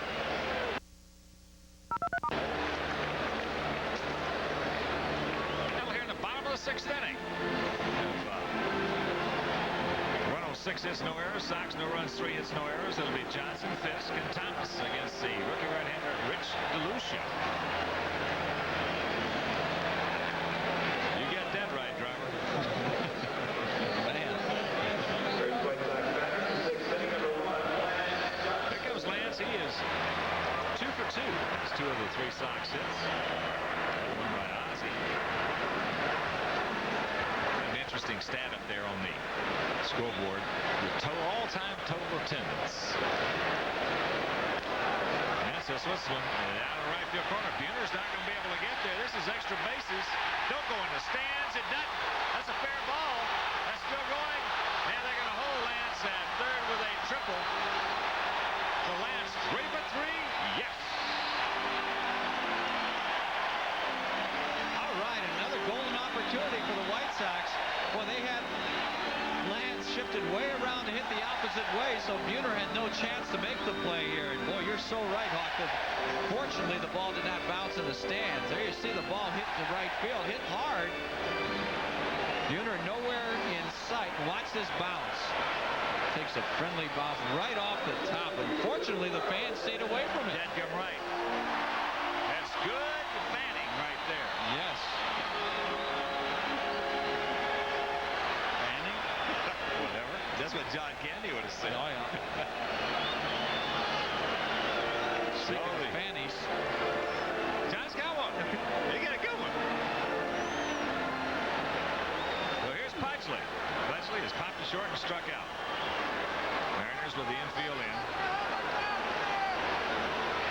DeLucia has been tough on Carl. The shadow's out about 10 feet in front of home plate. Carl has not picked up the ball well off this young right-hander at all. No. There it is. Whew. Tough hitting right now. Of course, the pitcher always has the advantage the first few times he faces a hitter. Watch out, Pudgley.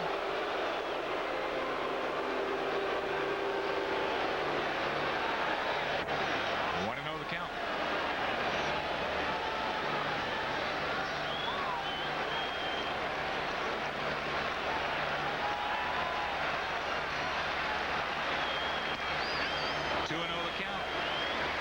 Lucia wanted that one.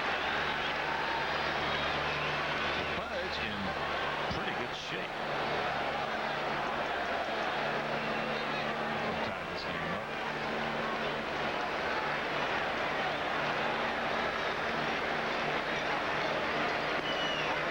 Oh, that slider hit the outside corner. Wow. Nice pitch by Lucia. Besides, he didn't throw it for a strike either. He hit the good spot. Where you see Carlton behind Darrell Evans in that homers after 40 category.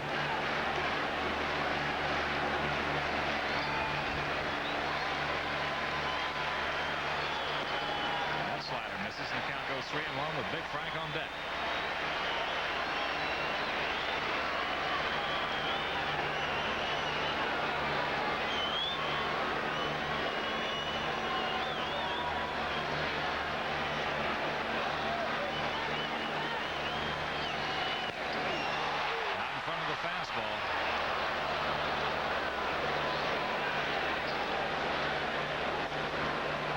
Does not mess around with the middle of that plate very often. No, he sure doesn't. Hits the corner with a breaking ball on 2-0. Comes inside the corner with a fastball 3-1.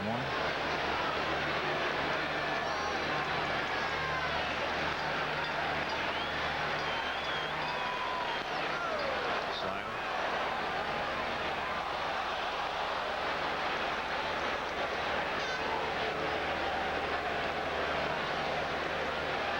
There's the Fisk family. And Casey in the gorgeous Sox jacket. And there's Dad. Come on, Pugsley.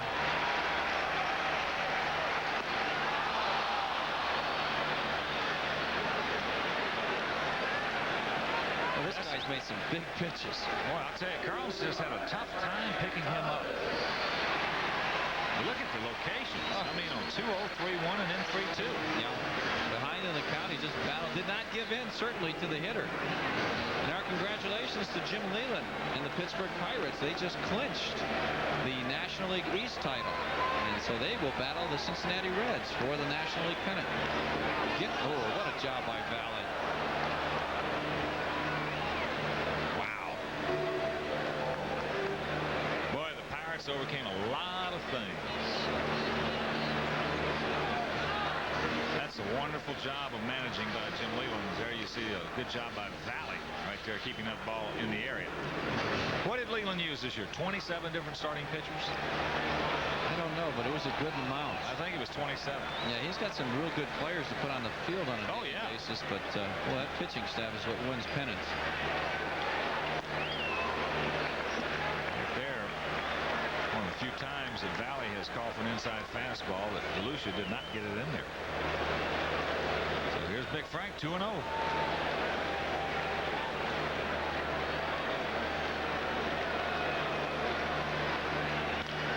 Base it into center field. Johnson scores.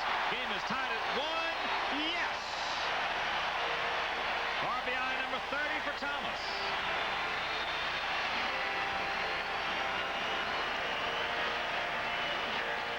Well, what new? Frank got ahead in the count, and he drills it up the middle.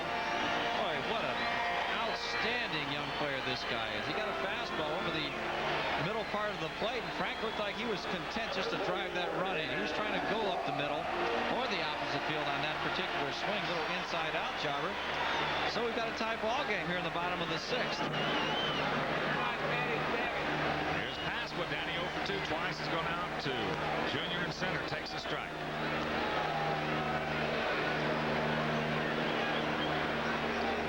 RBIs, and Frank has scored 37 runs. He's only been up to the plate 178 times now.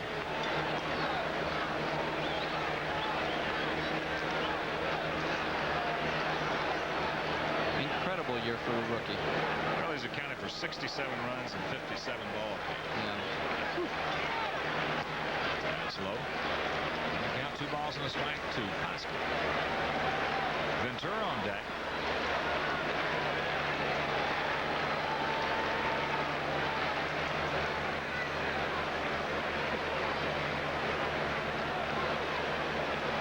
Jim Lefevre has shown a reluctance to go to his bullpen. So nobody's even up in the Seattle pen right now. They just haven't been doing a good job since Schooler went down. Well, certainly nothing wrong with the job that this young man is doing out there on the mound.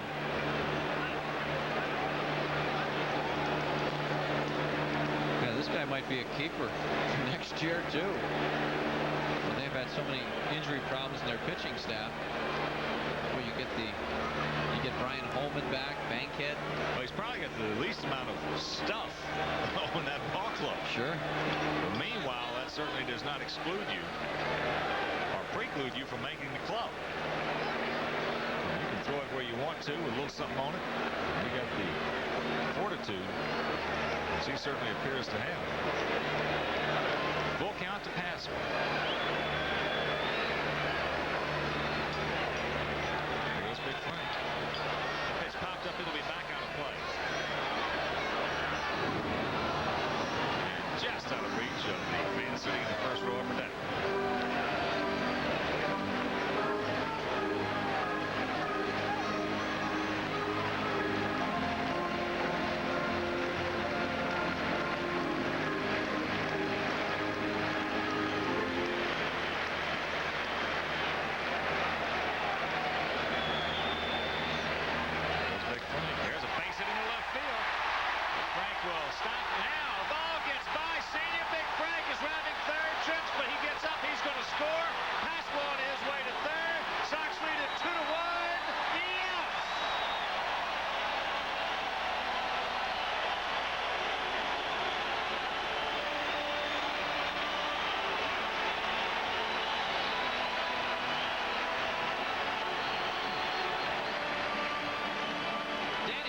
Hit this ball so hard that it still was picking up speed by the time it got to Griffey.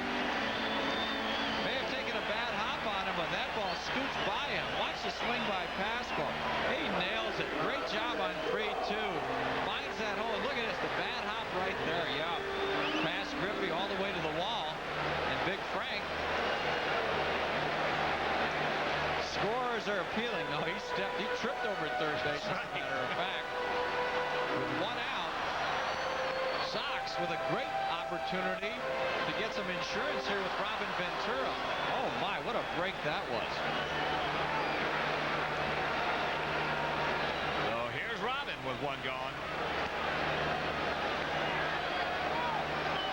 That's Danny's 3rd the season. RBI number 57. They gave him a triple on that? Yeah, triple that hop. There's a change. As you mentioned, it was hit so hard. So they gave him a triple on that, huh? I'll be darned. Yep. Okay, so then RBI for Danny Pasqua. 57. That's at the knees and the count. 2-1. Outfield bunched. I think Robin just a shade over towards left. Lance let it off with that triple down the right field line. Little chopper right side. That ball is foul. Hit the seam of the grass, and Robin's going to get a reprieve right here. Well, that's a break right here. No way you can score from third base on this one. The pitch. Grounded down the first base side. As you can see, it hits fair. Oh, and then scoots. Just foul. Good call there by Joe Brinkman.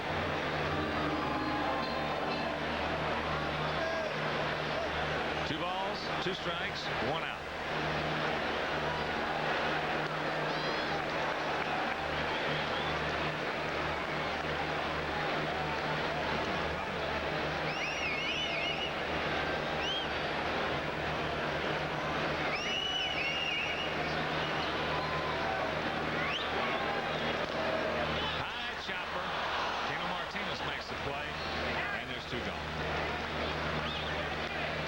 For a second, was going to get over his head.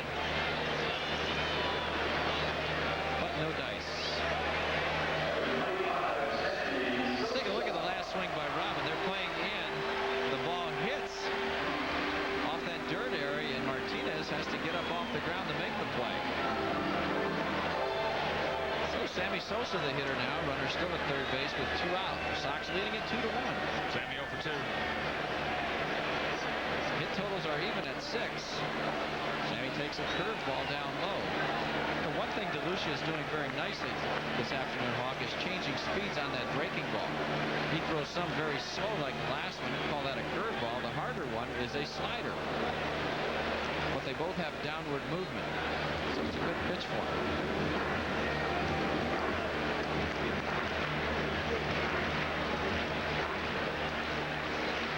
Shadows are there. Fortunately, the Sox have the lead now. Grounded in the hole. Vizquel with the play. Got it. But the Sox do some damage, coming up with 2 runs on 3 hits. No errors, a man left. After 6, they lead it 2-1 right now. Let's go to Kenny McReynolds and Mayor Daly. Okay. Thank you, guys. I'm down here right behind the White Sox on deck circle with Mayor Daly. Mayor Daly, you really got into this ball game. I saw you waving Frank Thomas around. That's right. Threw the first ball out, and then it's an exciting game. The ball players are really doing well, especially the Sox. I understand you've had this box. Your family has had this box since 1955. That's right. Originally, we're on the first base line. Then we moved over here with my father, and we've been here as a family since '55. Tell me, what are your thoughts on the final innings here at Comiskey Park? Well, I think there's a lot of good memories. When I think of going out with my father, I have my children out here. It's a great family affair. American baseball is to get families out, meet other fans. It's always an enjoyable day and night. So it's a great, we have good memories, but also better memories than in the new stadium. Tell me, who were some of your favorite White Sox players growing up here on the south side? Minnie Minoso, Nellie Fox. I like Carlton Fisk, of course, today. I think Minoso, Nellie Fox, Billy Pierce, Chico Carisco. Tell me, what about the new ballpark now? I know you are really looking forward to that one, but it will have some old tradition, which I think is pretty nice. Well, yeah, it has a lot of old traditions. I think the fans make the ballpark. I think the way they built the ballpark, especially with the seating arrangements, and I was there earlier with the governor, everybody has a good seat, so everybody feels much closer to the game, and everybody's watching home. Okay, thank you very much, Mayor Daly. Have a good game. Let's go back upstairs to Hawk and Tom. Thank you, gentlemen, and we go into the top of the 7th inning here. The Sox came up with 2 runs in the bottom of the 6th inning to take the lead from the Mariners. And coming up after the game, stay tuned on Sports Channel for our final day post-game show, Comiskey Park, the final day. And Dave Valley will lead things off for the M's here in the 7th inning. Dave is 1 for 2 on the afternoon. Single in the second inning, flied out to center back in the fourth. Jack McDowell's split finger pitch misses inside. Here's that momentum inning that we talk about so often. When your team has taken the lead and had a big run at your opponent, you can shut them down in the next half inning. You got a great chance of winning that ball game. So McDowell throws fastball, strike one.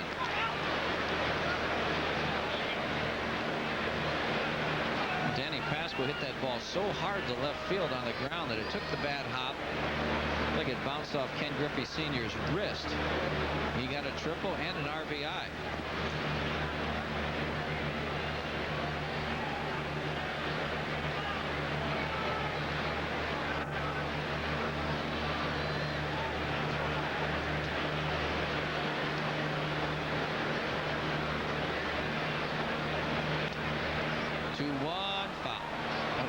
He's guarding the line here in the seventh inning. Want to make sure that ball did not get by him for extra bases for Valley. So 2-2 count.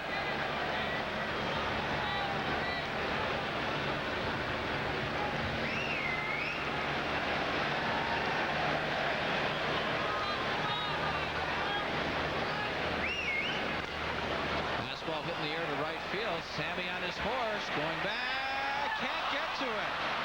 Bounces one hop off the wall, and Valley stops at second base. They got him in there. Good throw, will get him at third. Yes! Oh, bad base running.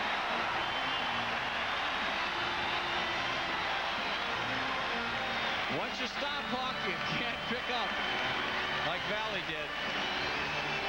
Especially leading off an inning. But here Sammy misplayed the ball. Sammy should have made the catch right there. He just never got a real good beat on it. Valley had stopped. Then Bill Plummer waved him on. He'd gone goose right there very easily. And this with nobody out. He had an easy triple if he just kept going.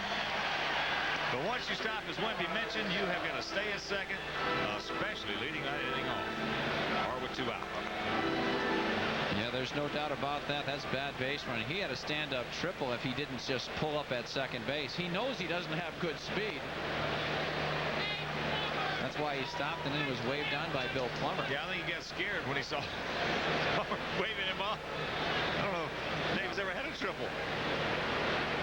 He doesn't have any this year. There's no doubt that he does not run very well. That was a bad decision right there. Big break for the White Sox. Whew. Change the complexion of the game in a hurry.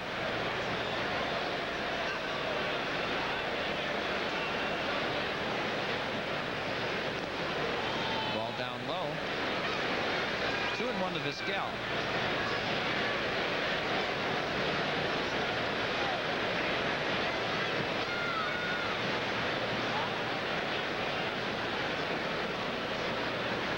Vizquel 2 for 2. He's 3 for 3. Base hit to right field.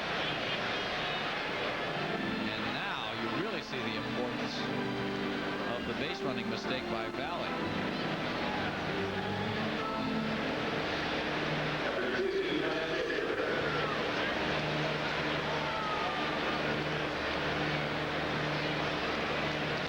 And Jeff Schaefer will hit. He's 0 for 1. He walked and flied out. For all you history buffs out there, the White Sox Comiskey Park record from July 1st, 1910 to now, not including today, is 3,023 wins and 2,926 losses. For the Sox, 97 games over 500, according to Doug Stanton, our Casio kid. Vizquel, the base runner, good speed, 4 for 4 in stolen base attempts this year.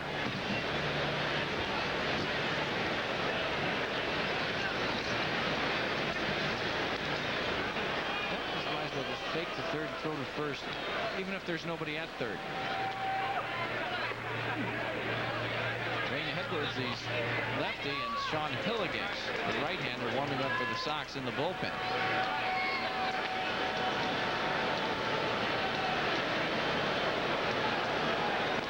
Schaefer bunts it, foul down the third baseline. Right now, in right field. Sammy was fighting the sun. Right now the sun is behind the clouds.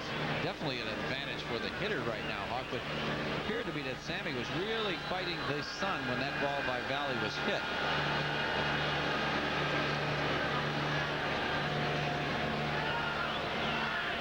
Come on, son. Come on back out. Schaefer with a 1-strike count. Another throw over there. They're playing Jeff to hit the opposite way. Not deep in the outfield. As we mentioned, Edgar Martinez will have knee surgery tomorrow in Seattle. He won't continue on the road trip for the Mariners to Minnesota, where they close out the season in the Metrodome.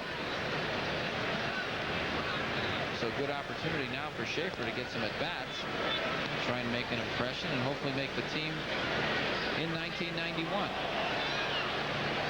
Harold Reynolds, the on-deck hitter.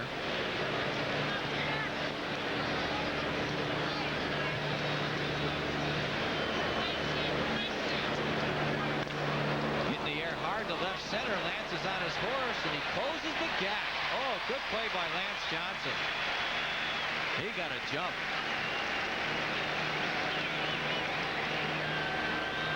As we've talked about so often lately, the difference in Lance Johnson's defensive play from last year, first part of this season until now, has been dramatic. He's made almost what you would call a 180, at least a 175. Wow, has he turned into a real solid center fielder. Well, he sure closed the gap there in a hurry, because he was over in right center field, and Schaefer hammered that one in the left center. The sun comes out. Shadows appearing about halfway to the pitcher's mound. Timeout is called. Carl Fisk, Ozzie Guillen, and Jack McDowell with a conference.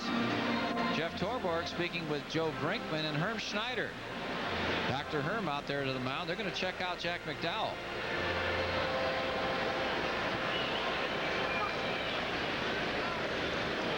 Blue Jays certainly kept themselves alive with that 10-5 victory over the Red Sox today, and it certainly made the Red Sox plight a little more binding.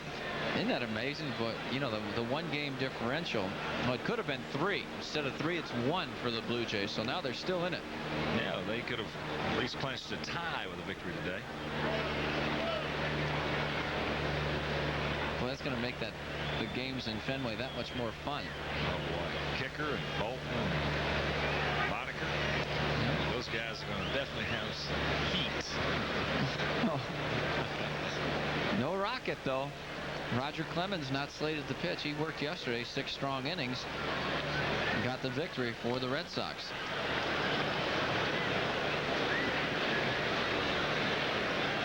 There are 2 outs here at Comiskey Park, top half the 7th inning. Harold Reynolds, the hitter.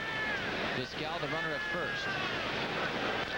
There's a shot into right field, base hit. Here comes Sammy to Hopper.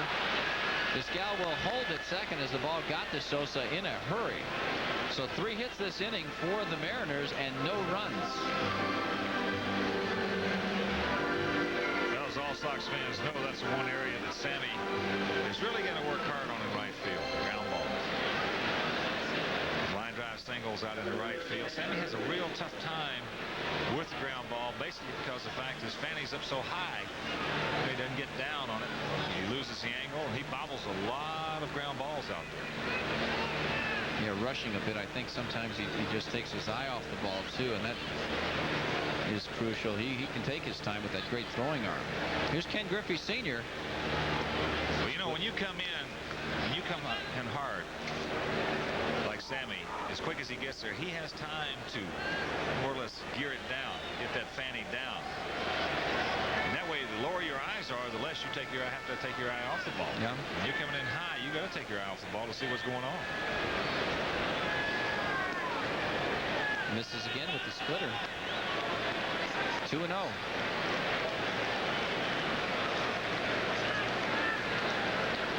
Ken Griffey hitting .429, 9 for 21 with runners in scoring position. So he has been outstanding in situations like this. There are 2 outs, runners at first and second. Shadow is a big part right here. Halfway between the mound and home plate. Fastball hit in the air to left field. Calderon should have no trouble. And that'll do it.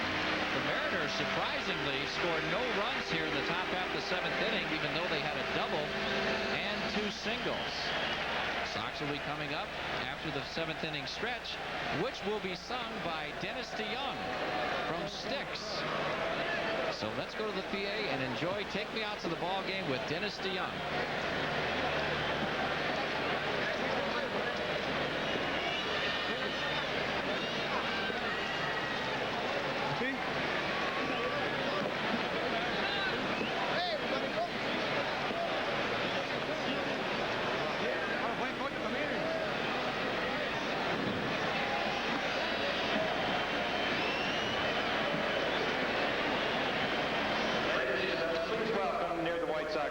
Chicago's own musical group Styx, together again for their first performance in 7 years. Here's Styx.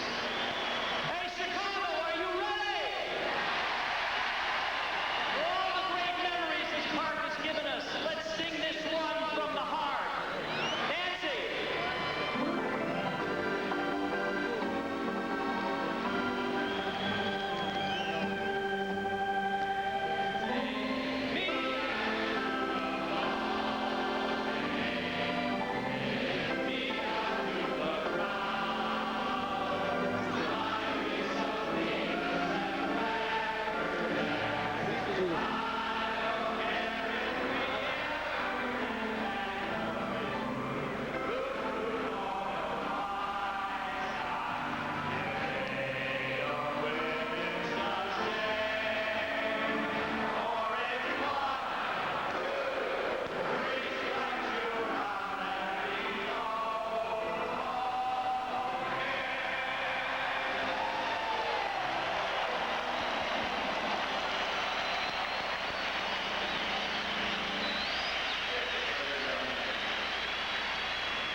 For the Sox, 1-9-0 for the Mariners.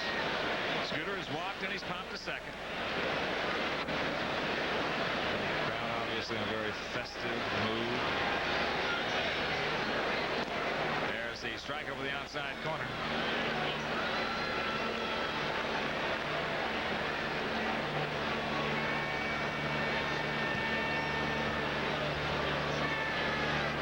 Sox trying to pick up their 93rd victory of the season. That's shot foul. 4 feet.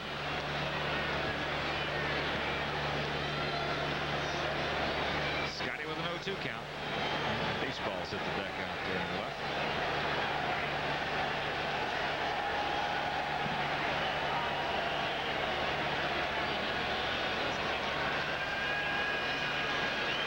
Griffey having to do double duty out there. He's got to go to retrieve the ball. Plus get rid of the balloons. Double-barreled activity from the southpaw side. Radinsky and Rosenberg.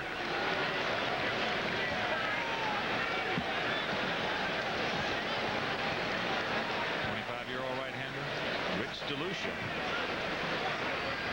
While missing Pennsylvania.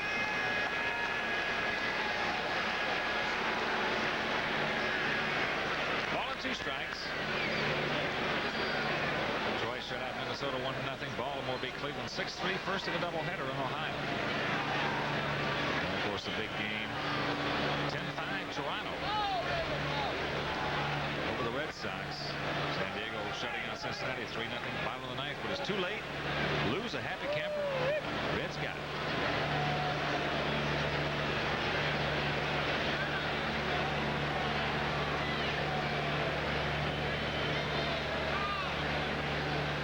Pitch. Look at this. Remember in right field, that's going to fall for a single in front of Jake Buhner. So here come the Sox. A little insurance would be nice right now. those 6 more outs to get against the Mariners for Jack McDowell and the bullpen. That'll bring up Ozzie. It's a fun situation. Let's see how Jeff Torborg is going to play it.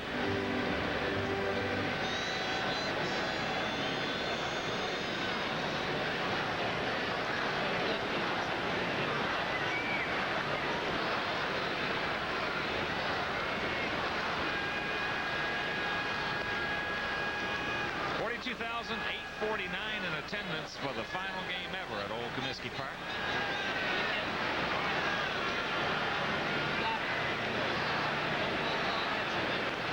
But it's a good one. Jim Martinez. As Ozzie, he didn't touch him, but Ozzie out of the base pass, so the sacrifice 3 unassisted. And Scooter into scoring position.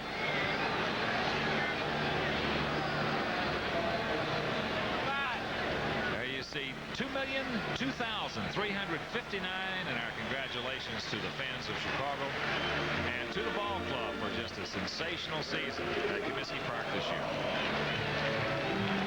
That's terrific. Just about 1 million more than last year.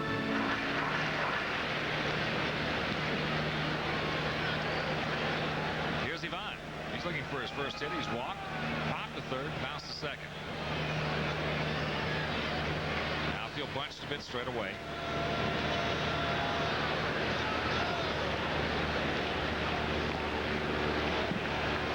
Breaking ball low off the plate, and the count 1-0.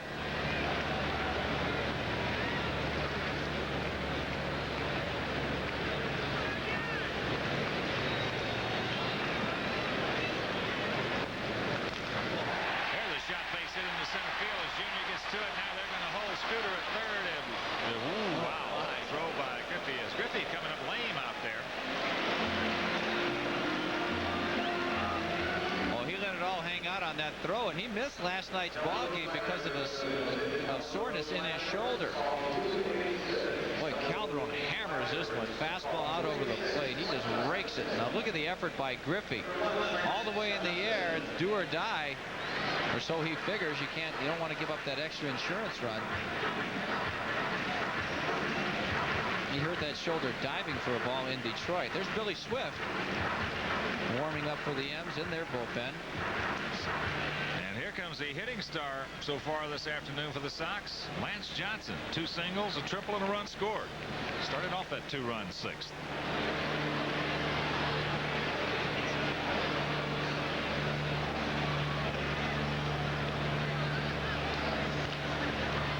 Chopper. Reynolds over to Vizquel. They get him. So that'll do it as Lance Johnson hits into a double play. After 7, Sox lead it 2-1.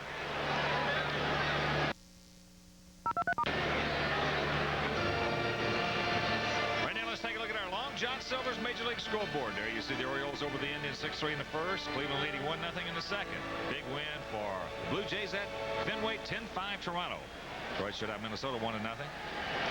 Yankees leading 5-2 in Milwaukee. 1-1 tie over in Texas. Kansas City, California, no score. Over the National League, Cubs came back to defeat the Mets 6-5. Philadelphia beat Montreal 2-1. Pittsburgh clinched it by shutting out St. Louis 2-0. San Diego over the Reds 3-zip. Houston in the 8th inning 6-2 over Atlanta, and 6-0 San Francisco over the Dodgers. That's in the 4th out of Candlestick. Right here, the Sox lead at 2-1. 2-8-0 for the Sox. 1-9-0 for the Mariners. Junior will lead it off, to be followed by Alvin Davis. Good job. You almost made that play.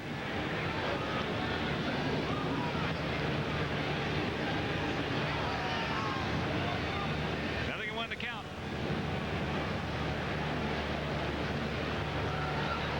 Junior 2 for 3, a single, triple, and a run scored. Takes the strike and the count quickly.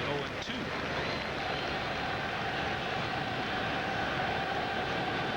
Some particulars in that Toronto-Boston 10-19-0 for the Blue Jays, 5-10-2 for the Red Sox. Junior Felix homered, Tom Brunansky homered. The winner Key, the loser Hesketh, 13-7. Joe Hesketh 0-4.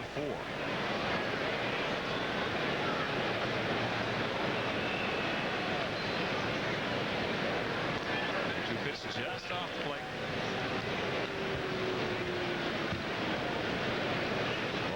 shut out Minnesota 1-0. Guthrie the loser.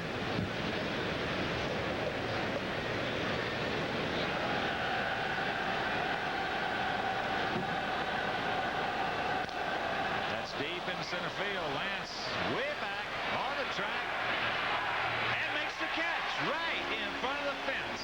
Whoa, mercy, Wimpy. I thought that one was out of here. Oh, cutting through the wind, too. You certainly didn't get any help from the elements here. Probably brought that ball back. Boy, I'll tell you how strong. Shows you how strong Ken Griffey Jr. is. There's a fastball up and out over the plate, and he gives it a ride. Almost dead center field. Lance Johnson gets back there to make the play. That's a big out here in the 8th inning. 1 down. Here's the DH, Alvin Davis, 0 for 3. He's popped it short, and he struck out twice.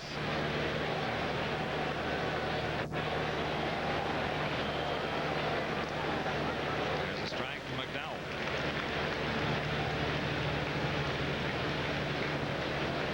Nolan Ryan on the mound for the Rangers this afternoon in the 6th inning, now tied with the Athletics at 1. Reggie Harris on the ball for the A's.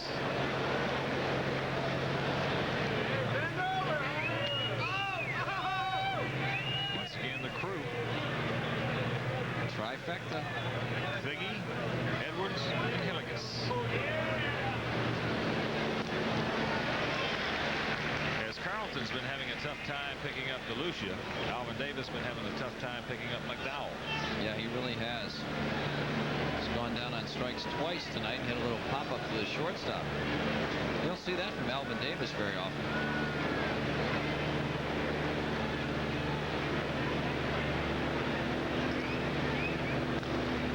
There's a little flare going to fall for the base hitters. Calderon cannot come up with it. Duck snort by Davis. So the tying run is second with 1 out. See what Jeff Torborg is going to do here. 10th hit for Seattle. Now there's going to be a pinch runner for Davis, Greg Briley.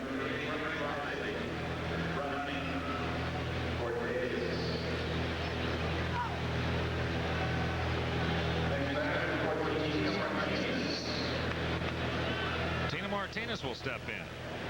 52-year-old first baseman is struck out, bounced to second, fly to left.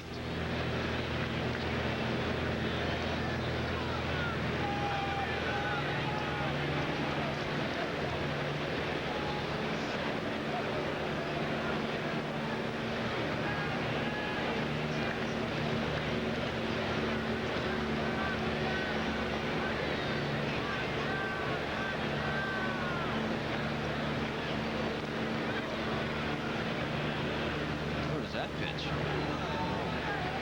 Belt right there. Want to know the count?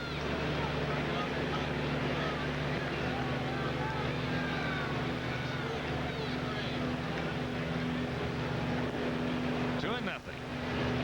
In that Pittsburgh 2-0 victory over the Cardinals, Drabek, the winner, he is now 22-6. Looks like there's your Cy Young winner, National League. McGrain, the loser, he is 10-17. There's any doubt about that one, is there? There's a clear-cut shot. Like Torborg is a clear-cut choice over here. Yeah. Check swing strike. And the count 2-1. Boy, it's tough to see that ball right now. Years from now, you'll say, you were there. Naperville. Yes, that's Jerry Hairston's son. It's Jerry Jr. Good-looking young man. He looks just like his mama.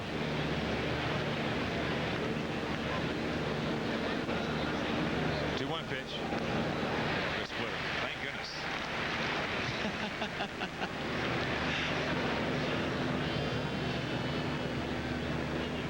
Two balls, 2 strikes, 1 out here in the top of the 8th. 2 8-0 for the Sox. 1 10-0 for the Mariners.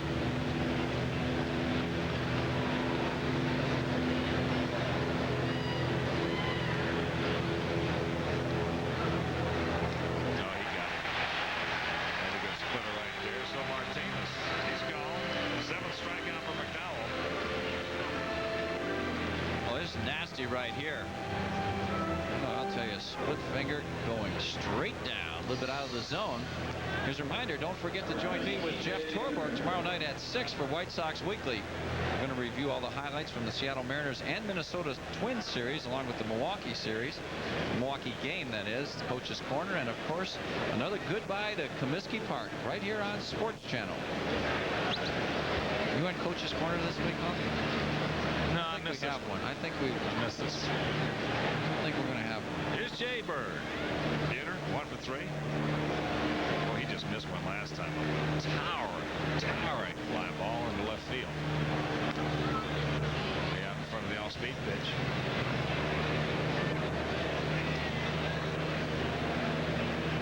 Look at that.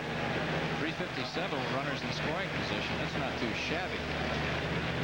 At the beginning of the year, he was averaging good. He was getting about 3-4 RBIs per 10 at bats. He was on pace there for a while to drive in 287 runs. That's right. And then he kept getting hurt. Can't drive in the runs from the disabled list. Here's a shot. Calderon racing over. What a play by Ivan Calderon to save a run. Wow. Calderon with a great play. That'll do it. Going to the bottom of the 8th inning. Sox lead it 2-1. Mercer.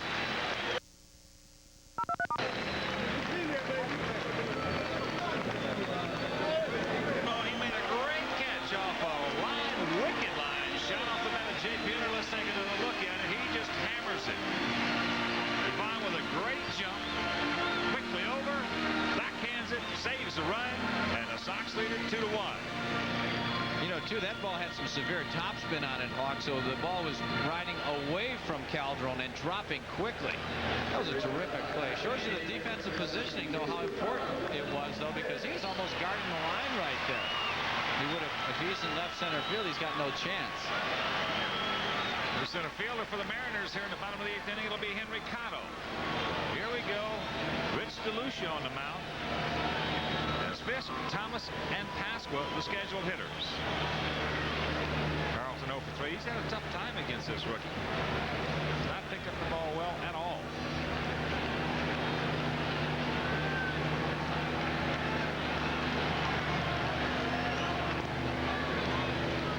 Slider strike, and the count 0-1.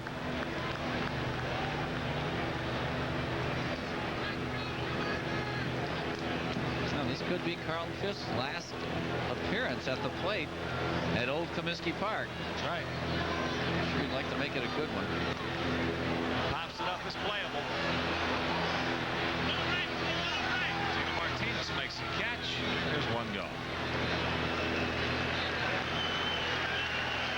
In a way, it could be a little bit of irony if the game remained this way, because for the most part, over the years, this has been White Sox baseball. 1-0, 2-1, 3-2 game.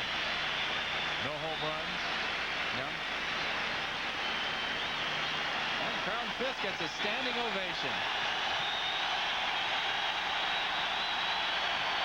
Ozzie takes it for him. Thank you. I'll tell you. When was the last time you went 0 for 4 and got a standing ovation? Maybe I never went 0 for 4.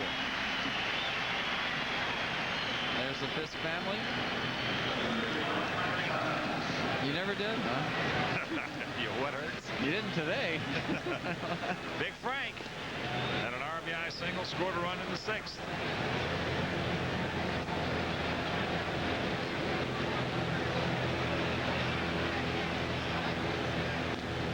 There's a shot in the right, left field, I should say, for a base hit on the slider. So Big Frank 2 for 4. Oh, he's amazing. Got it up a little bit, and Frank just hammers it into left field. Didn't get enough altitude to get it out of here. So Frank, 2 hits. That batting average will continue to climb. He's up around 350 now with those 30 RBIs, 7 homers. Here's Danny Pasco with the big hit of the game so far. That triple in the 6th inning. Yeah, Danny hit a hard single out there. Took a bad hop over the glove of Griffey, made it into a triple. pitch a ball and count 1-0.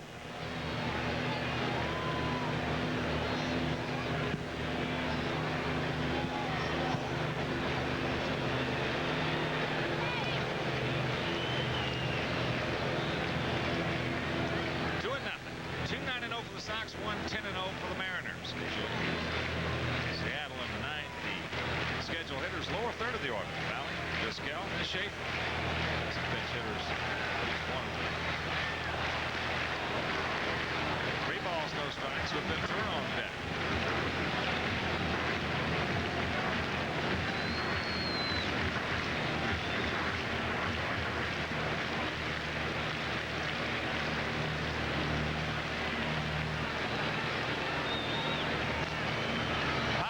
On the 3-0 count, Omar Vizquel, 2 gone.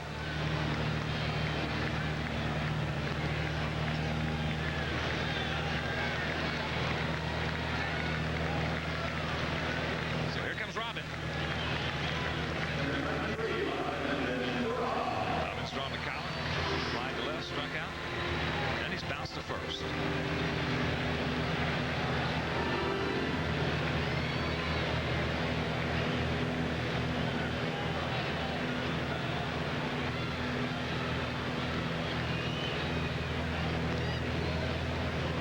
Over for the strike. In case you just tuned in, have not heard, the Pirates clinched the National League East with a 2-0 victory over the Cardinals this afternoon. So indeed, our congratulations to our organization and skipper Jim Lelo. 1-1 the count here. Well, there's a pair will be the full house. Jerome Holtzman on the left, Hall of Fame writer from the Chicago Tribune, and Mayor Daley.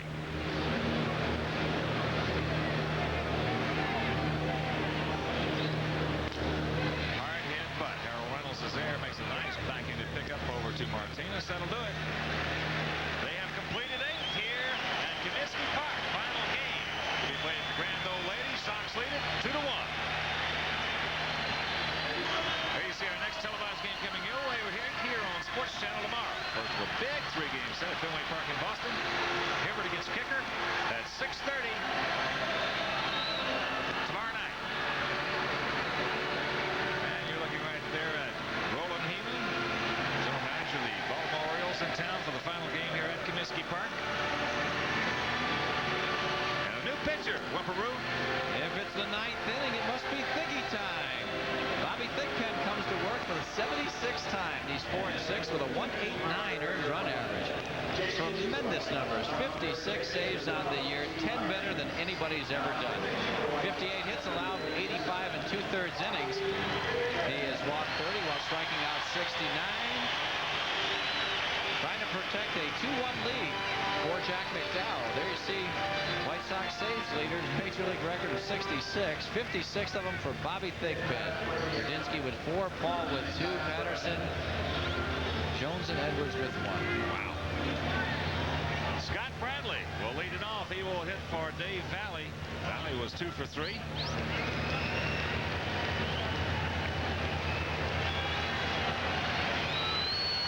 2-9-0 for the Sox, 1-10-0 for the Mariners. Ground ball takes a bad hop over the glove of Steve Lyons, so a leadoff single by Bradley. Tell you what, Hawk, we've seen more funny hops in this game. Balls hitting the edge of the grass and the dirt, and has had an effect on the outcome of this game so far. There's Steve Lyons. Came in for defense just a moment ago. So the tying run at first base, Vizquel, the hitter, he's 3 for 3. See if he's bunting. I would imagine he would be. Ventura in on the grass at third. Takes it up high in the count, 1-0.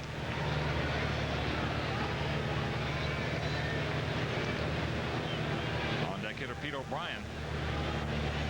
For Jeff Schaefer.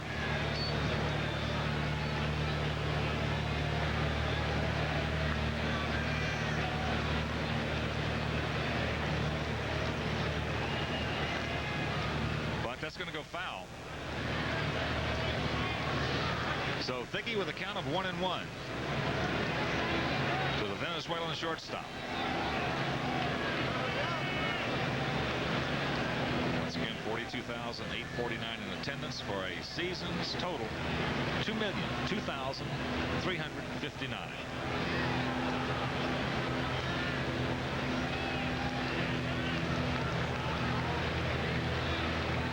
No Thiggy is right here. It's a little low on the count, 2-1.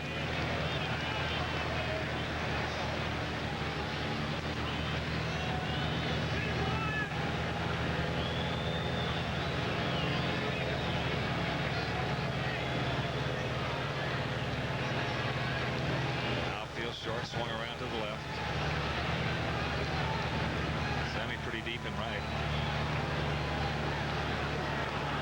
Line out in front of the plate. They get a shot at second. Carlton. Yes, can they turn it? No.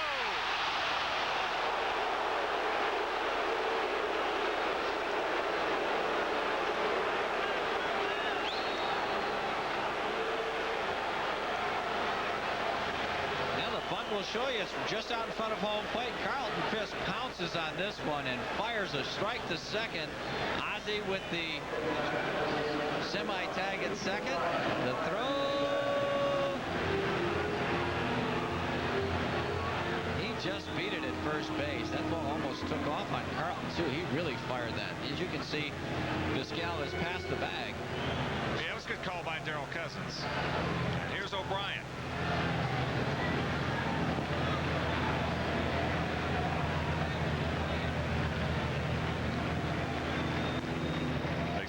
Plate. What a nice 4.63 right here, Hawkaroo.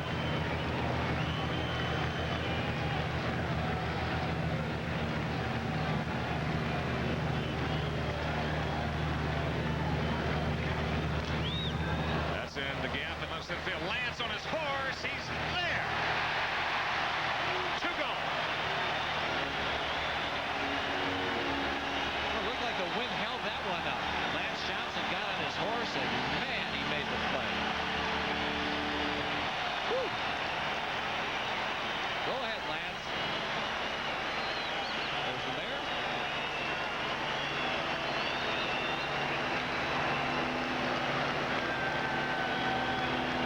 Possibly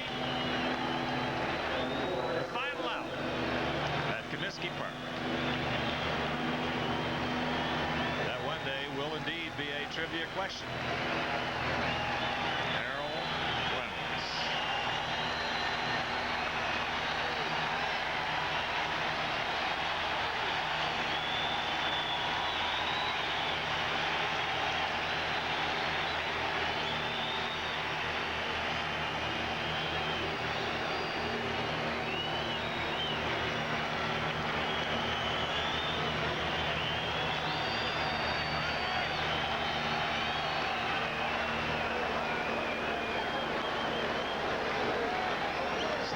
Ball 1.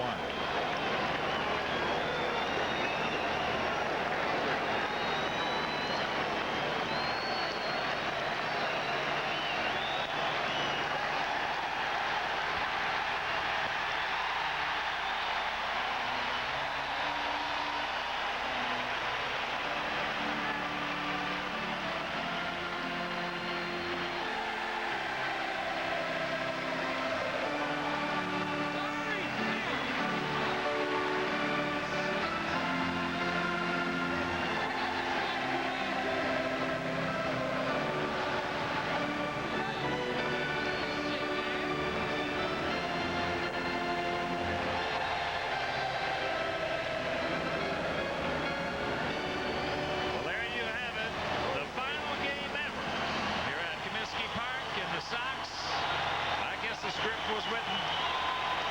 The way the Sox have played baseball for 80 years here, for the most part, have been low-scoring games, and once again, the finale, that's exactly what it was. They won it 2-1, as you see Carlton Fisk, Jeff Tolborn, Bobby Thigpen, the entire Sox ball club. What a great year it has been, and what a befitting way to close the season. Final score, Sox 2, Seattle 1. We'll be back to wrap it up right after this.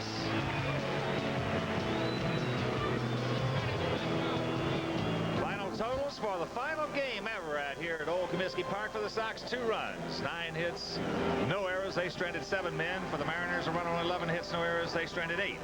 Jack McDowell, the winner, he is 14-9. Rich DeLucia, the loser, he is 1-2. And look at that, the Thig Master, the Thig Monster, the Save Monster, Bobby Thigpen, number 57.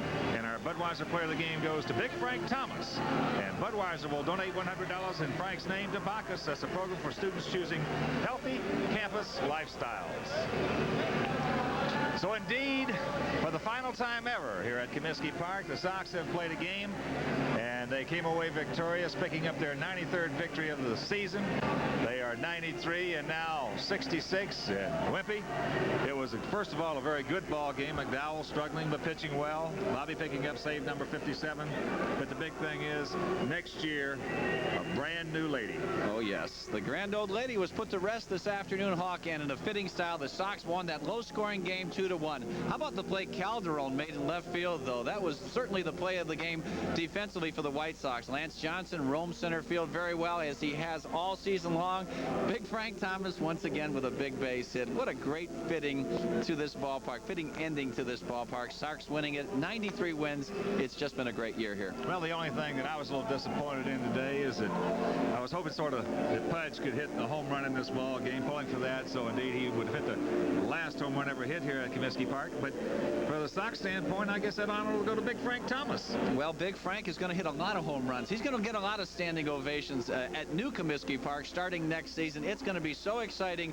The young ball club, Frank Thomas, Sammy Sosa, all the guys will be back, and it's just going to be an exciting year. And also joining us in the booth, Al Janis, who has done such an outstanding job on the pregame shows and also the postgame show the other night. Al, welcome up to the booth and welcome to Chicago. We're so happy to have you here at Sports Channel. Thanks a lot. So good to be here. This town has been very friendly. It is one of the best places in the world to be, and I'm so happy to be here. Well, you saw something certainly is going to be a big part of Chicago history, the finale here at Comiskey Park. I saw the fireworks last night. It was like every 4th of July that's ever been rolled into one, and then the fireworks here today. Well, 2-1 isn't exactly fireworks, but they went out with a win, 93 wins, and it's going to be fun next year seeing how they do in 91 and working with you guys.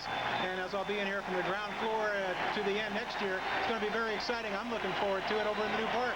Well, Al will be with us in the Sports Channel report. That'll be starting Wednesday, as now the fans, the 42,000 plus, the 2 million plus this season, bringing the White Sox back on the field one more time. They want to see their young kids, and they want to give them the tribute, and I'm sure the Sox players feel exactly the same way. This has been a connection this year. This has been a combination, a two-way street, not a one-way street, Tom. It's been one that maybe the renaissance of White Sox baseball, certainly voting well for the 1990s. The youngest team in Major League Baseball. These kids have come out there. They have given them 100% all season long. The fans have appreciated it, and now a time for just a few moments out there that they can, I love it. And how they can acknowledge each other. Yeah, isn't that great? Well, I'll tell you, the camaraderie on this ball club is absolutely exceptional. Something that the Sox had on their 83 team. Everybody just loves one another. And how we think the last time we're going to hear na na na na at the old ballpark. Let's just watch for a few moments some of the fans and the players.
great White Sox fans who have visited this great baseball palace in the last 80 years. All right, stay with us as Al Janis will be with you for the finale and the post-game show right after this.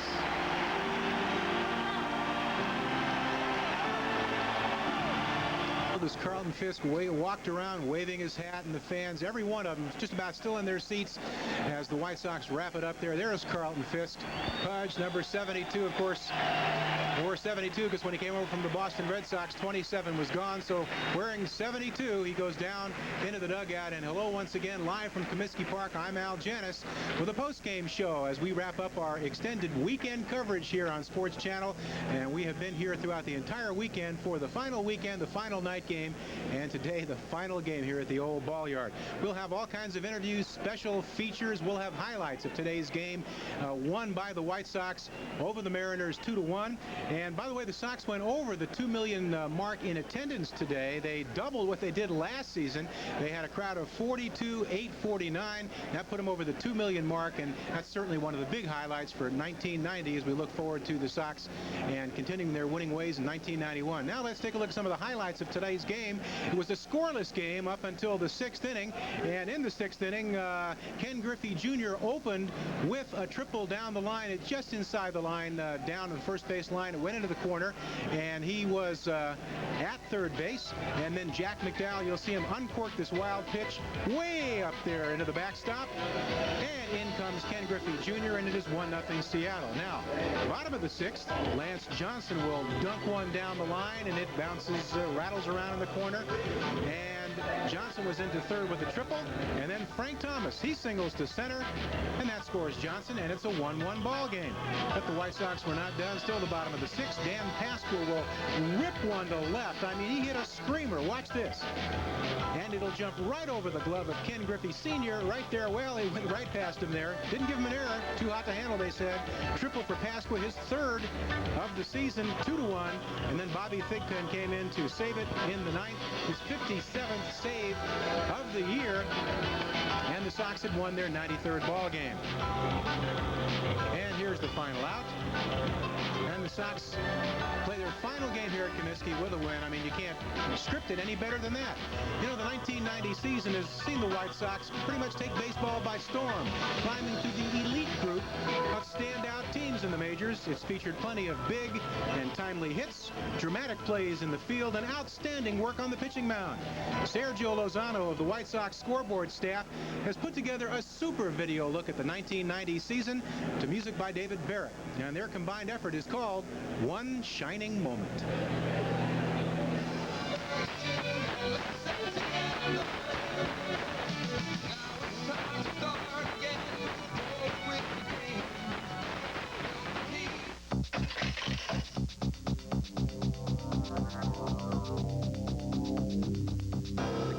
In this town, you gotta have fast feet and a big heart, because this is a gutsy town, and nobody. Stock prices soared Monday to their highest level since last autumn, while analysts predicted the market may find little. As a sports writer, you can't just watch the game. You gotta completely absorb it. Every play, every pitch, every strike. You never know what you'll find on a stage in this town. Chicago's brand of theater is like the city itself. It's bold, physical, nervous. Get it straight from the heart of the city, the Chicago Sun-Times.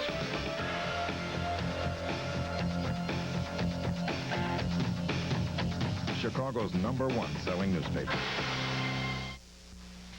Real stories from a real year-end clearance. We saved